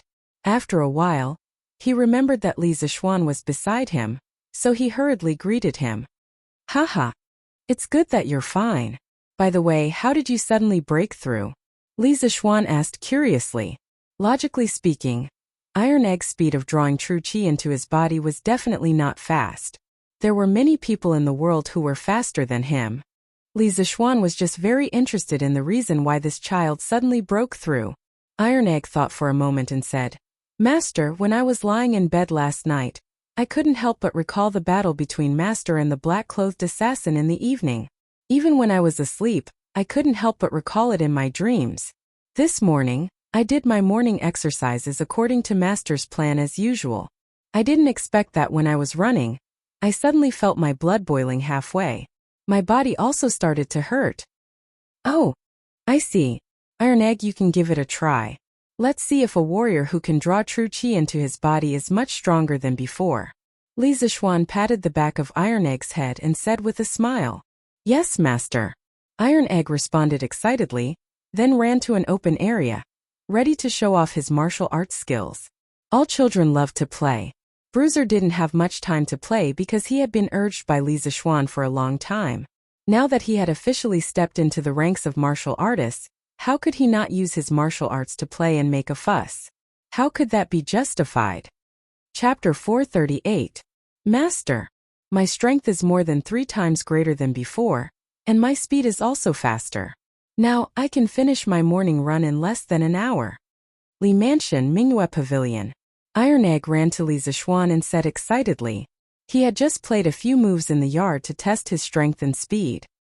He immediately discovered that his physique had undergone an earth-shattering change. In the past, his strength was at most a little stronger than children of the same age. But now, in terms of strength, he did not lose to an ordinary strong man. Oh? Is that so? Then Iron Egg, you will double the amount of training every morning from now on. Li Zixuan sat on the stone bench and said casually. Iron Egg suddenly wanted to slap himself in the face. How dare he get carried away and talk nonsense, but since Li Zixuan had said so, he could only accept it. Yes, Master. Oh, you brat. Master is doing it for your own good. With your current physique, you can definitely withstand this amount of training. Li Zixuan glanced at Tai Dan indifferently before continuing. Also, since you've already drawn qi into your body, you have to understand that from now on, you're no longer an ordinary person. You're a martial artist. Heroes use martial arts to break the rules. In the future, you must not rely on your martial arts to bully the weak. Of course, if someone bullies us, we will bully them back twice as much. Do you understand? Iron Egg said seriously. Master, rest assured. Iron Egg understands. Li Zixuan nodded and said earnestly. That's right. Well, good. After drawing the qi into your body, you can't slack off. You have to cultivate diligently. When the amount of true qi in your body increases, you can try to use this true qi to temper your body. In addition, you can't put all your energy into martial arts. Master's engineering is about to be fully developed in Yanhuang College, so Iron Egg, you still have a lot to learn. Master hopes that you can learn both civil and martial arts. Yes, Master. Iron Egg will do his best to learn. Only by suffering the hardest of hardships can one rise to the top. Iron Egg, you will suffer a little now, but 10 years later, you will definitely not regret your efforts today. Alright, let's go over there. I'll teach you a set of fist techniques and a set of sword techniques. If you practice more in the future, you'll benefit a lot. Li Zixuan planned to teach Tai Chi and Tai Chi sword to Iron Egg, because with his disciple's current strength, he could only practice one of the 9 Taishan swords, which was not very powerful. It was better to teach him Tai Chi, which could be used to defend himself in a critical moment.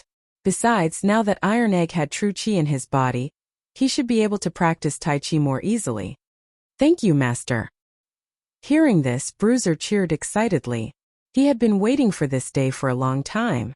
For the past few months, he had only been bitterly cultivating his internal strength in order to draw Qi into his body. He hadn't learned the slightest bit of martial arts moves from Li Zixuan. Now that he could finally learn some moves, how could he not be excited? Husband, your Tai Chi seems to be a combination of hardness and softness.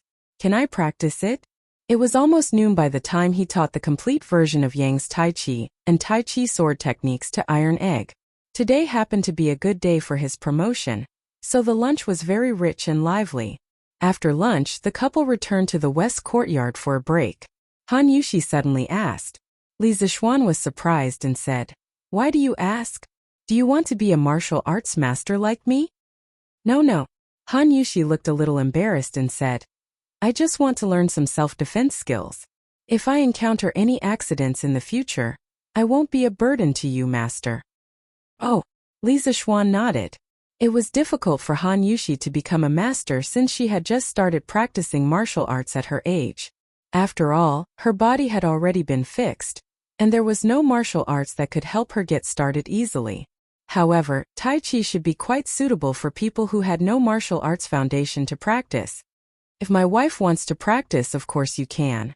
At the very least, Tai Chi can strengthen your body and prevent you from getting sick and suffering less in the future.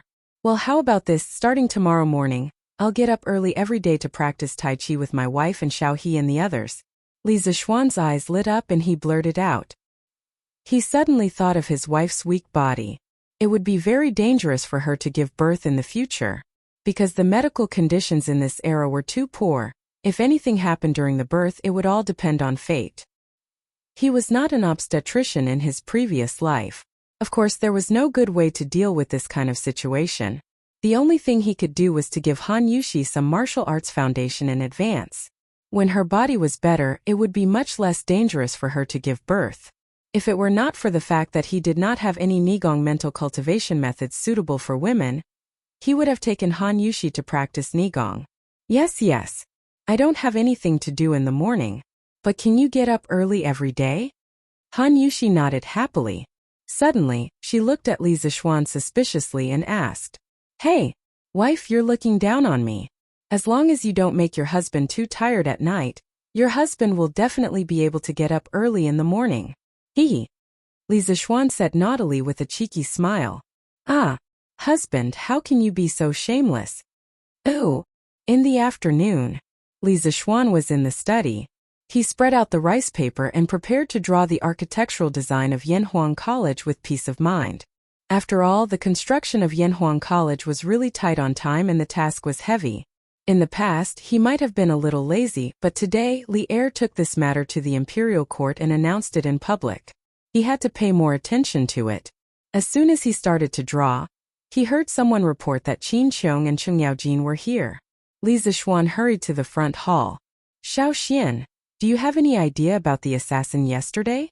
After they came to the front hall, Qin Qiong went straight to the point and asked. "Not yet. Uncle Qin, do you have any clues?" Qin Qiong shook his head and said, "I didn't even have time to fight with the assassin yesterday. How would I know where he came from? But Xiao Xian, you fought with him for so long. Based on his martial arts, can't you find some clues?" Li Zixuan said that Qin Qiong's thinking and ideas were very good, but he was just a newbie in the martial arts world.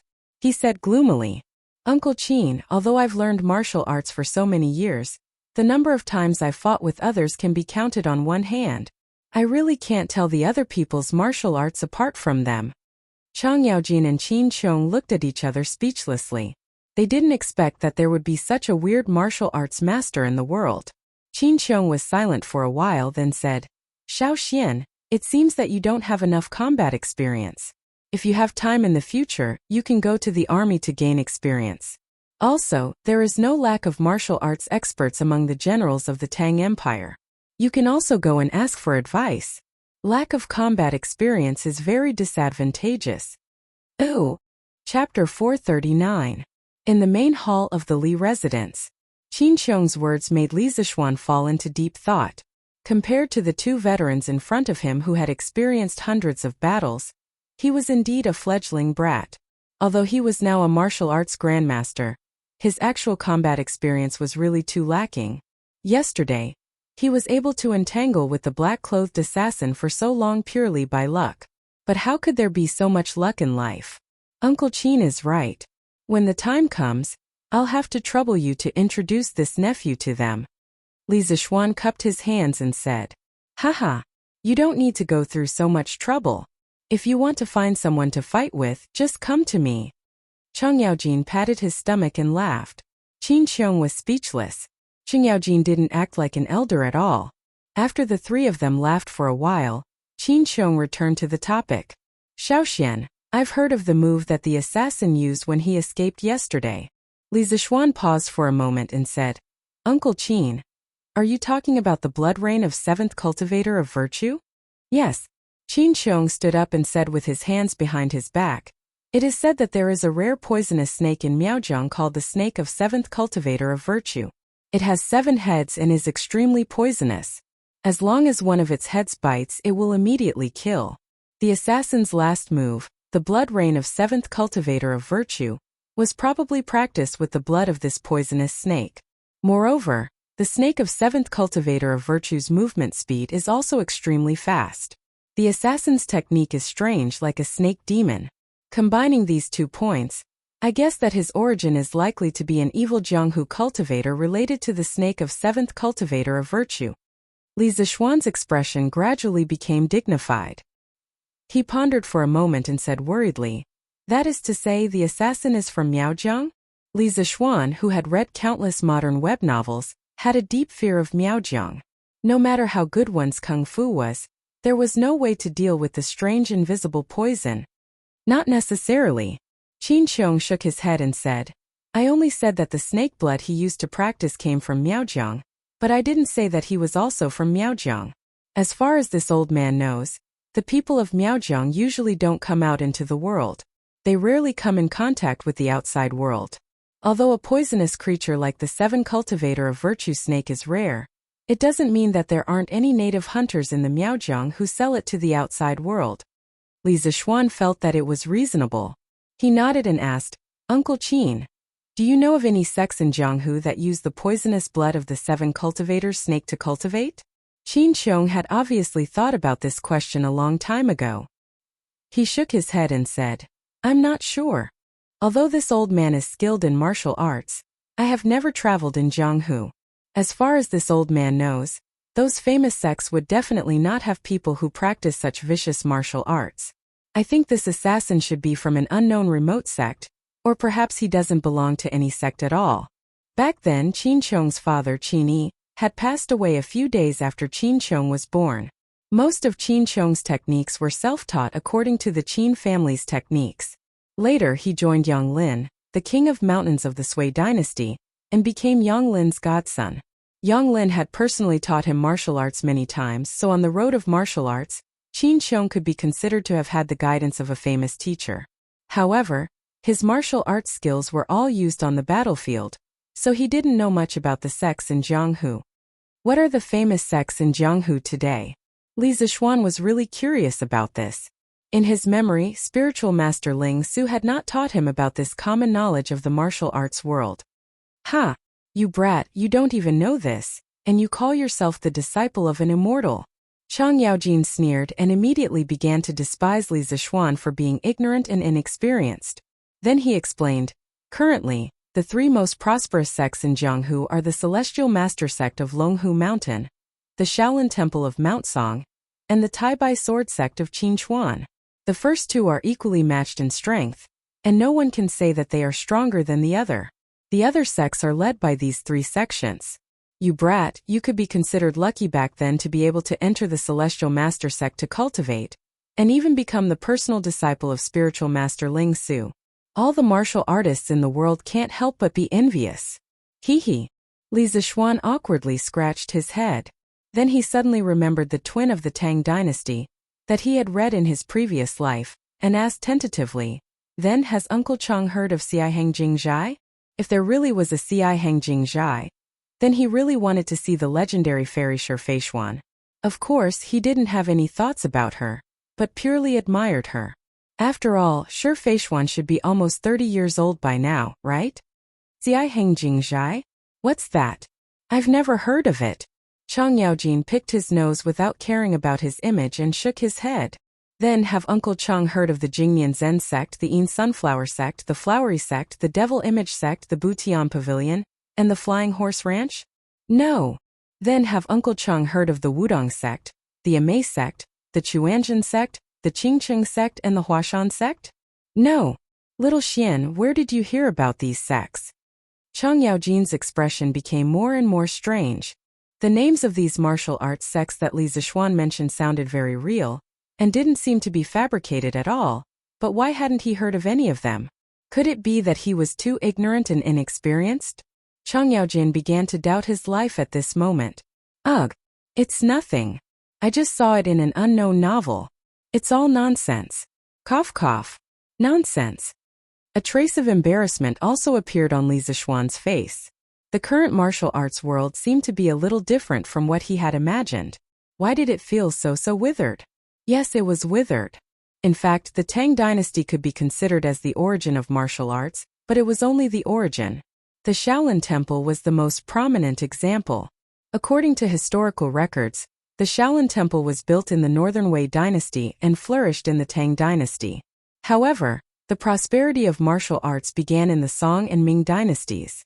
Most of the famous sects that could be checked in the history were also established in the Song dynasty. For example, the Wudong sect, a famous sect in the martial arts world, was established in the Song dynasty and flourished in the Ming dynasty. The largest sect in the martial arts world, the Beggars sect, was established in the Tang dynasty and flourished in the Song dynasty. The first sect in the Xianmen sect was established in the Song dynasty and flourished in the Song dynasty. As for other sects like the Amei sect, Kongtong sect, Kunlun sect, and Baji sect, they flourished even later.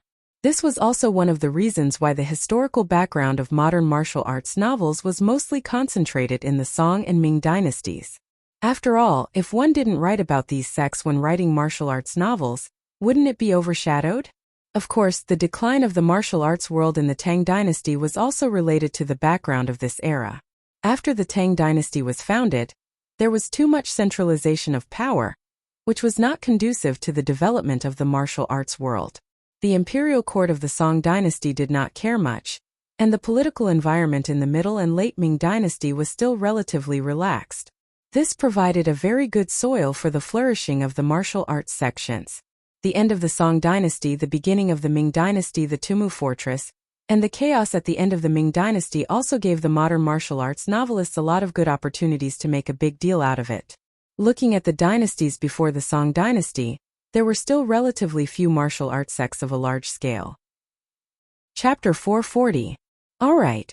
This old man is here to tell you about this clue. Xiaoxian, you have to be prepared. Leaving such a powerful master in the dark is not a long-term solution. This old man will ask someone to follow this clue, but Xiaoxian, you have to be careful too. I know that you have been busy building your Yanhuang College recently, so this old man won't stay here any longer.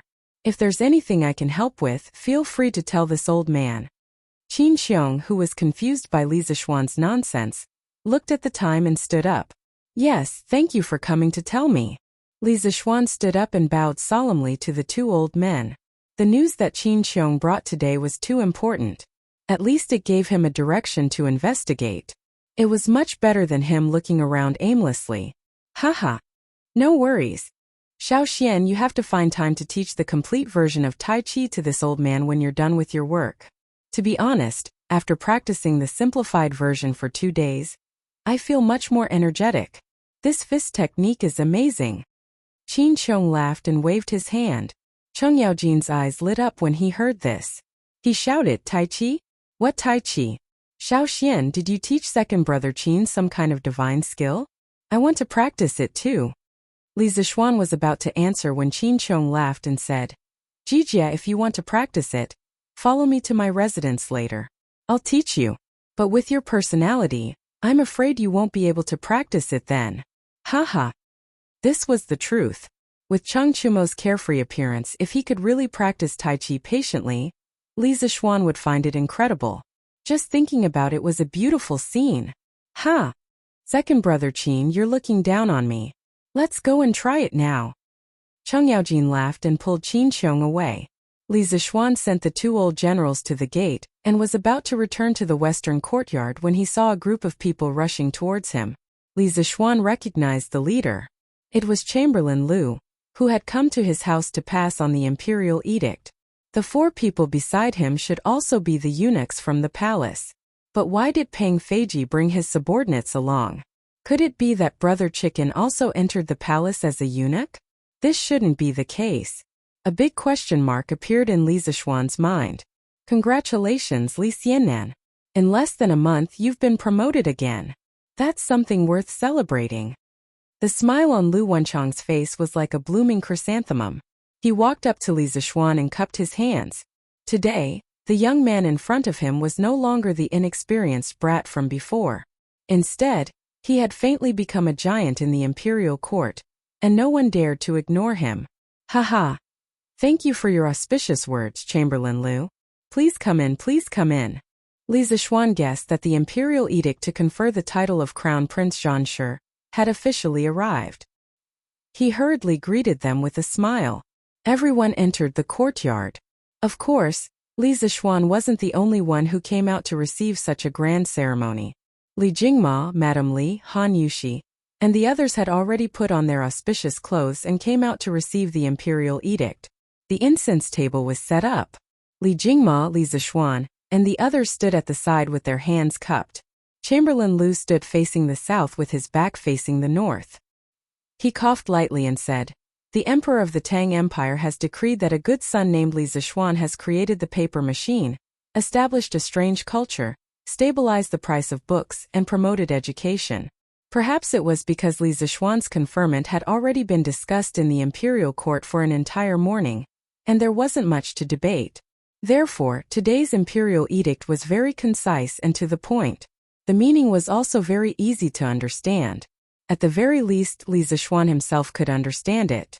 The first half of the imperial edict was nothing more than repeating what Li Zixuan had said in the morning court, including some of his main achievements and urging the construction of Yanhuang College.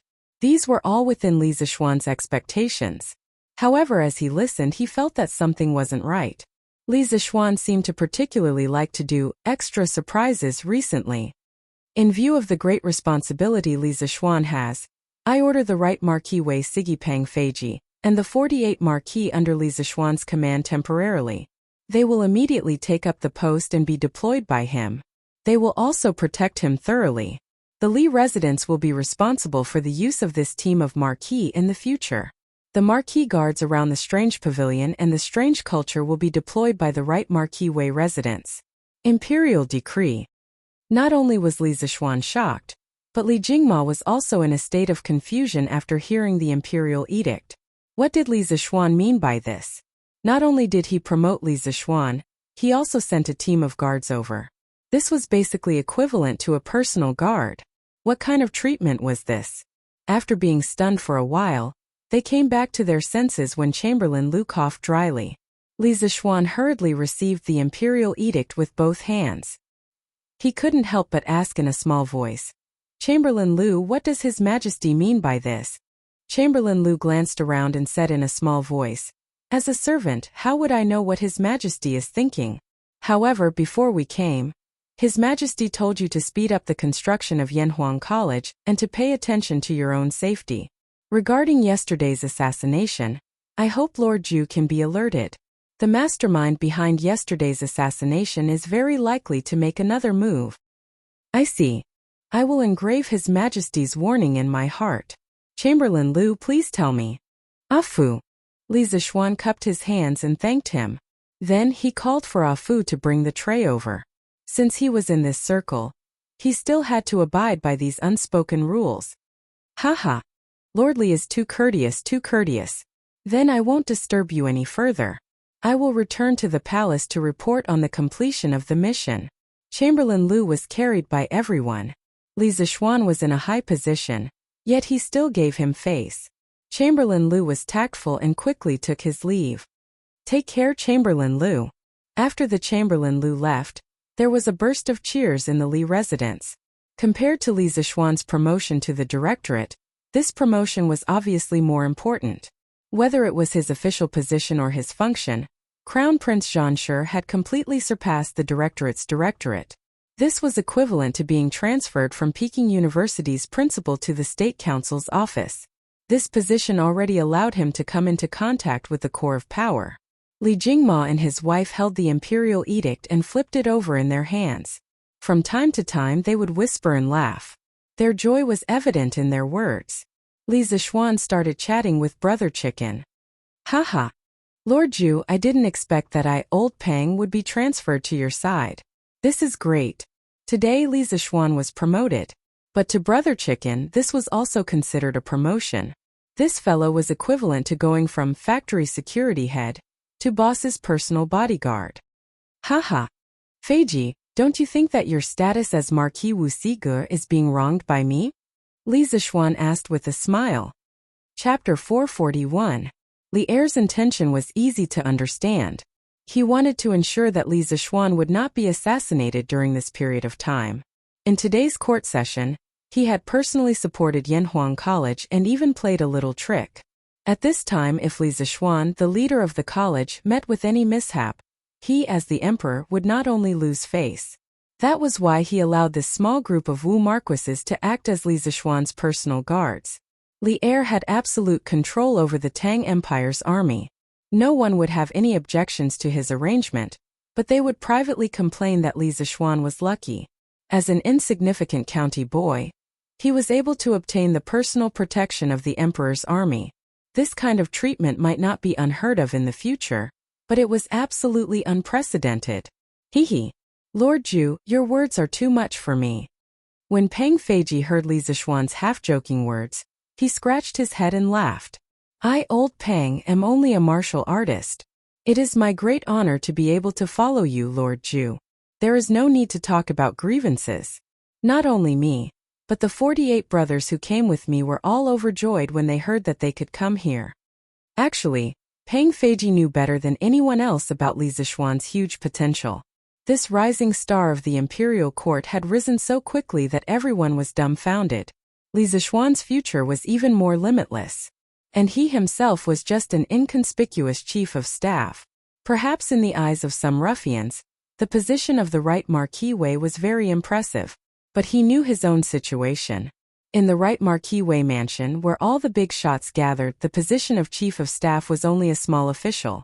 It was not that he did not want to work hard and rise to a higher position.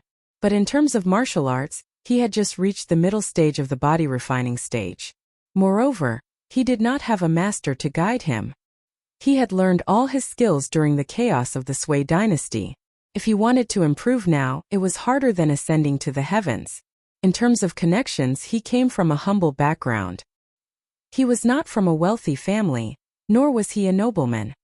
His ability to flatter his superiors could not be compared to others, so there was no backdoor for him.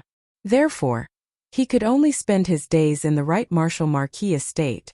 Now that he was able to follow Li Zixuan as the captain of his personal guards, he was very satisfied to be able to follow a Wu Dao grandmaster with a bright future and a high position, not to mention the generous treatment that the Li group gave to its employees.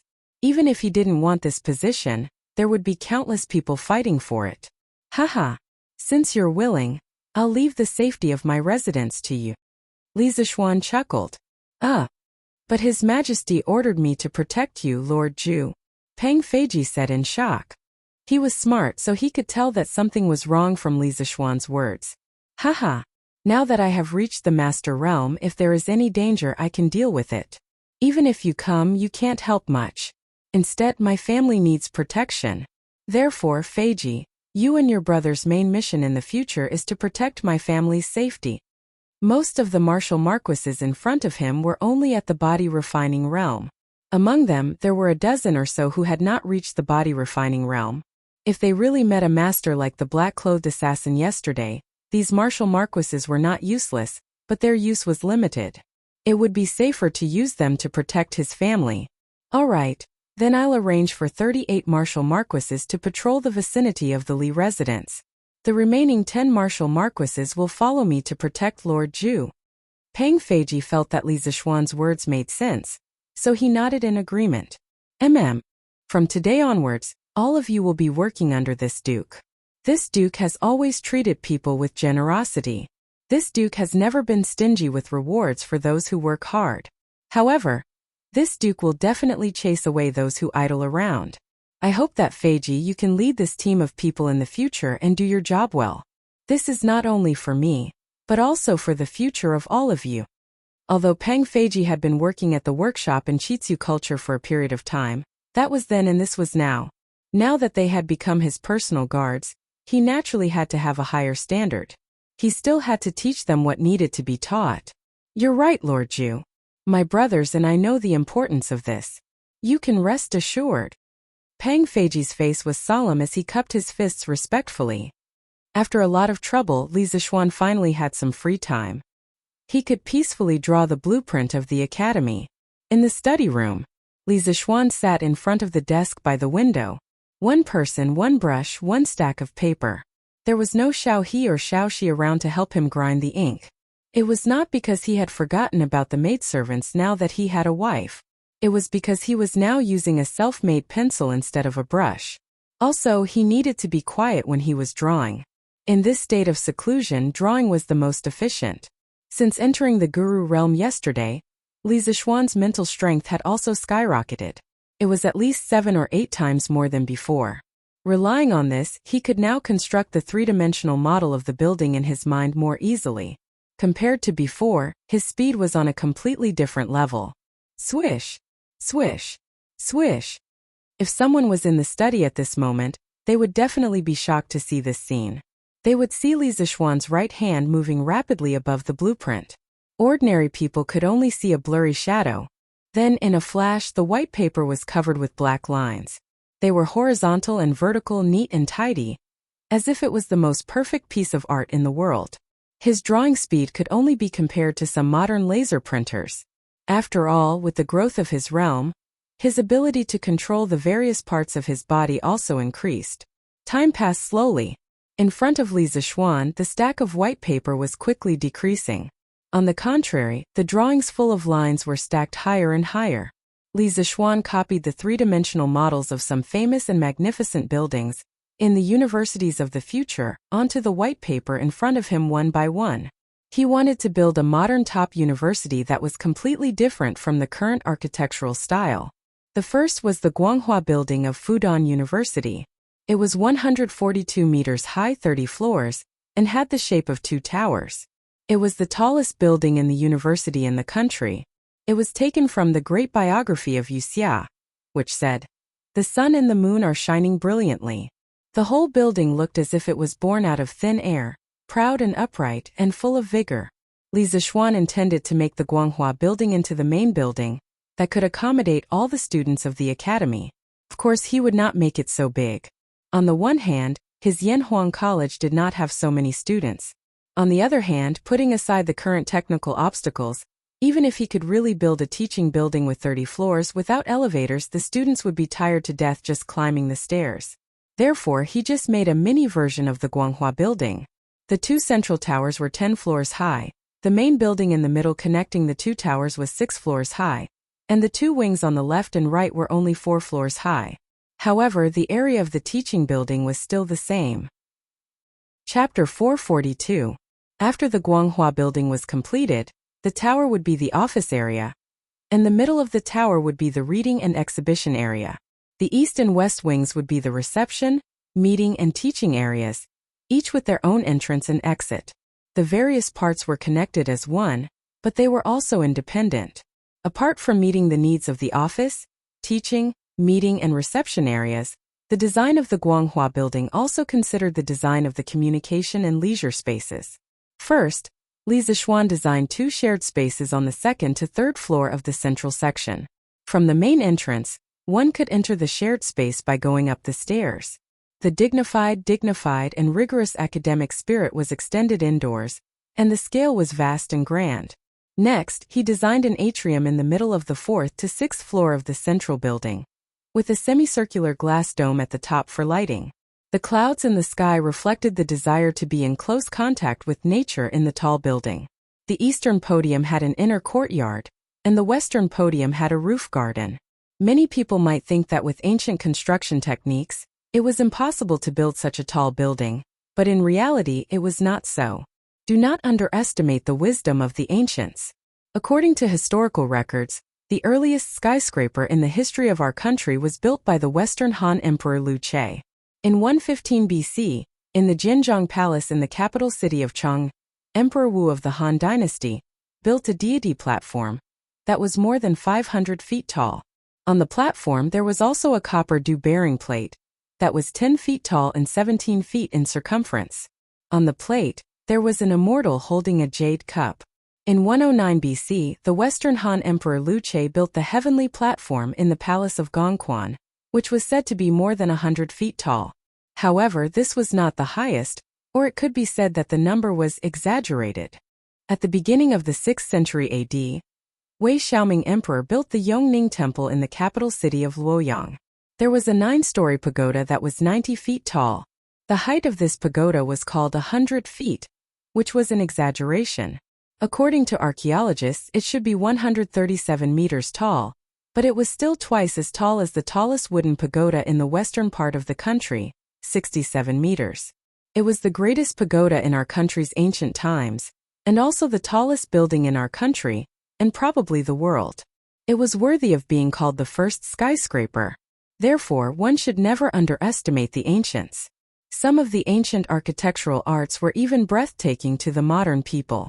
Besides, in order to enhance the stability of the building, Li Zixuan planned to use the next few days to study cement. If he could figure it out, then it would be foolproof. If he couldn't figure it out, then he would think of other ways. He didn't believe that with Yen Lide and Yen Liben, 2 master architects, they couldn't build a 10-story building. The second object that Li Zixuan wanted to plagiarize was Sichuan University's administration building, the Red Building. It could be considered the most famous building among all the universities in modern China. He planned to transform the Red Building into a library for the future students of Yanhuang College to read. The Red Building was used as the administration building of Sichuan University. It had China's unique ancient style architecture. The cornices were carved and elegant, and the red pillars and green bricks complemented each other. It was a fusion of foreign culture and local culture. The building used the Western classical composition of 3 sections to construct the middle of the building. A large number of China's traditional multi-eave roofs, ancient auspicious patterns, and China's traditional red pillars and other Chinese classical elements were used. The overall shape of the building was simple and dignified. The composition was disorderly and picturesque, and the solid appearance of the base formed a solemn and generous style. From the outside, it could be said that the style was very different from the popular Soviet-style buildings at that time, such as the Sichuan University Science Building that was built around the same time. Other than the fact that it looked like a palace from the front, it was similar to the new China-style buildings at Huaxi University. Looking down from above, the whole building looked like a large plane. Therefore, some people called it the Plane Building. Many people once said that the designer of the Red Building was the famous architect, Mr. Liang Xiqing. However, this saying was only found in the memories of Wang Rui, the general manager of a state-owned construction company in Chengdu at that time. There was no official written record. Later, it was confirmed that the designer of the Red Building was Mr. Gu Pingnan. However, from the imposing and magnificent overall architectural style and the exposed traditional China elements, it did have the flavor of a beam-style building.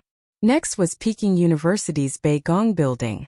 Li Zixuan planned to use this building as the auditorium of Yanhuang College. The modern Beigong Building was located on the east and west of the original Yenjing University's east-west axis. It was a magnificent palace-style building that was now the office of Peking University's party and government. The dazzling auditorium on the second floor could accommodate 600 people. The school held important meetings and foreign dignitaries visiting Peking University to give speeches were all held here. There were teaching buildings, office buildings, libraries, and auditoriums. Compared to a complete university, Only the laboratory building, dormitory building, cafeteria, bathhouse, and some other supporting facilities were missing. As for the laboratory building, with the current material conditions of Tang, there were not many experiments that could be done. Li Zixuan planned to build a building casually as a token of appreciation. He had drawn the blueprint for half a day, and had a certain understanding of architecture. It was possible for him to design a building by himself. As for the dormitory building, cafeteria, and bathhouse, they were mainly used for sleeping, eating, and bathing. There was no need to build fancy buildings. In the universities in his previous life, there was no university that deliberately built the dormitory, cafeteria, and bathhouse to be eye-catching. Basically, they were all similar. Therefore, this also depended on his improvisation. In addition, he also designed some rather unique and small-scale buildings for future use. Of course, in order to catch up with the schedule, these buildings would definitely not be built immediately. The most important things at the moment were the teaching building, dormitory building, cafeteria, and bathhouse. After drawing the main building blueprints of Yanhuang College, Li Zixuan began to draw the macroscopic layout of the entire college. How could he leave out the supporting facilities such as the sports field, the grove, the pond, the rockery, the garden, and so on? Under Li Zixuan's rapid drawing with the pencil in his hand, the blueprint of Yanhuang College was officially formed. Looking at the half-foot-high stack of blueprints in front of him, Li Zixuan let out a long breath. No one would have thought that he would use less than an afternoon to draw such a big college. This speed was completely like a human printer. Creak. Husband, you've been tired for the whole afternoon. It's time for dinner. Dad and Mom are waiting in the front hall. At this moment, the door was pushed open and Han Yushi walked in. She looked at Li Zixuan with a pained expression. It's already night time. Let's go. Let's go for dinner. My wife, what delicious food did you cook tonight? Li Zixuan stood up and took one last look at the layout of the college. Then, he held Han Yushi's small hand and walked out of the door. However, he still felt that something was missing. Ooh. Chapter 443. Come. The three of you do what I did. Step with your left foot, raise your arms, bend your knees and press your palms. Wife, why aren't the three of you doing it? Why are you in a daze? The next morning, Li Zixuan really woke up early. He got out of bed when the sun rose. After washing up, he didn't even eat breakfast. He pulled his wife and his two personal maids to practice Tai Chi in the west courtyard. However, ever since he broke through to the master stage, every move he made was filled with the charm of Tao. It was as if there was some kind of magic that attracted the attention of Han Yushi, Xiao He, and Xiao Shi. Unknowingly, the three of them stopped what they were doing and stood on the spot as they watched Li Zixuan practice Tai Chi. After practicing two moves, Li Zixuan sensed that something was wrong behind him. He turned around and immediately saw three dazed beauties. He couldn't help but be speechless. Husband, we are observing your moves. Han Yushi woke up and quickly thought of an excuse to cover it up. Wouldn't it be embarrassing for her to admit that she was infatuated with her husband in front of so many people? Really? But it's just two moves. Do you need to observe for so long? Li Zixuan asked suspiciously. Han Yushi's beautiful face, which was like a flower, had a faint blush. At the same time, she was secretly annoyed at her husband for wanting to get to the bottom of this. Young mistress was fascinated by young master's valiant posture when he was practicing Tai Chi. She wasn't observing. Xiao He, this girl, had always been quite bold. She giggled and spoke without thinking. Little girl, you're looking for trouble. Han Yushi was embarrassed. She quickly pinched Xiao He's face to stop her from talking nonsense. Haha. It's true. Xiao Shi can also testify. Xiao Shi heard and blushed. She was also infatuated with Tai Chi. How could she have the face to testify? But luckily young mistress didn't find out. Otherwise, it would be terrible. Xiao Shi rejoiced as she thought. Although in a big family, the young master's personal maidservants were all Tongfang. Li Zixuan had never mentioned this to them. They did not know what Li Zixuan was thinking. Moreover, Han Yushi had just married into the Li Zixuan. So the two of them did not know if this new young madam was a jealous person. Therefore, the two of them did not dare to be too close to Li Zixuan like before. They would only go over when Li Zixuan called them. Other times they would not take the initiative to go over for no reason. Li Zixuan, on the other hand, did not have such complicated thoughts. He looked at the three beautiful girls with great interest. It could be said that it was a feast for the eyes. If these three beauties in front of him were placed in the modern era, their looks would definitely kill most of the A-list celebrities. Han Yushi was especially outstanding. She was even more beautiful than some of the A-list beauties. Therefore, he was more or less secretly happy to be infatuated with these three beauties at the same time. It seemed that no matter if it was in ancient times or modern times, handsome people were always welcomed wherever they went. Life was really lonely like snow. Li Zixuan shamelessly sighed in his heart. After breakfast, Li Zixuan started to get busy again. After drawing the Academy's building blueprint yesterday, he felt that something was missing. At that time he could not think of anything. Who knew that when he was making babies at night, he suddenly had an inspiration. He was still missing a sand table. The sand table that was often used in the modern district sales office. Some large companies or schools would often display the layout of their companies or schools in the exhibition hall. In other words, this was also an inspiration that he got from having sex. He was really a genius. The blueprint was after all a two-dimensional thing. It was difficult for many people to imagine the future appearance of the Academy based on these blueprints alone. If there was a three-dimensional sand table, it would be much easier. Moreover, after the Academy was built, the sand table could be moved to the exhibition hall of the Academy. It could directly display the layout of the Academy and also show off its reputation. Sand table models were divided into simple sand table models and permanent sand table models. Simple sand table models were temporarily made of sand and were usually used to simulate the terrain of a battlefield. Permanent sand table models were made of plywood, gypsum powder, paper pulp, and other materials. They could be stored for a long time. The luxurious sand table made by the modern district sales office that could display the shape and layout of all the buildings in the district was a permanent sand table. It was more complicated to make and had more diverse materials. Li Zixuan found a pile of green sandalwood and then brought the wood, fine sand, and other tools to the west courtyard. Brother, are you going to make something fun again? The scene of Li Zixuan making a scooter last time was still vivid in her mind. Therefore, when Lan Er saw this, she thought that her brother was going to make something fun for her again. She quickly ran over and asked. Having a little cutie at home always made one's mood inexplicably better. Hearing this, Li Zixuan smiled and said happily, I'm going to make something, but it has nothing to do with you. This thing looks good, but it's not fun. Lan Er, go see if Iron Egg is done with his practice. If he's done, ask him to come over and help. The making of this sand table was not as simple as drawing a blueprint. It involved casting a mold, reversing the mold, and some engraving techniques. If Iron Egg could help, his disciple could also learn some new knowledge. Okay, but Lan Er will go and help in a while. Lan Er nodded her head and took to her heels. Li Zixuan continued to instruct the servants to move the materials. After a while, Iron Egg came to the west courtyard sweating profusely. Li Zixuan could feel the heat from this kid even from a distance. He couldn't help but smile and say, "Finished practicing?" Li Zixuan remembered that he had doubled Bruiser's training yesterday. He hadn't expected his disciple to be so fast, and it seemed like he still had energy to spare. It seemed like his Qi Gatherer realm martial artist quality was much higher than other martial artists of the same level. The Taishan Sutra was indeed awesome. Okay, I just finished practicing.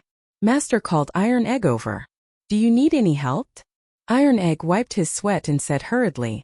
Li Zixuan had already asked the servants to tidy up the side hall and make a very spacious space. At this time, he pointed at the pile of materials in the room and said, "Here, we're going to use these things to build a house. Master will teach you how to do it later." Iron Egg nodded confusedly, but Lan Er shouted excitedly, "Wow, building a house? Brother! Lan Er also wants to help." Li Zixuan was worried that this little girl would cause trouble later, but he couldn't say this out loud.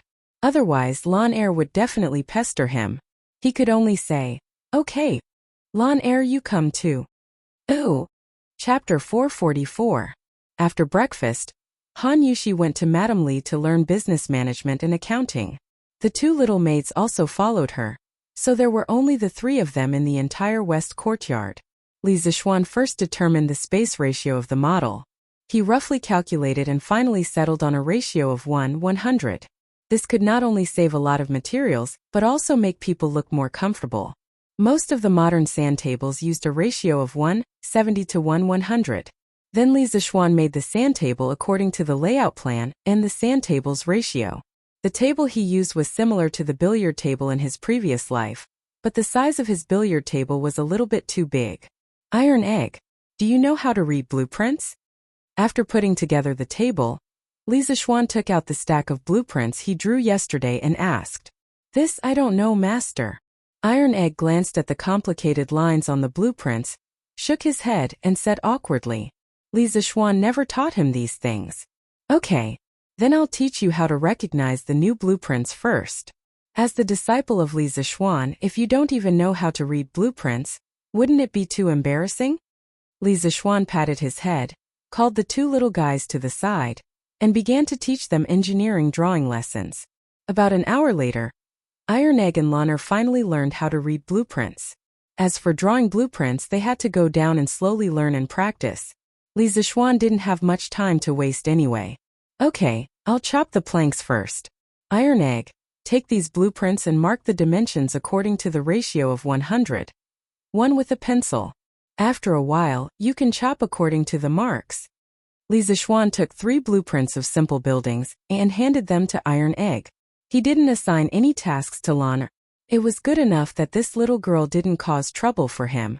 As for the tasks given to Iron Egg, it was mainly for consideration.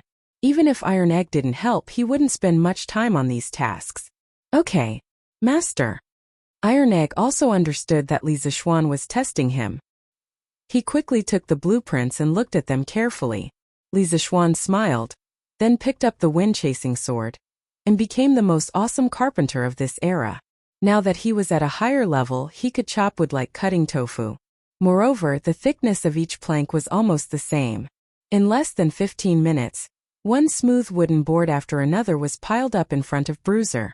Bruiser had just snapped out of his daze from looking at the blueprint, and he was stunned when he saw this scene. What kind of martial arts?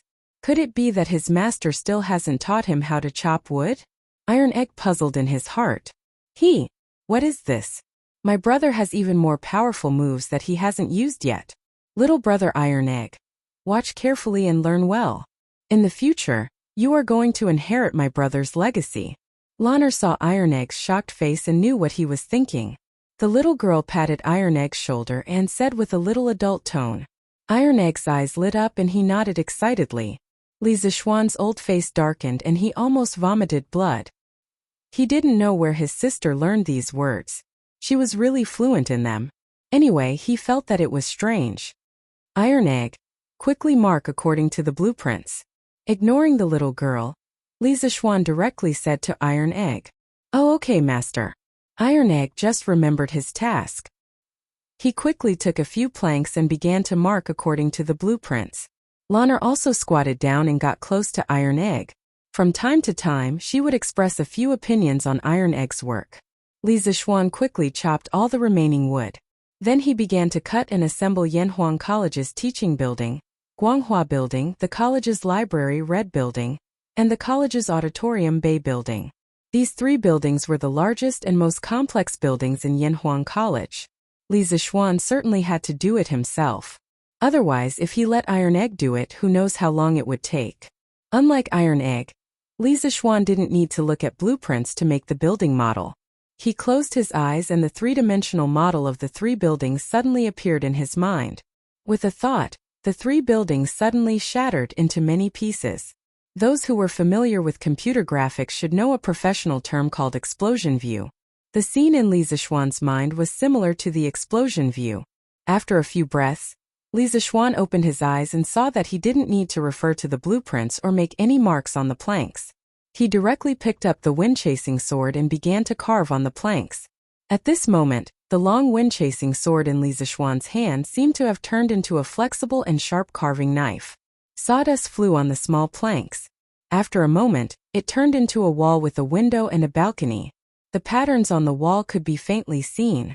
It was extremely delicate. Iron Egg was still working hard on the side. When he heard the movement, he looked over. Then there was no more. He finally understood what Lanner meant when she said that Li Zixuan had more powerful skills that he hadn't used yet. This is King awesome. Even the best carpenter in Chang'an City can't be this awesome, right? Don't be envious. Practice makes perfect. Iron Egg, hurry up and work, Li Zixuan said without raising his head. It was as if he had eyes on his forehead. Oh, Iron Egg responded in a muffled voice and continued to work. However, he really felt that he was too weak now. Nearly 2 hours later, Li Zixuan finished all the components of the 3 buildings. He glanced at Iron Egg's progress and found that he was still working hard on cutting.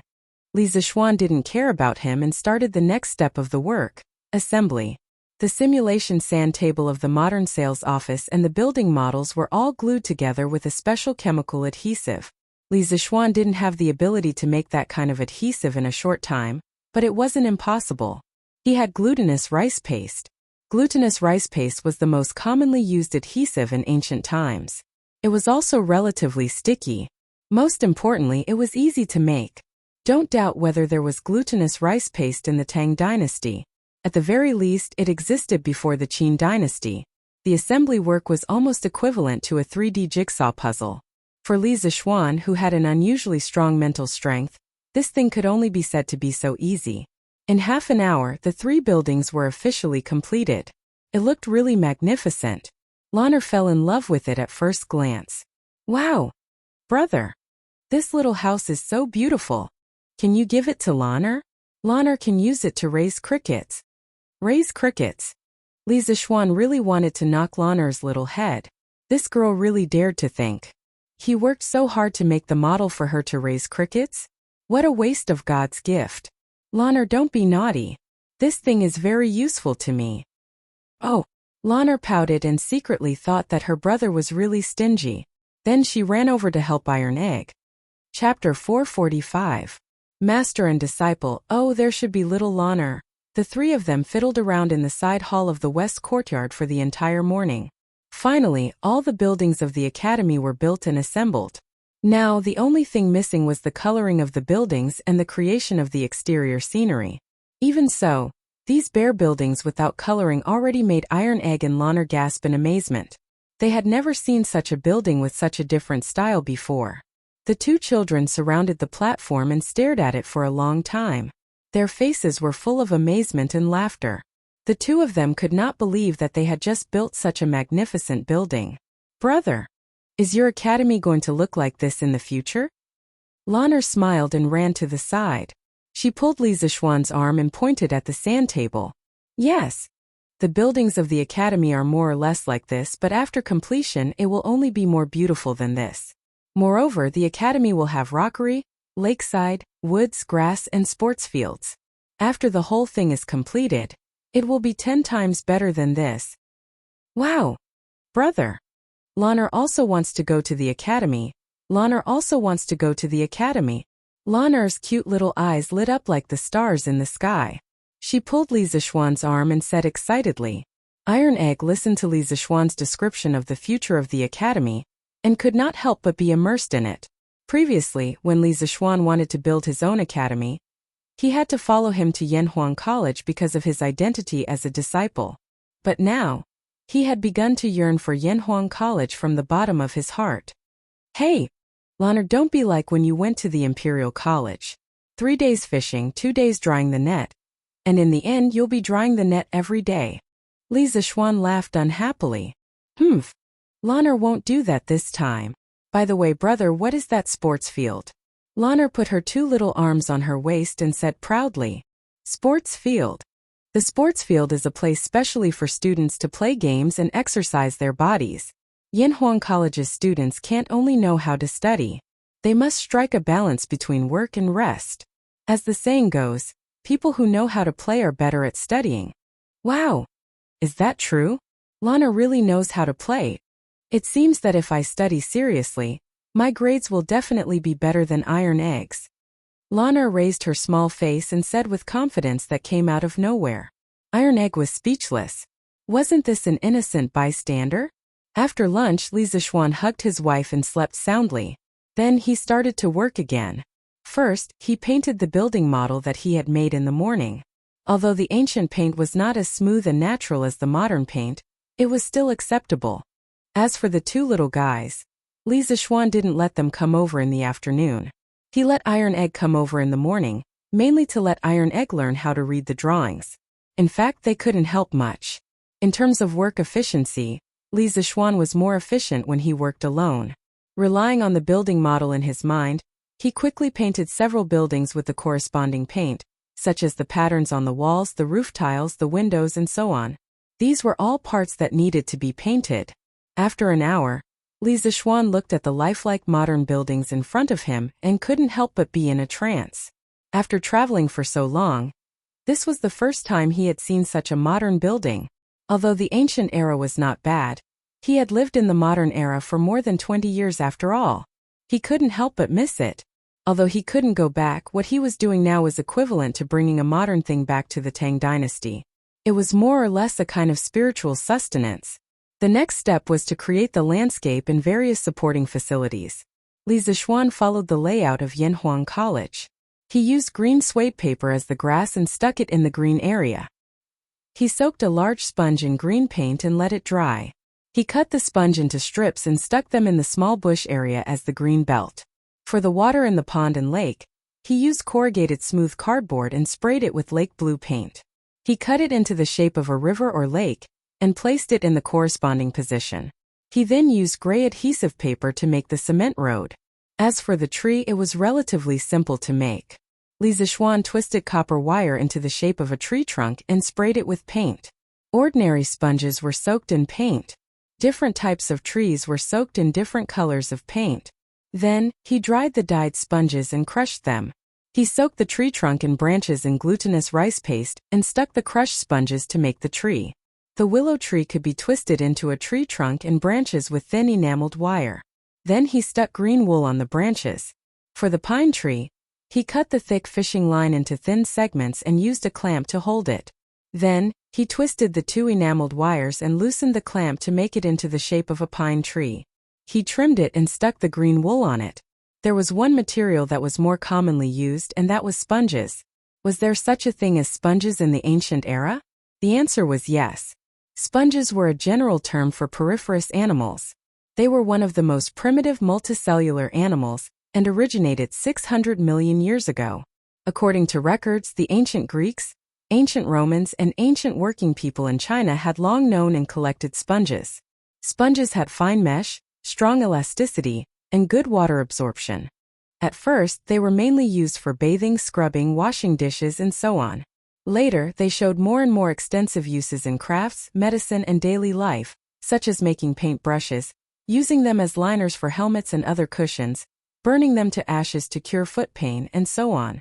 Although the principle of making these small objects was not complicated, there were a lot of them. It was really time-consuming to make them.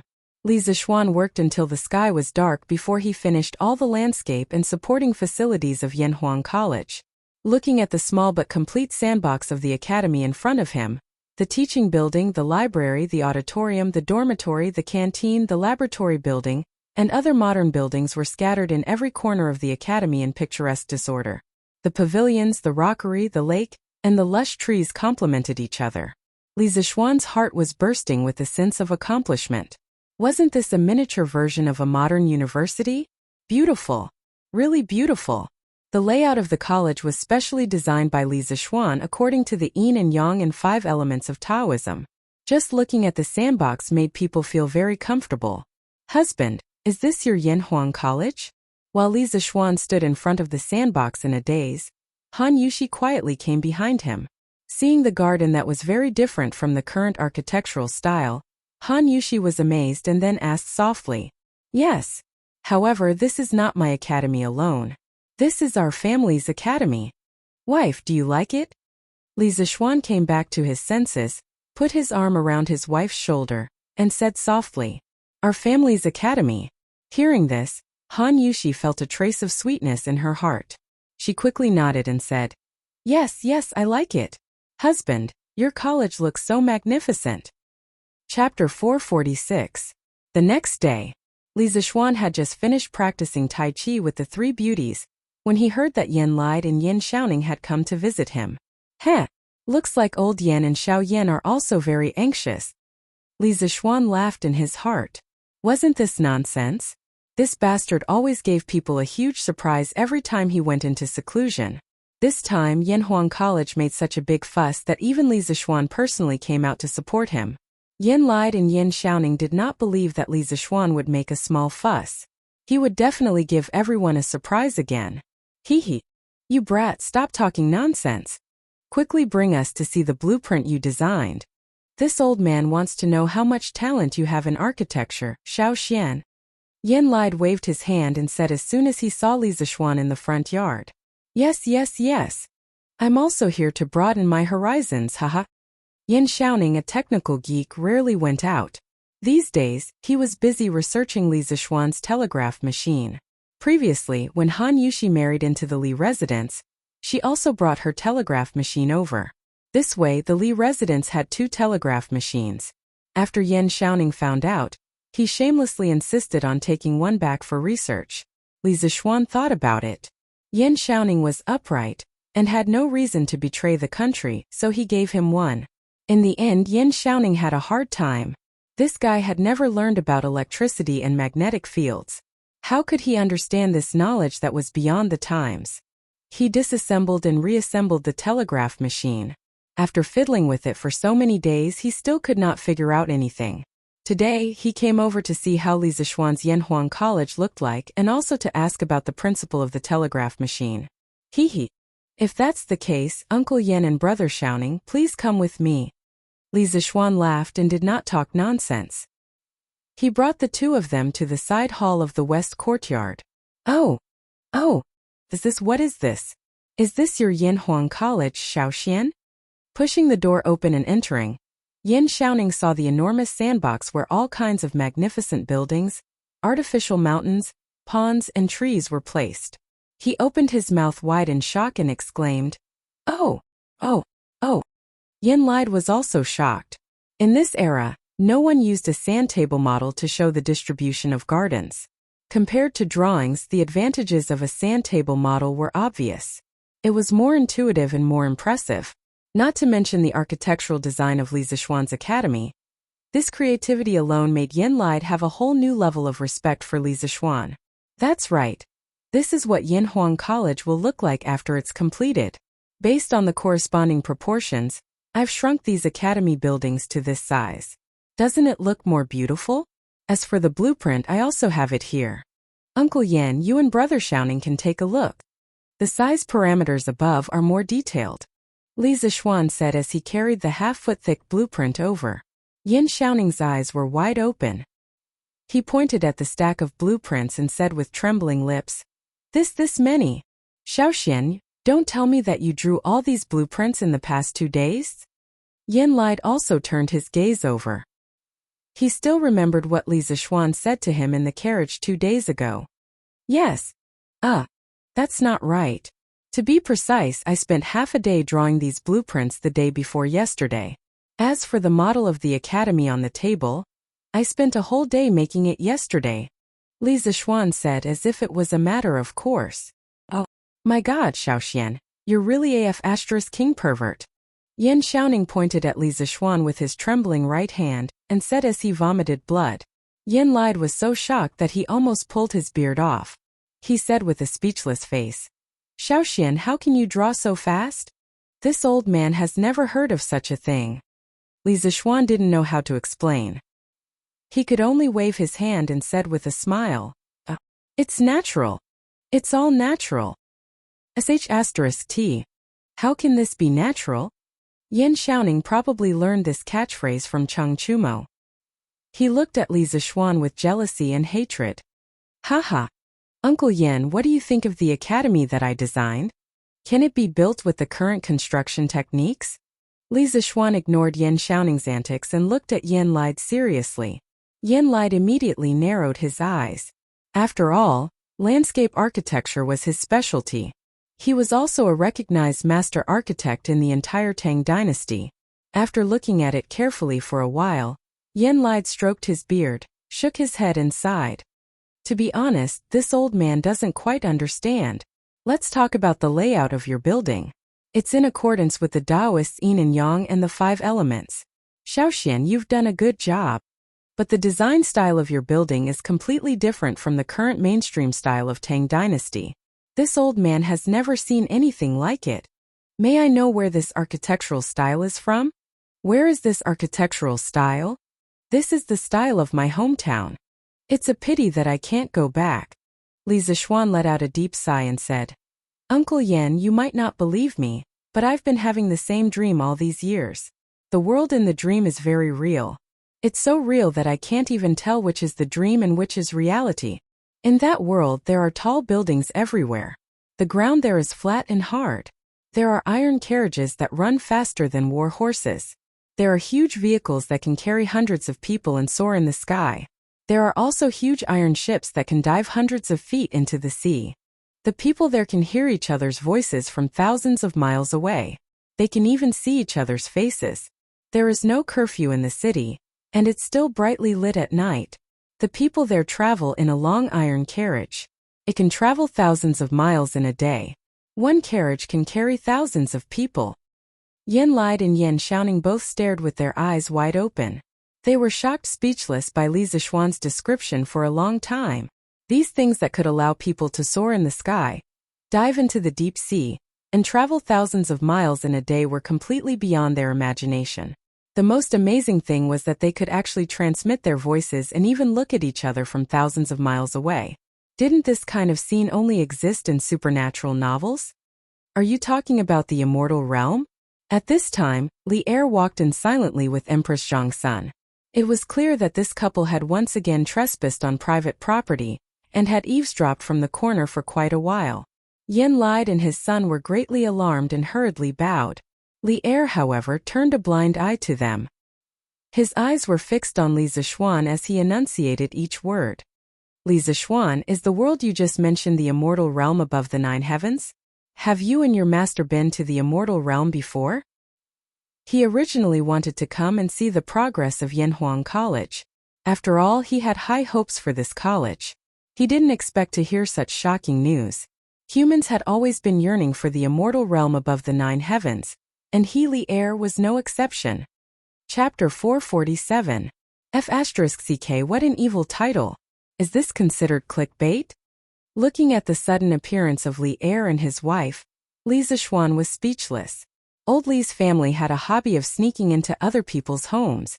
Last time at the workshop, Li Chengqian was also like this. Li Zixuan had seen many ancient dramas in his previous life. In them, many emperors liked to go out in plain clothes. He didn't expect Li Er to also like to play such a vulgar trick. Looking at his and Empress Zhongsun's casual clothes, people who didn't know would think that they were just a normal couple. All the land under the heavens belongs to the king, and all the people on the shores of the land are the king's subjects. Perhaps this kind of thinking was deeply ingrained in Li Er's mind. He felt that the whole Tang Empire was his, and it was nothing to go out of the palace and be a guest at a subject's home. As for eavesdropping, he definitely didn't do it on purpose. It was just a coincidence. Li Zixuan was too engrossed in his memories just now. Otherwise, he would definitely have sensed that there was someone outside the house. Your humble subject pays his respects to your majesty. Li Zixuan cupped his hands and bowed to Li Er, who was eyeing covetously. Don't talk nonsense. Quickly answer me. Is the place you were talking about the celestial world? Li Er was unmoved and continued to ask. Empress Zhongsun pulled Li Er's arm worriedly. She was always smart, but at this moment, she was very worried that her husband would be possessed. Since ancient times, many wise divine emperors had become muddle-headed and incompetent because of pursuing the illusory celestial path. In serious cases, their families were separated and their countries were destroyed. As an important official of the empire, how could Yen Lide not have such worries? He opened his mouth, but due to the power that Li Er was emitting at this moment, he could only swallow the words that were at the tip of his tongue.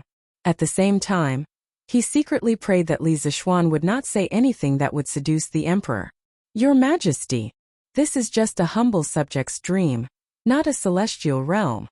Feeling Li Zixuan's urgent and bloodthirsty gaze, Li Zixuan secretly regretted acting tough just now. He didn't expect to attract the wolf. Never doubt the ancient emperor's pursuit of immortality. These people had reached the pinnacle of power in the mortal world. They no longer had any desire for wealth in the mortal world. The only thing they wanted was eternal life. For this, they did not hesitate to become tyrants. Is it really just a dream? Li Er asked unwillingly. It's absolutely true. But you just said that you can't tell which world is a dream and which world is reality. In the past, there was Zhuangzhou who dreamt of butterflies. He couldn't distinguish between dreams and reality, and eventually became one of the two Taoist sages. Now you dreamt of such a real and bizarre world of immortals. Therefore, I want to know if the world of immortals really exists. Zhuangzi was the first to propose the idea of inner sage and outer king, which had a profound impact on the Confucian school. His three sounds thought was compatible with the three talents of the Book of Changes, so he and Laozi were called Laozi and Zhuang. The two were regarded as the two Taoist sages. Li Er stared at Li Zixuan's eyes and asked word by word. As long as Li Zixuan said half a lie, Li Er was confident that with his ability to read people, he would be able to see through it. Your Majesty, even if the world in my dream really exists, I dare to conclude that it is definitely not the world of immortals. Li Zixuan directly cut off Li Er's thoughts and said with certainty, Why?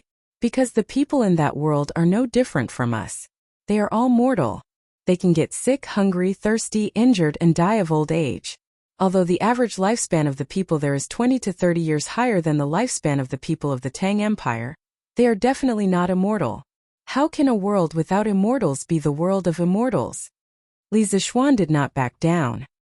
He looked straight at Li Er and said in a deep voice, But you just said that the people in the other world can soar above the 9 heavens, dive hundreds of feet into the deep sea, transmit messages from 1,000 miles away, and even look at each other from 1,000 miles away.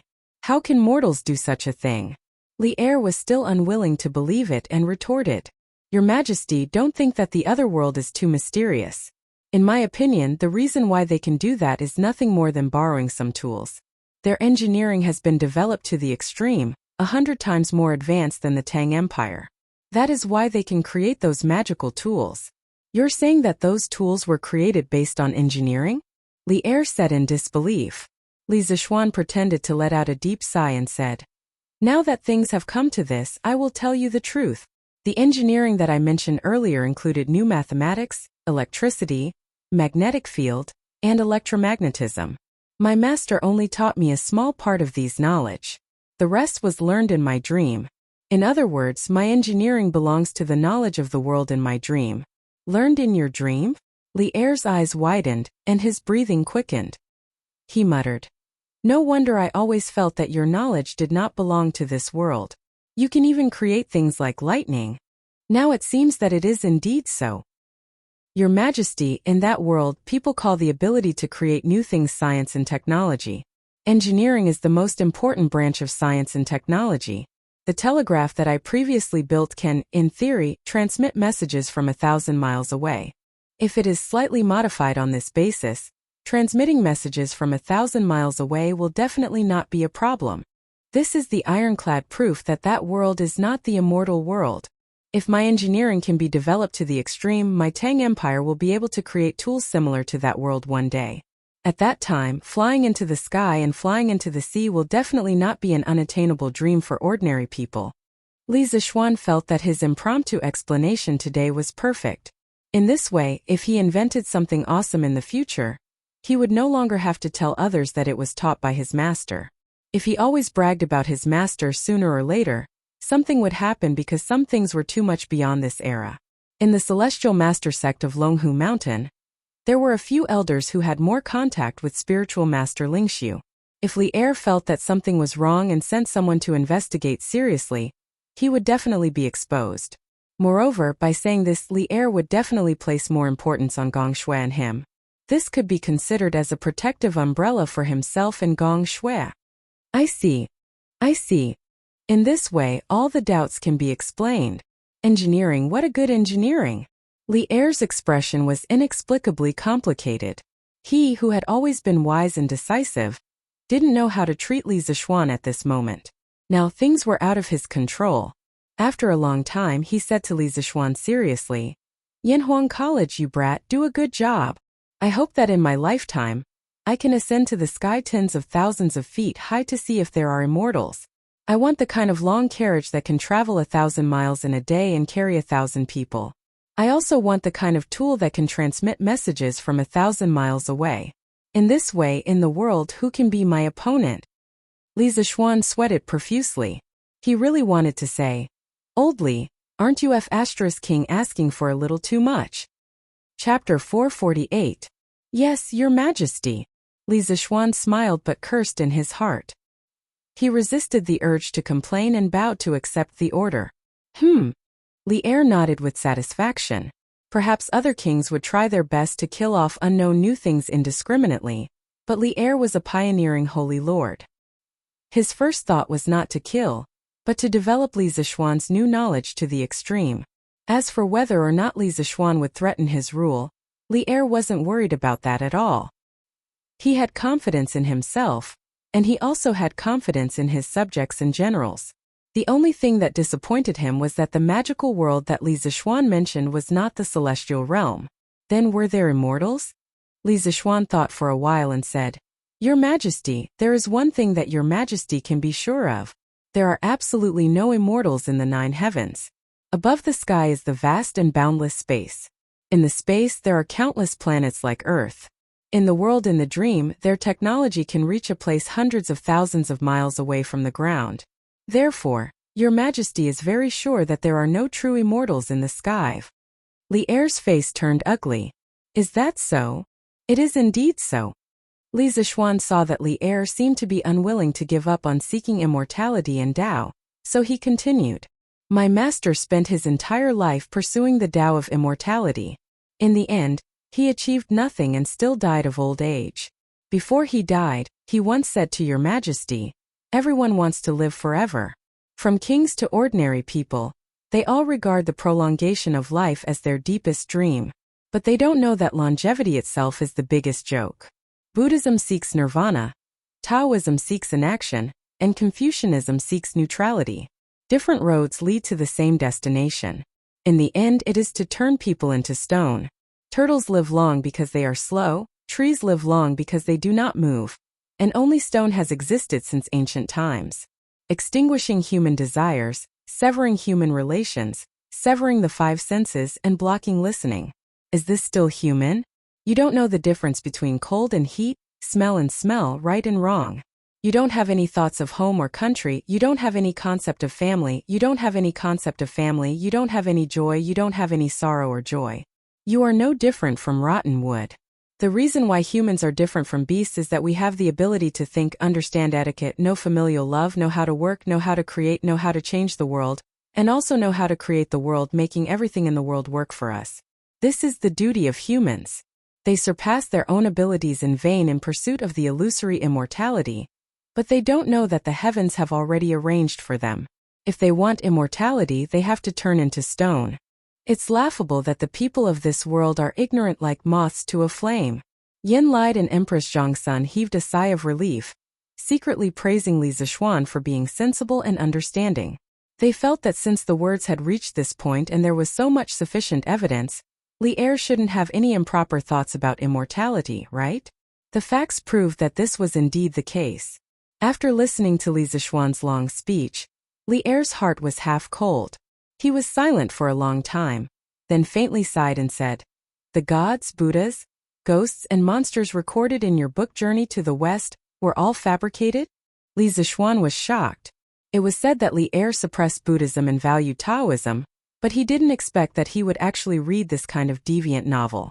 Previously, he didn't publish Journey to the West, and sell it mainly because he was considering Li Er's attitude towards Buddhism.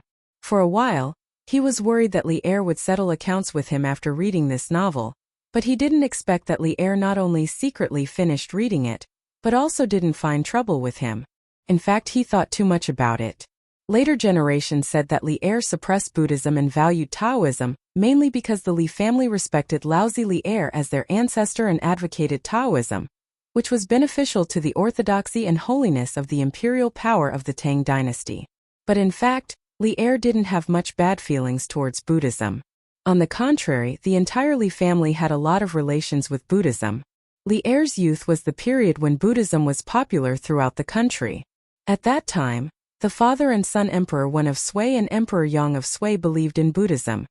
The people of the world were swept away by the wind, competing to admire Buddhism. The Buddhist scriptures among the people were dozens of times more than the 6 scriptures. The influence of Buddhism had already widely seeped into all levels of society and all aspects of social life. At that time, worshipping Buddhism had already become a common trend inside and outside the imperial court. Of course, the noble family of the Li family was no exception. In the second year of Day, when Li was 9 years old, he suffered from eye disease. Li Yuan once personally went to the Chang'an cottage temple to worship Buddha and ask for blessings. After Li recovered, Li Yuan created a stone Buddha and sent it to the temple for worship. These couldn't help but leave a mark in Li's young heart. Later, he never forgot this childhood experience. He once personally wrote a poem to praise the founder of the cottage temple, Kumarajiva, to express his reverence and remembrance for the previous generation of eminent monks. In the early days, the Li family respected Buddhism. This could be seen from the childhood names of Li Yuan's sons. Li Jianqing's childhood name was Sanhu, and Li Yuanji's childhood name was Sanhu. These were all names related to Buddhism. Although Li's childhood name wasn't recorded in history books, it was certain that it was related to Buddhism. In the 3rd year of Wuda, Li, who was still the Qin king, was ordered to conquer Wang Shichong. The next year, he fought between Song and Luo, Zikao, Huiyi Tanzong, and the other 13 monks guarding the Shaolin temples by Guzhuang captured Zheng General Wang Renzi and presented him to the Tang army. Li took advantage of the situation to defeat Wang Shichong.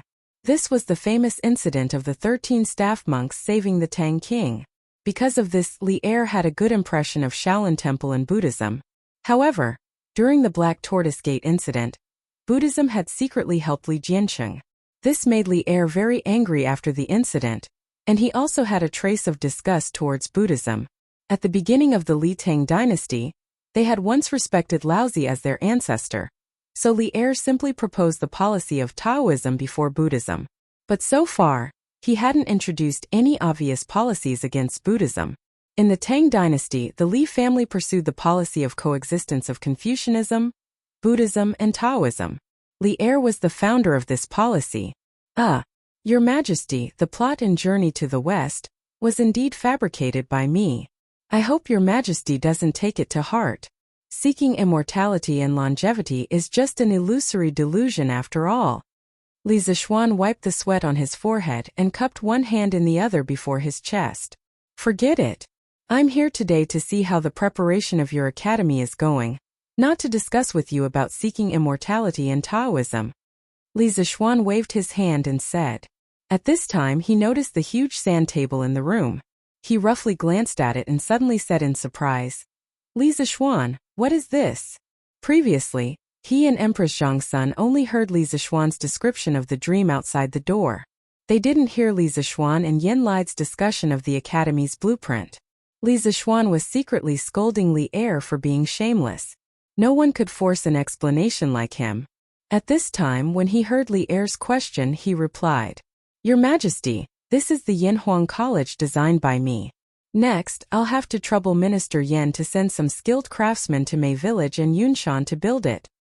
Chapter 449. Oh, so this is Yinhuang College. You're really creative.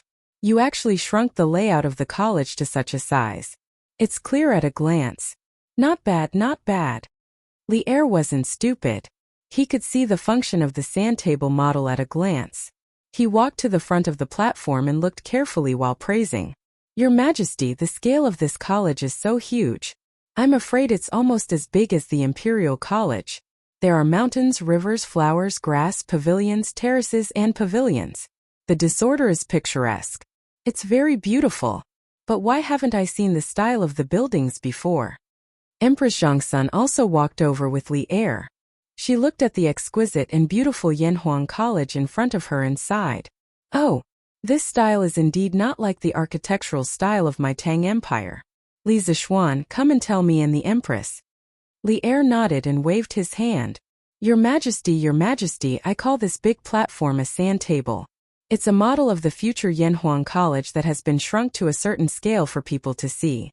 The tall buildings inside are all designed by me with reference to the style of the college in the other world in my dream. As for the layout of the buildings, trees, mountains, and rivers, they are all in accordance with the true meaning of Taoism's yin-yang and 5 elements. It can not only ensure that the students have enough space to study, but also allow the students to relax after studying. Li Zishuan cupped his hands and said. Li Er heard him and asked curiously, "Oh? The world you're talking about also has a college?" Li Zishuan smiled and said, "Of course. The reason why the technology in that world is so advanced is inseparable from their perfect education system. The college there is called a school. If a person wants to become a talent, he or she must receive at least 16 years of systematic education. 16 years. There must be a cause for every effect." Li Er nodded thoughtfully and said, "Let's build it like this. Although these tall buildings look weird, I think they're quite magnificent. They're quite compatible with your engineering." Yen lied, transfer a group of skilled craftsmen from the Ministry of Works to help build Yanhuang College. This old official obeys. Yen lied stepped forward and cupped his hands. Li Er nodded with satisfaction and turned back to look at the sand table model. This time he wasn't looking at the buildings but the mountains, rivers, and trees. At this moment, a flash of inspiration suddenly flashed through his mind, and he suddenly froze in place. "Your Majesty?" Seeing that Li Er did not speak for a long time and just stared at the sand table, Empress Zhongsun called out softly, "Li Zishuan, can your sand table simulate the topography of mountains and rivers?" Li Er turned his head and looked at Li Zishuan with bright eyes. Li Zishuan stared blankly for a moment before he understood what was going on. He guessed that Li Er had coincidentally discovered the miraculous use of the sand table model in a military formation and thus asked this question. In fact, when he decided to make the sand table, he had already guessed that Li Er should be able to discover the mystery, but he didn't expect Li Er to be so amazing that he could discover it with just a few glances. It could only be said that a person's success might be due to chance, but it was certainly not entirely due to chance. To forge iron, one had to be strong. Li Er's knowledge in the field of military formations was still very impressive. Replying to Your Majesty, this sand table can indeed simulate the topography. Whether it is hills, plains, or prairies, they can all be made on the sand table. With it, it is equivalent to having a 3-dimensional map, which may be of great use for marching and setting up formations. Haha. Of great use, it is indeed of great use. I will record your merit. I will ask the supervisor to send a master craftsman to learn the method of making this sand table from you later. You are not allowed to hide anything. I need a terrain sand table of the Liangzhou area. Li Er laughed loudly. Yes. Li Zishuan breathed a sigh of relief and cupped his hands in obeisance. Of course he would not hide anything. Of course, he was willing to teach others the physical work of making a military topography sand table for Li Er, because he still had a lot of things to do. Let's go back to the palace. Li Er was satisfied with the results of this trip out of the palace. Not only did he hear some of Li Zishuan's secrets, but he also obtained a military tool like the sand table. Seeing that there was nothing new in the room, Li Er waved his hand disinterestedly and prepared to return to the palace. Empress Zhongsun deliberately fell 2 steps behind. She walked in front of Li Zishuan and said with a smile, "You and Changqian are good friends. I will call you Xiaoxian for the time being." "It is my honor that Your Majesty is willing to call me this." This was the first time Li Zishuan had spoken to Empress Zhongsun at such a close distance. The woman in front of him exuded grace, love, and kindness. It was as if there was a kind of magical power on her body that made people unable to raise their guard against her at all. Instead, they would involuntarily feel a sense of intimacy. Empress Zhongsun smiled and said, "Among the younger generation of the Tang Empire, I have never seen His Majesty value a person so much. Don't be complacent. The right way is to concentrate on learning and not disappoint His Majesty's high expectations.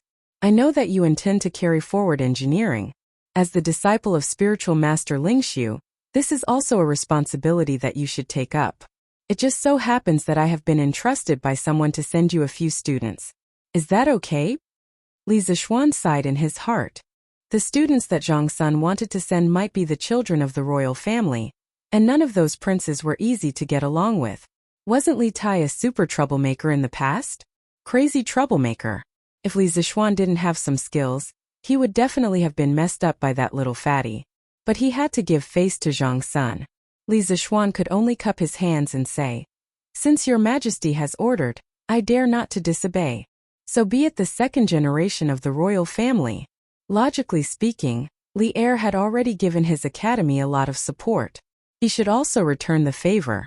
At worst, the academy would implement militarized management in the future. He didn't believe that he couldn't kill the prestige of this group of playboys. Haha. Empress Zhongsun nodded with satisfaction.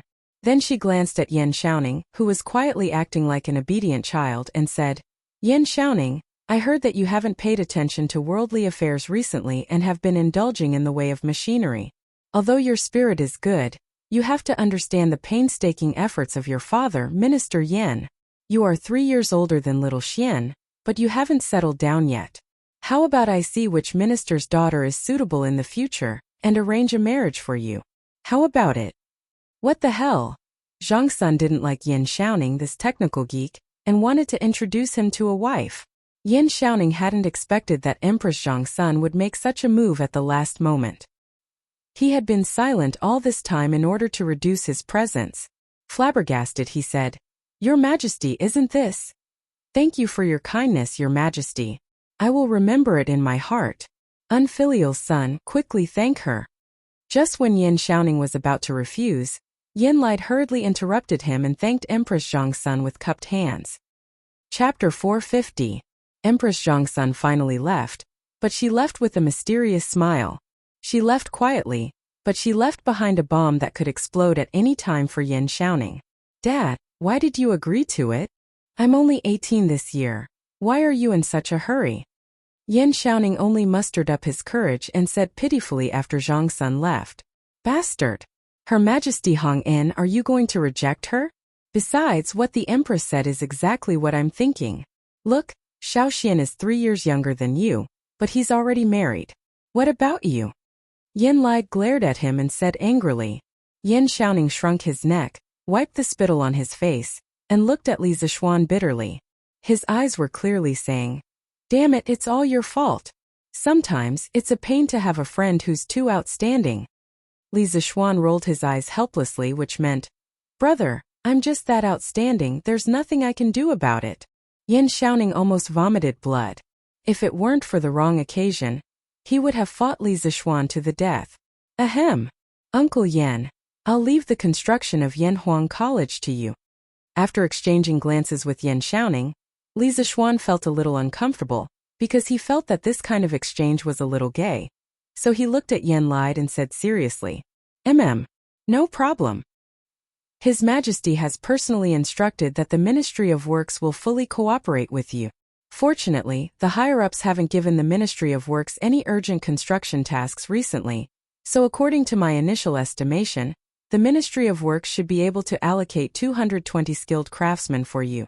A few of them have participated in the construction of Tsuwei and Yuhua Palace with me, so they're very experienced in building buildings. As for the ordinary workers, you'll have to hire them yourself. The imperial court won't conscript them for free. Yin Lide raised his head and thought for a while, then said while stroking his beard, 220?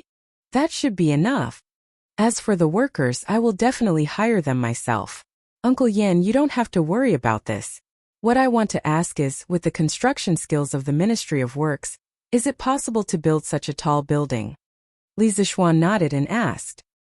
He knew in his heart that in the entire imperial court, except for Li Er and a few generals who were close to him who supported Yanhuang College, the rest of the ministers were either watching or objecting in their hearts. After all, this involved the competition between schools of thought. Under such circumstances, it was already very generous of Yin Lai to be willing to transfer so many craftsmen to him. As for the ordinary workers, he had never expected the imperial court to use corvée labor to help him conscript them for free. Since he had made up his mind to build Yanhuang College, he had never thought of saving money. The crux of the problem was whether the Great Tang could build a 10-story building with its current construction techniques. Yanlai took another careful look at the sand table, then pointed to the future teaching building of Yanhuang College, Guanghua Building, and smiled confidently. Little Xian, you're worried that the building is too tall and the craftsmen can't build it, right? Haha. Actually, you don't have to worry at all.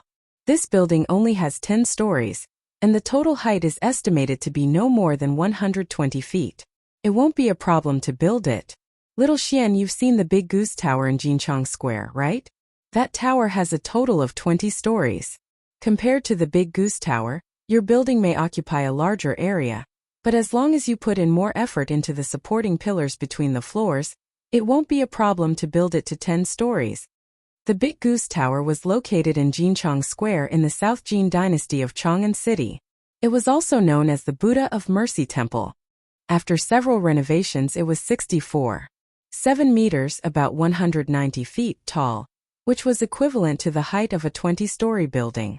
1,000 years ago, it could be called a skyscraper in the Tang dynasty. However, the awkward thing was that Li Zishuan rarely went to the south of the city, let alone to the Big Goose Tower. This was worthy of his reputation as a homebody. That's good, that's good. Li Zishuan was a little embarrassed, but at the same time he was relieved. However, he was still a little curious. Such a tall building would definitely not be built with only wood, because wood couldn't bear such a large weight. But if it was brick, the problem would arise. There was no cement in the Tang dynasty, so how would the wall be built? Uncle Yan, what kind of materials do you plan to use to build this building? Such a stupid question made Yanlai speechless. He said, bricks, of course. Such a tall building can't only be built with wood. Li Zishuan's old face did not look too good after being treated as a stupid C***T. He directly asked the main question. Then what kind of material should be used to glue the bricks? Yanlai's expression became even more strange. He paused for a while before saying, of course it's glutinous rice mortar. Little Xian, you don't even know this?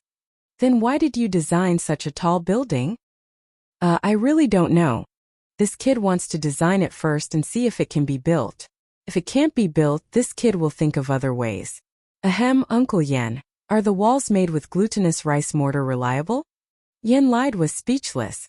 He was still praising Li Zishuan for his proficiency in architectural design. Now it seemed that this guy was a complete novice in some aspects. He shook his head and said, of course it's reliable. The walls of Chang'an City are made with glutinous rice mortar. Don't you think it's reliable? In fact, the ancient construction technology was far from as low as Li Zishuan imagined. Although there was no cement at that time, there were many substitutes. The West initially used clay as a cementing material. The ancient Egyptians used the mud of the Nile River to build uncalcined clay bricks. Around 3000 BC to 2000 BC, the ancient Egyptians began to use calcined gypsum as a building cementing material. In 146 BC, the Roman Empire annexed Greece and inherited the Greek tradition of producing and using lime. The way the Romans used lime was to first dissolve the lime's saliva and mix it with sand to form mortar. Then they used this mortar to build buildings. Some of the ancient Roman buildings that used lime mortar were very strong and had even been preserved until now. Later, the ancient Romans improved the use of lime. Not only did they add sand to the lime, but they also added ground volcanic ash. In areas without volcanic ash, they added ground bricks that had the same effect as volcanic ash. Some people called the lime volcanic ash sand, three-component mortar Roman mortar. In the history of European architecture, the Roman mortar had been used for a long time. Its performance was basically close to modern cement. However, in the 9th, 10th, and 11th centuries AD, the mortar technology was almost lost. In ancient China, although there was no Roman mortar or cement, the hard-working and intelligent ancient working people still invented other alternatives. The most widely used and the longest circulated was glutinous rice mortar. According to records, at least not later than the Northern and Southern dynasties, 386 to 589 AD, glutinous rice mortar had become a relatively mature technology. Mixing glutinous rice mortar with aged lime paste could increase the cement strength, surface hardness, toughness, and impermeability of the mortar. It significantly improved the firmness and durability of the masonry. Today, many ancient buildings that use glutinous rice mortar, such as the ancient city walls of Nanjing, Xi'an, Jingzhou, Kaifeng, and other places, as well as the Ming and Qing fish-scale stone pond in Qiantang River, were still very strong despite hundreds and thousands of years of wind and rain. Facts proved that glutinous rice mortar was an outstanding building cementing material. The engineering quality of the ancient buildings built with glutinous rice mortar was not inferior to some of the modern reinforced concrete buildings. Therefore, the wisdom of the ancient people was not to be underestimated. The technology of the ancient people was not useless. There were still many shining points. Chapter 451. In the afternoon, Li Zishuan thought for a while, then took the carriage to the workshop. He wanted to ask Faubert to help and see if he could make cement. In the morning, Yen Lide said that glutinous rice mortar could be used as a binder between bricks and stones, but the cost was very expensive. In this era, although prices were low, glutinous rice was a grain that was 3 to 4 times more expensive than rice. It would be a very extravagant thing to use it to build a wall.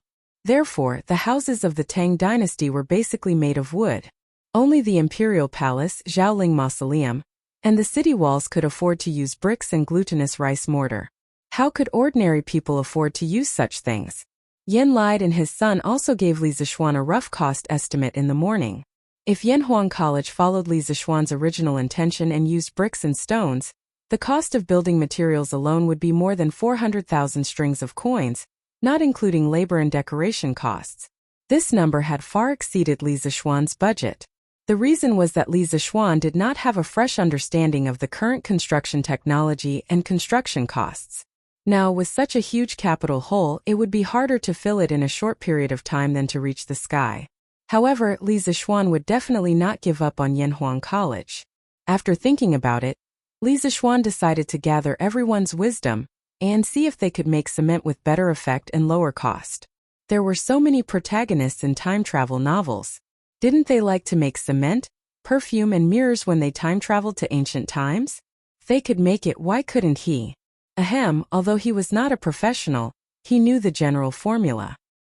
He could tell Faubert and let the professional craftsmen study it. The glutinous rice mortar of this era was actually very close to modern cement. Some modern scholars often called the glutinous rice mortar of ancient times organic cement. He believed that if he could give them some inspiration, it would not be a big problem if he was lucky. Faubert, I thought of something. I need you to take some people to study it. However, I only know the general composition. As for the ratio of each component, you will have to test it yourself. After arriving at the workshop, Li Zishuan went straight to Faubert's private office and got straight to the point. Young master, what is it? Faubert asked curiously. Li Zishuan said with a solemn expression, I call it cement. It's a building adhesive that can be used to replace glutinous rice mortar. It's very important, and I hope that Faubert can bring a group of skilled craftsmen to research it. Cement? Replace glutinous rice mortar? Young master, are you going to build an academy? Faubert came to his senses and asked. I have already designed the building and layout of the academy. The main material is bricks, so we must use glutinous rice mortar. This morning, Minister Yen helped us estimate the cost. It will cost at least 400,000 strings of cash, so I plan to make a cheap substitute similar to glutinous rice mortar. 400,000 strings of cash? Faubert almost jumped up. Just from this budget, he could imagine how huge the Yanhuang College Li Zishuan wanted to build would be. He thought for a while, then clasped his fist and said, Since young master is so confident in this so-called cement, you can tell me the composition. The workshop is full of talents now. I believe that as long as we know the general composition, we can try to make it. This scene reminded Faubert of the last time when Li Zishuan asked them to study the glass production formula. Although he didn't know why his young master had so many novel and strange things in his mind, they could definitely make everything Li Zishuan said as long as they followed Li Zishuan's ideas. Cement is a mixture of limestone, clay, and iron ore in proportion. I call this mixture raw material. Then put it in the furnace for calcination. Generally, its calcination temperature is slightly lower than the temperature of smelting iron, but a little higher than the temperature of the glass you burned last time. It should be fine to use the kiln used to burn glass. The calcine product is called clinker. Finally, the clinker and gypsum are ground together and mixed according to the proportion. This is cement. After adding an appropriate amount of water into the fired cement, it will become a paste that can harden in the air and water. After hardening, it can be comparable to a hard stone. It can be used to firmly bond sand, stone, and other materials together to form a solid stone body of a hydraulic cementing material. In order to let Faubert and the others develop cement as soon as possible, Li Zixuan was also giving it his all. On the way here, he kept using his abnormal spiritual power to recall the firing temperature of cement that he read in the books in his previous life. It was about 1,450 degrees, the melting point of iron was 1,538 degrees, and the firing temperature of glass was 1,300 degrees. With this important information, he believed that the development of cement would be much smoother. As for why Li Zixuan didn't simply recall the proportion of the cement's composition and tell Faubert, you think he didn't want to? The key point was that the books he read weren't books that specialized in making cement. Why would they be bored enough to write the proportion of each composition in the book? So even if he wanted to recall it, he couldn't recall it. And this old man will remember it. Young master, don't worry. In a while, this old man will organize the workshop's most elite craftsmen to start developing this cement. I think there should be news in the next few days. Faubert nodded, stood up and said confidently. He was somewhat glad in his heart. Compared to the last time when they were developing glass, Li Zixuan gave them more detailed information this time. It would be much easier for them to really research it. Then I'll leave it to Faubert.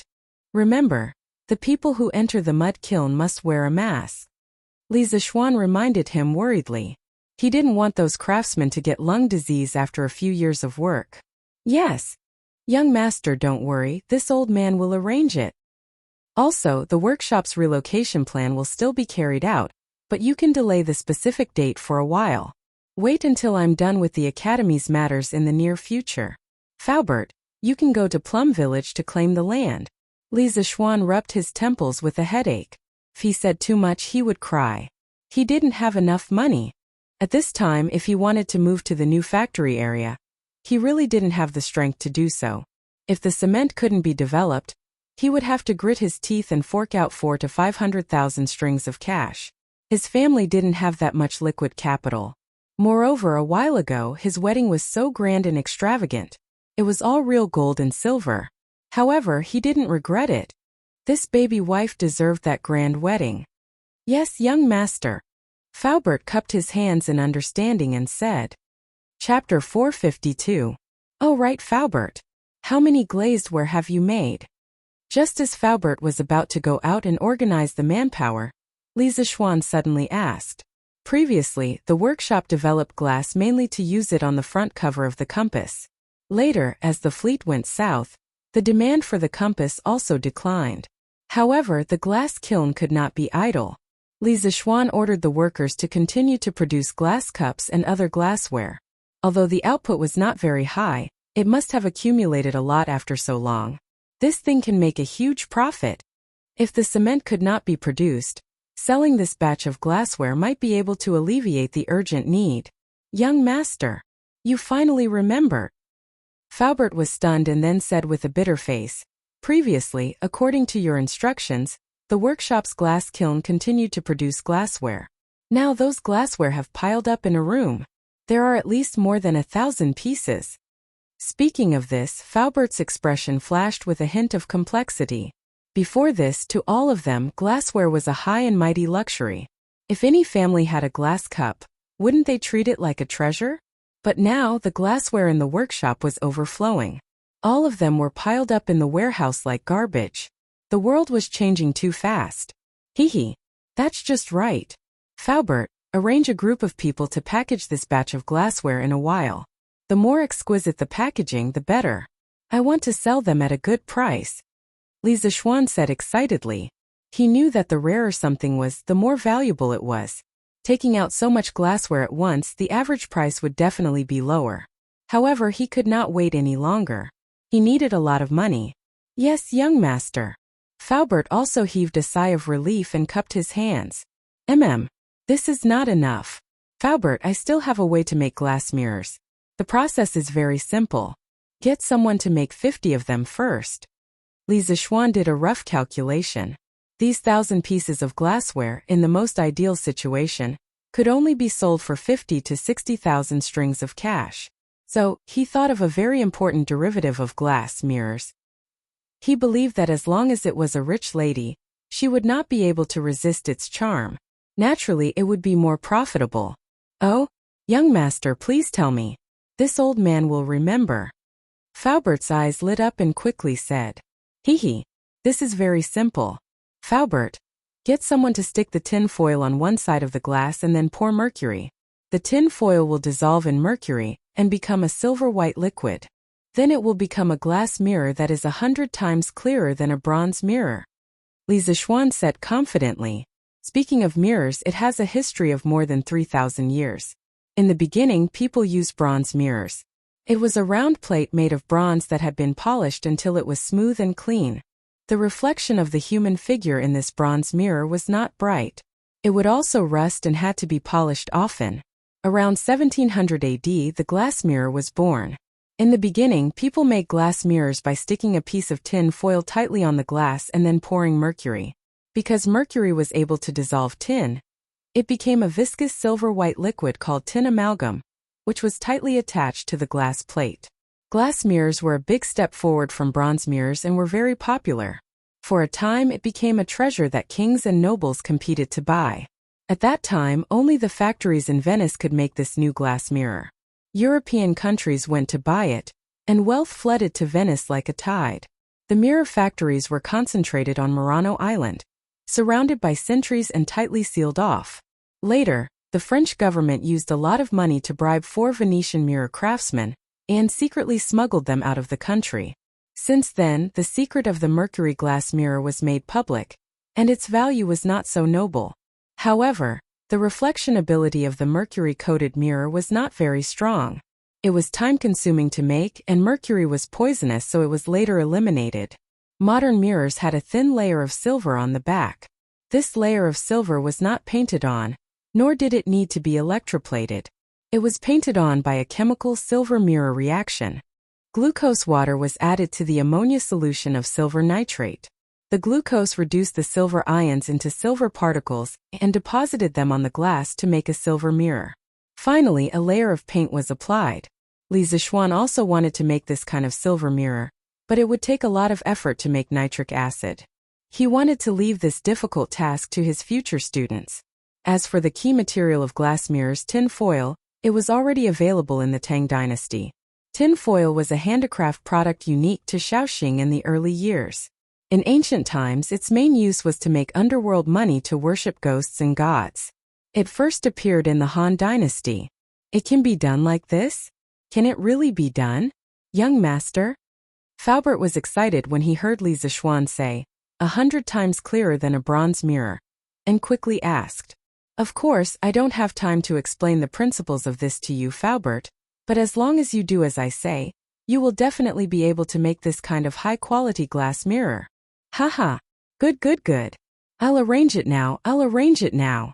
Faubert couldn't wait and wanted to go out and take people to do the experiment. Li Zixuan quickly stopped him and said, Faubert, wait. What's wrong? Li Zixuan said seriously. Mercury is very volatile. Once it is inhaled into the lungs, it will definitely cause poisoning. If the workshop wants to use this method to make glass mirrors, it must first solve this safety problem. Let's do it this way. You can ask people to sew a batch of special masks. Add a few layers of carbon powder inside the masks, and then use coarse cloth to separate them. The thicker the better. The people who participate in the manufacture of glass mirrors must wear this special mask. Faubert felt strange and said, Young master, can't we just use the previous masks? Why do you need to do something superfluous? Of course not. We must use this mask. Faubert, listen to me. Li Zixuan said decisively. Ordinary masks are only used to prevent particulate matter, which is commonly known as dust. However, mercury vapor is poisonous and harmful gas, so they must wear that kind of protective equipment that includes a filter device. If it weren't for the lack of conditions, Li Zixuan would have asked people to make gas masks. Yes, Young master. Then this old man will go and arrange these matters now. Faubert had no choice but to do as he was told. Faubert, you go and do your work. I'll go to the editorial department at the back office.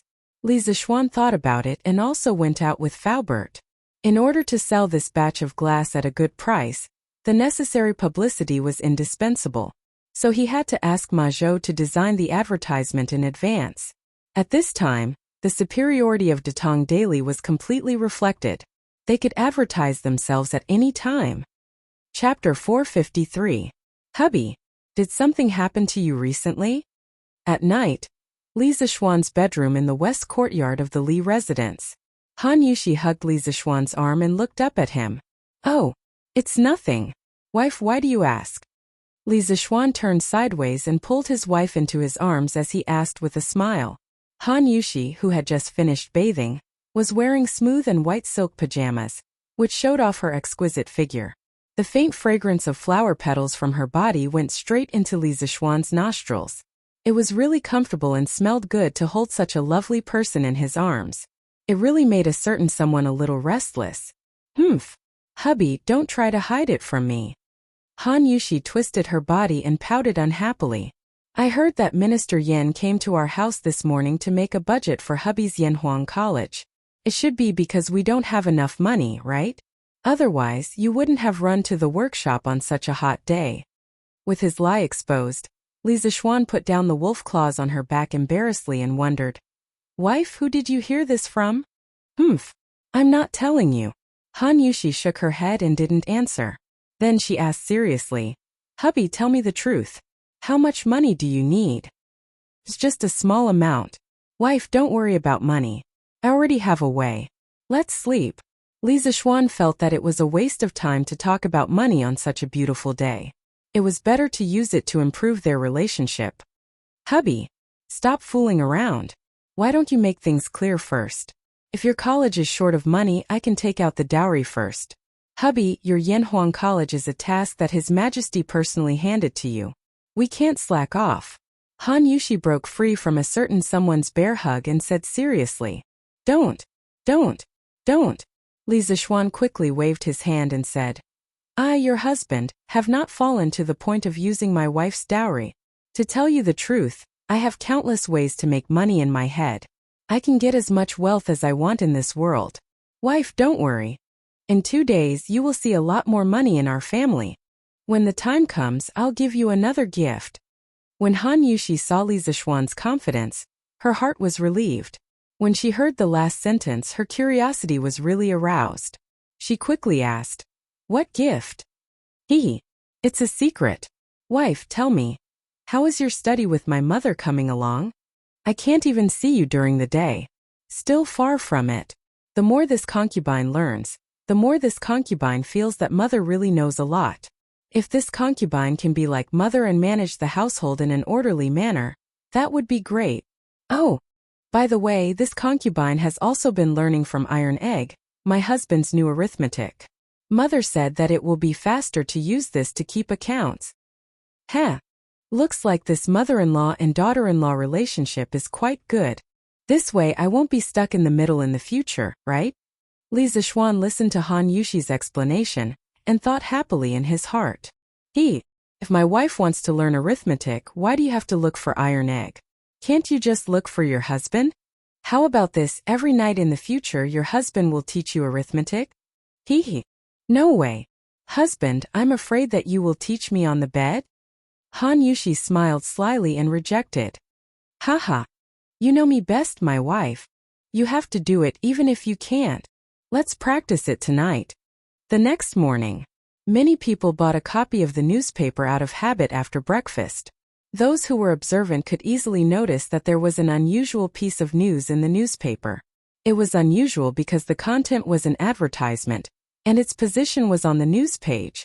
Datong Daily had developed to this stage, and the functions of each section were very clear. For advertisements, Majot had specially opened up a small space in the middle column of the newspaper to advertise the various restaurants and guest houses in Chang'an City. There had never been an advertisement in the news like today. Speaking of which, Li Zixuan was also forced. He went to the editorial department yesterday to look for Majot and asked Majot to arrange an advertisement for him tomorrow to promote the batch of glassware from the workshop. Who knew that Majot would tell him that the advertisement slots in Datong Daily were recently full? If Li Zixuan wanted to cut the queue, then he would have to cancel an advertisement at the last minute. Li Zixuan had been busy with the academy recently and did not have time to read the newspaper. He did not expect Datong Daily to be so popular now that so many businesses wanted to advertise in it. He found yesterday's Datong Daily and opened it. The middle column was crowded with small advertisements, and it made his scalp tingle. This would not do. If his advertisement was placed in there, wouldn't it be drowned in an instant? Therefore, this guy started to play with his privileges and asked Majot to write an advertisement to advertise in the official section. Hey! There's something new in Chitsu Pavilion again.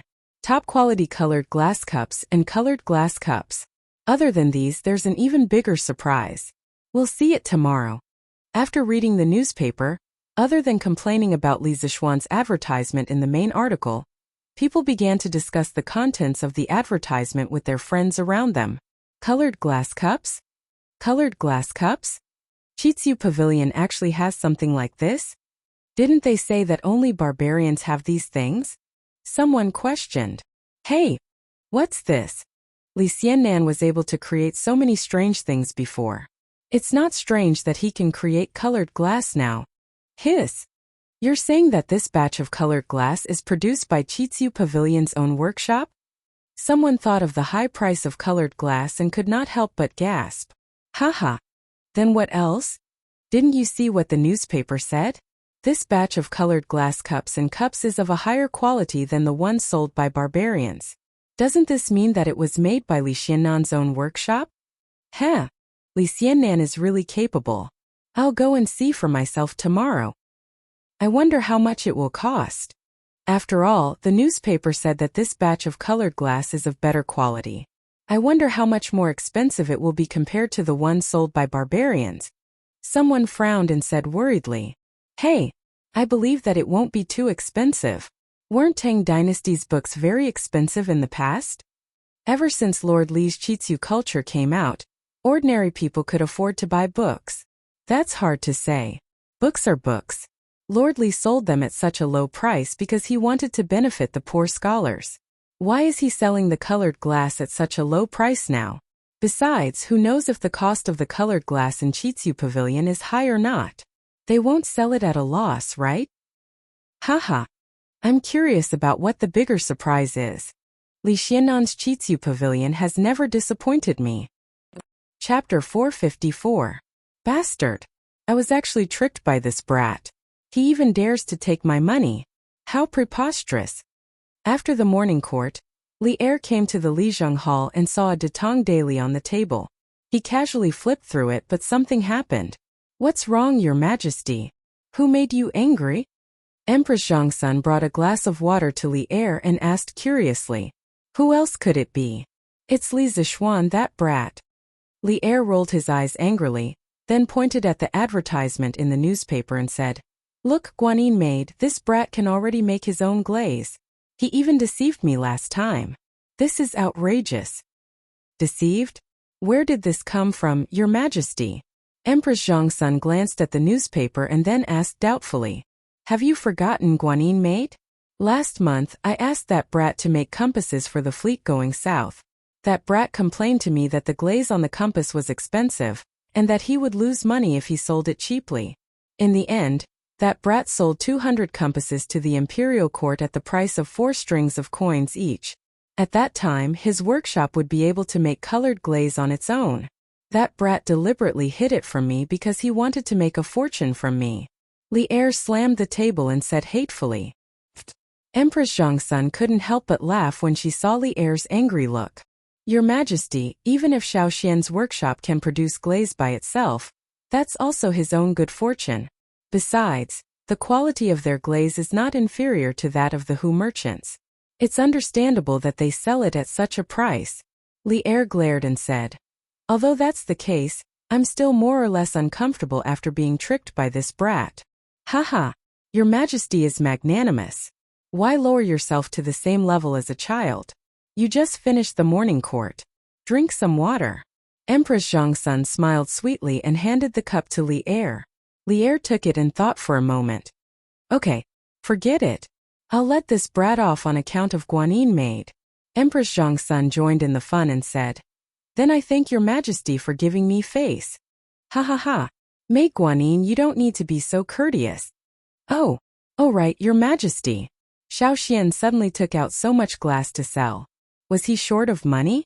But this concubine doesn't think that child is short of money. Empress Zhongsun had clearly seen the contents of the newspaper before. Now that Li Er had specially brought it up, she had some doubts. Oh, he must be short of money. Didn't Maid Guanyin follow me there yesterday? The Yanhuang College designed by that brat is almost as big as my palace. Although there are not as many buildings as the palace, I'm afraid that it will cost a lot to build it. I don't know where that brat got the confidence to build such a big college. Li Er took 2 sips of water and muttered to himself. So that's how it is. I only saw the magnificent design of the academy yesterday, but I really didn't think about money.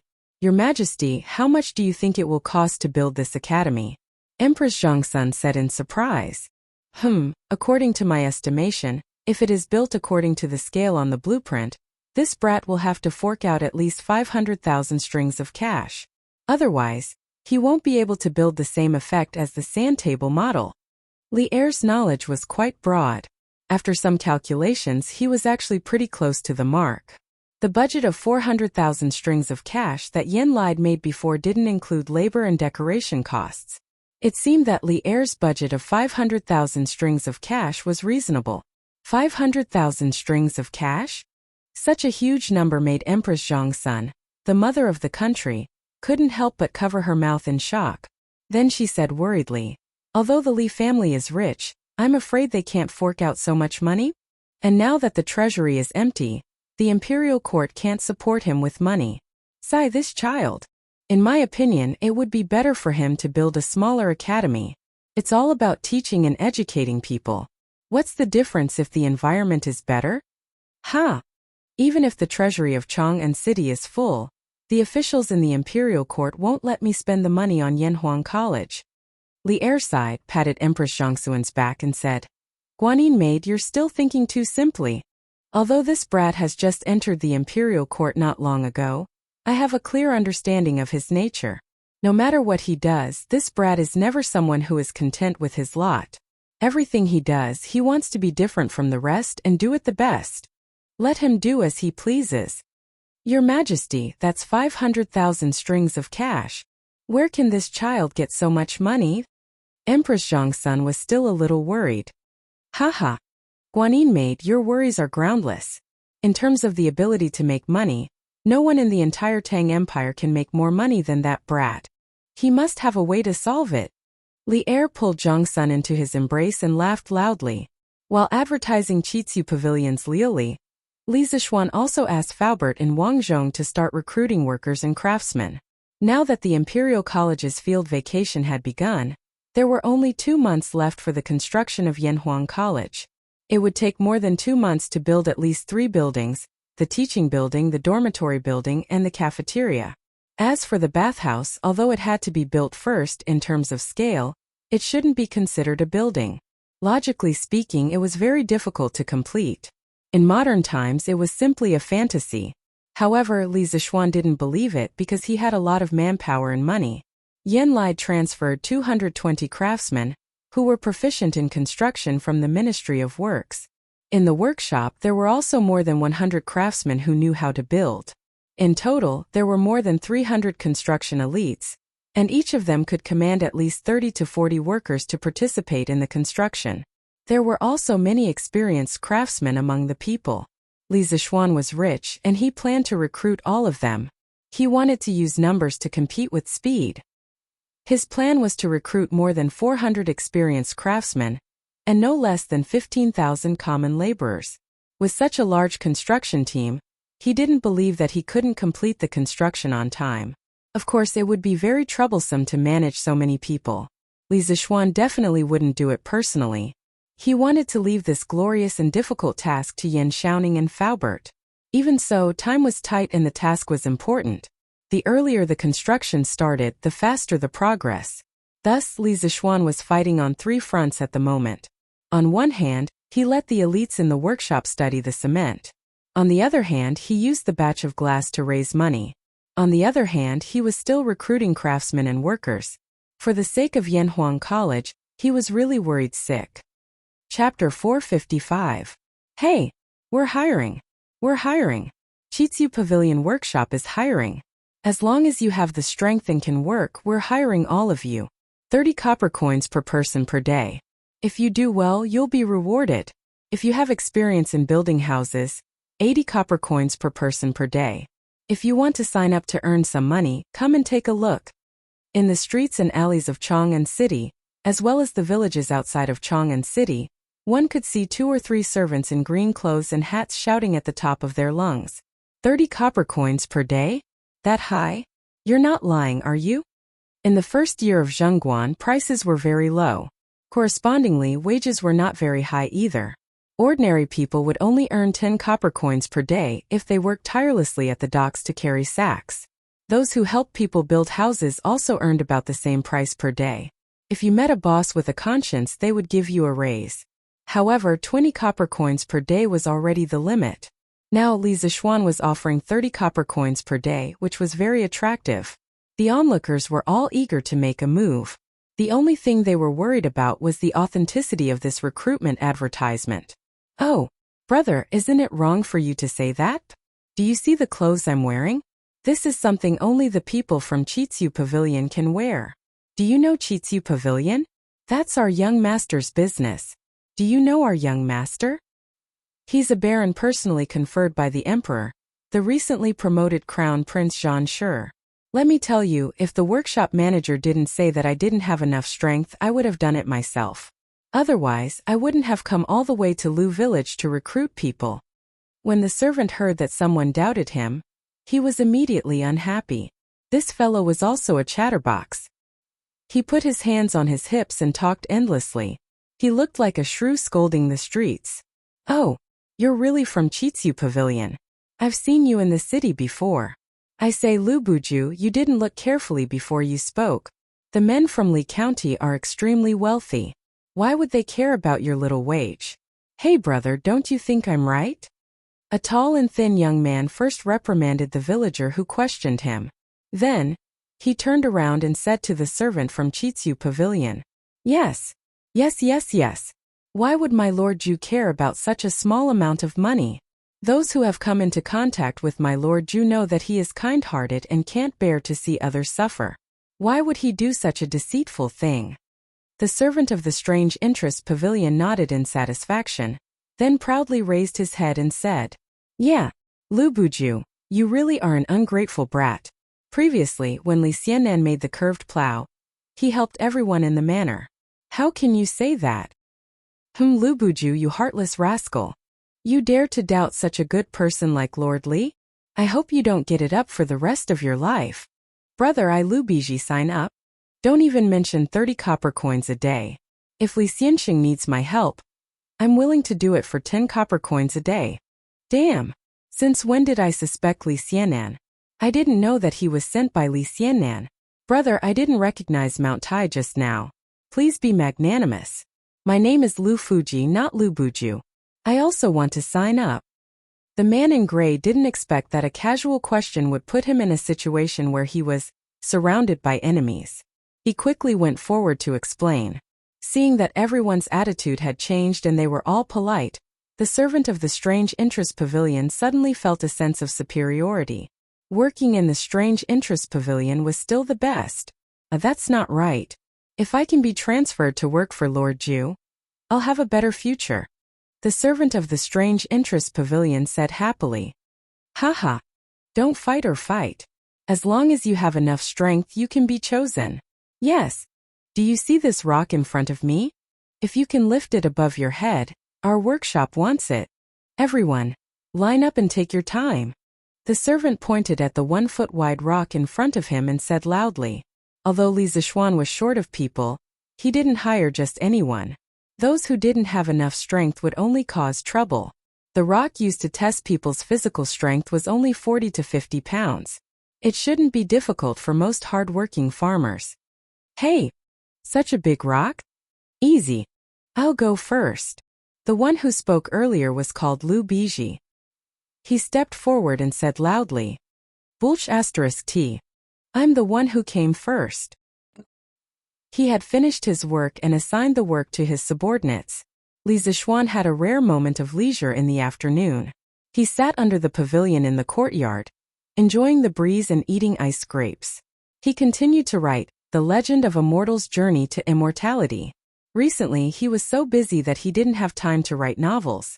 If it wasn't for a batch of manuscripts, The Legend of a Mortal's Journey to Immortality would probably stop updating in the next few days.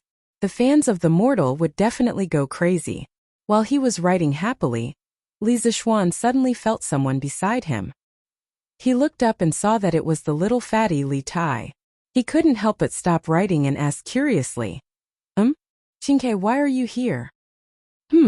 Nothing much. I'm just bored in the prince's mansion, so I came out for a walk. Li Tai looked at the manuscripts on the stone table and answered absent-mindedly. Ever since Li Zishuan deliberately practiced writing for a period of time, the matter of ghostwriting for The Legend of a Mortal's Journey to Immortality was no longer his turn. This was because Li Zishuan's writing speed was much faster than his.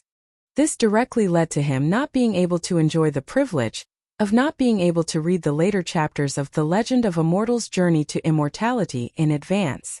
You can just walk around to my house? Brat, you're too good at walking around? Li Zishuan rolled his eyes and said, Hee. Didn't I hear from Imperial Father that Xiaoxian, you've already finished designing our Yanhuang College? This prince specially came to take a look. Li Tai laughed dryly and said the truth. Hey, wait. That's my Yanhuang College. When did it become ours? Li Zishuan didn't expect that this little fatty not only had so much fat, but also had such a thick skin. He couldn't help but be angry. Hey Xiaoxian, you're not interesting. Back then I was the first to support Yanhuang College. Even if you're not grateful, you can't bite the hand that feeds you. Scram. I see that you haven't attended classes for a few days, so you've forgotten the dignity of a teacher. Li Zishuan lifted the big sword beside him, slammed the table and said fiercely, Fine. Yours, it's all yours, all right? This prince is only here to take a look at your sand table. Is there a need for this? The little fatty immediately dodged and kept a relatively complete distance from Li Zishuan. He knew that even if there were 10 of him, he wouldn't be able to defeat Li Zishuan. The sand table is in the side hall, if you want to take a look. Li Zishuan waved his hand and sat down to continue writing his novel. Chapter 456. This house looks so stylish. What the hell, how many levels are there? 1, 2, 3, 4, 8, 9, 10, 10 floors. So stylish. Little Xian, your design is great. Damn. This house is also beautifully designed. TSK. I didn't expect that little Xian not only knows mathematics, but also landscaping. Damn. What is this? Why are there 2 nets on the grass? Awesome. Pavilions, terraces, rockeries, lakes. This is almost comparable to a palace. Little Xian, your design of Yanhuang College is too awesome. Haha. This prince's choice of going to Yanhuang College was indeed correct. Damn. I say, are you done yet, kid? Look at the sand table, can't you shut your mouth? Ever since Li Tai had entered the side hall, the little fatty's screams had been continuously heard. Li Zishuan, who was in the pavilion, could hear it from far away. Even when he was writing a novel, he couldn't calm down to write. He couldn't help but shout angrily. Li Tai, who was feeling smug, was suddenly awakened by the roar. He shrunk his neck and thought that he was too excited and forgot where he was. Li Tai calmed down and carefully looked at the sand table model of Yanhuang College from beginning to end. The more he looked, the more shocked he was. The more he looked, the more fortunate he was that he chose Yanhuang College in the first place. Little Xian, this Yanhuang College's design is amazing. Although many of the buildings are different from the architectural styles of Tang Dynasty, I don't know why, but I still like this style. Yanhuang College must be built, no matter how much it costs. Little Xian, if you don't have enough money, I'll pay for it. The little fatty looked at it for a long time and walked out of the house. It was the first time he saw a modern reinforced concrete style building, and he immediately fell in love with it. This guy's crazy look was very similar to a modern fanatic, but he was bragging a little too much. Oh, just right. I'm short of money recently. Li Zishuan put down his pen and glanced at the spendthrift in front of him. He smiled and said, if you want to build the academy according to the sand table, you still need 350,000 strings of cash. Since you are so generous, you can pay for the rest of the money. In a while, I will ask my men to drive dozens of ox carts to the Prince of Wei's mansion to get the money. How much? Li Tai widened his eyes as his voice rose an octave. He said in disbelief, 350,000 strings of cash? How could there be so many? Little Xian, are you trying to scare me? At this moment, little Fatty's knees went soft and he nearly knelt down. 350,000 strings of cash. Although he was a prince, it was impossible for him to take out so much money. Even if he tore down his mansion, it wouldn't be worth 350,000 strings of coins. Who has the time to scare you? If I want to build Yanhuang College, I'll need at least 500,000 strings of cash. I've only been able to scrape together 150,000 strings of cash these days. There's still a hole of 350,000 strings of cash. Qingke, you were shouting so loudly just now I heard it all. A real man must keep his word, Li Zishuan said to the righteous Li Tai with a smile. Li Tai was immediately dumbfounded. He really wanted to slap himself. How could he be so smug and blabber without thinking? Now he was done for, wasn't he? Cough cough. The 350,000 strings of cash is something that I don't have. If it's 20,000 strings of cash, I can still take it out. Little Xian, do you think that's enough? Li Tai immediately lost his arrogance and complacency as he weakly said, Hee, why don't you take out the books in your mansion and sell them, Qingke? You can probably get a few tens of thousands of strings of cash. Li Zishuan said maliciously. No, absolutely not. Li Tai jumped up as if his tail had been stepped on. He shouted, I'm taking care of those books on behalf of my father. If I sell them, my father will skin me alive. Forget it then. You brat, you can't help here and you can't help there either. Go away. Li Zishuan waved his hand as if he was shooing away a fly and said disdainfully. After that, he ignored the little fatty, lowered his head, picked up his pen, and continued to write his novel. It was worth mentioning that he had received more than 10,000 strings of cash as a reward for a record of a mortal's journey to immortality, which made him very surprised. When he wrote this novel, Li Zishuan didn't want to make money. He wanted to bring the style of web novels to Tang Dynasty and attract more people to write novels. That way, when he was bored, he could write novels to relieve his boredom. But who knew that this playful act would bring him such a huge income of more than 10,000 strings of cash? Although the Li family was rich, they wouldn't ignore 10,000 strings of cash. That's not right.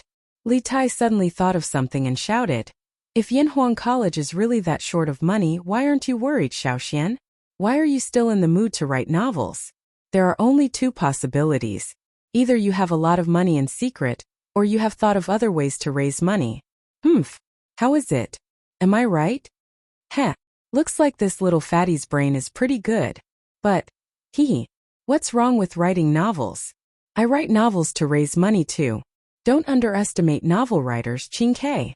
So far, I've only finished 1/8 of The Legend of a Mortal's Journey to Immortality, but according to the statistics of the editorial department of Tang Daily, this book has earned me more than 10,000 strings of cash.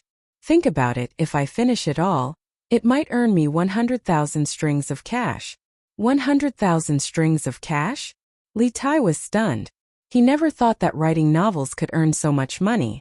After being stunned for a while, he shook his head and said, It's no wonder. In the whole of Chang'an, from 6-year-old children to middle-aged uncles, how many people don't know about A Record of a Mortal's Journey to Immortality? I even heard that this novel has become popular in other states and counties. It seems like it's understandable that it can earn you so much money. Back then, someone even wanted to use a salary of 20 strings of cash to hire me to write novels for him. TSK, it seems like that person really knows how to do business. Amazing. Amazing. Li Zixuan recalled the situation when he first met the little fatty and couldn't help but make fun of him. What the F***ck? Don't expose people's shortcomings when you're scolding them. How long ago was that? Why are you still bringing it up, Xiaoxian? Li Tai's face turned red as he said angrily. Haha. Fine. I won't talk about it anymore. It's time to get down to business. You little brat, go play by yourself.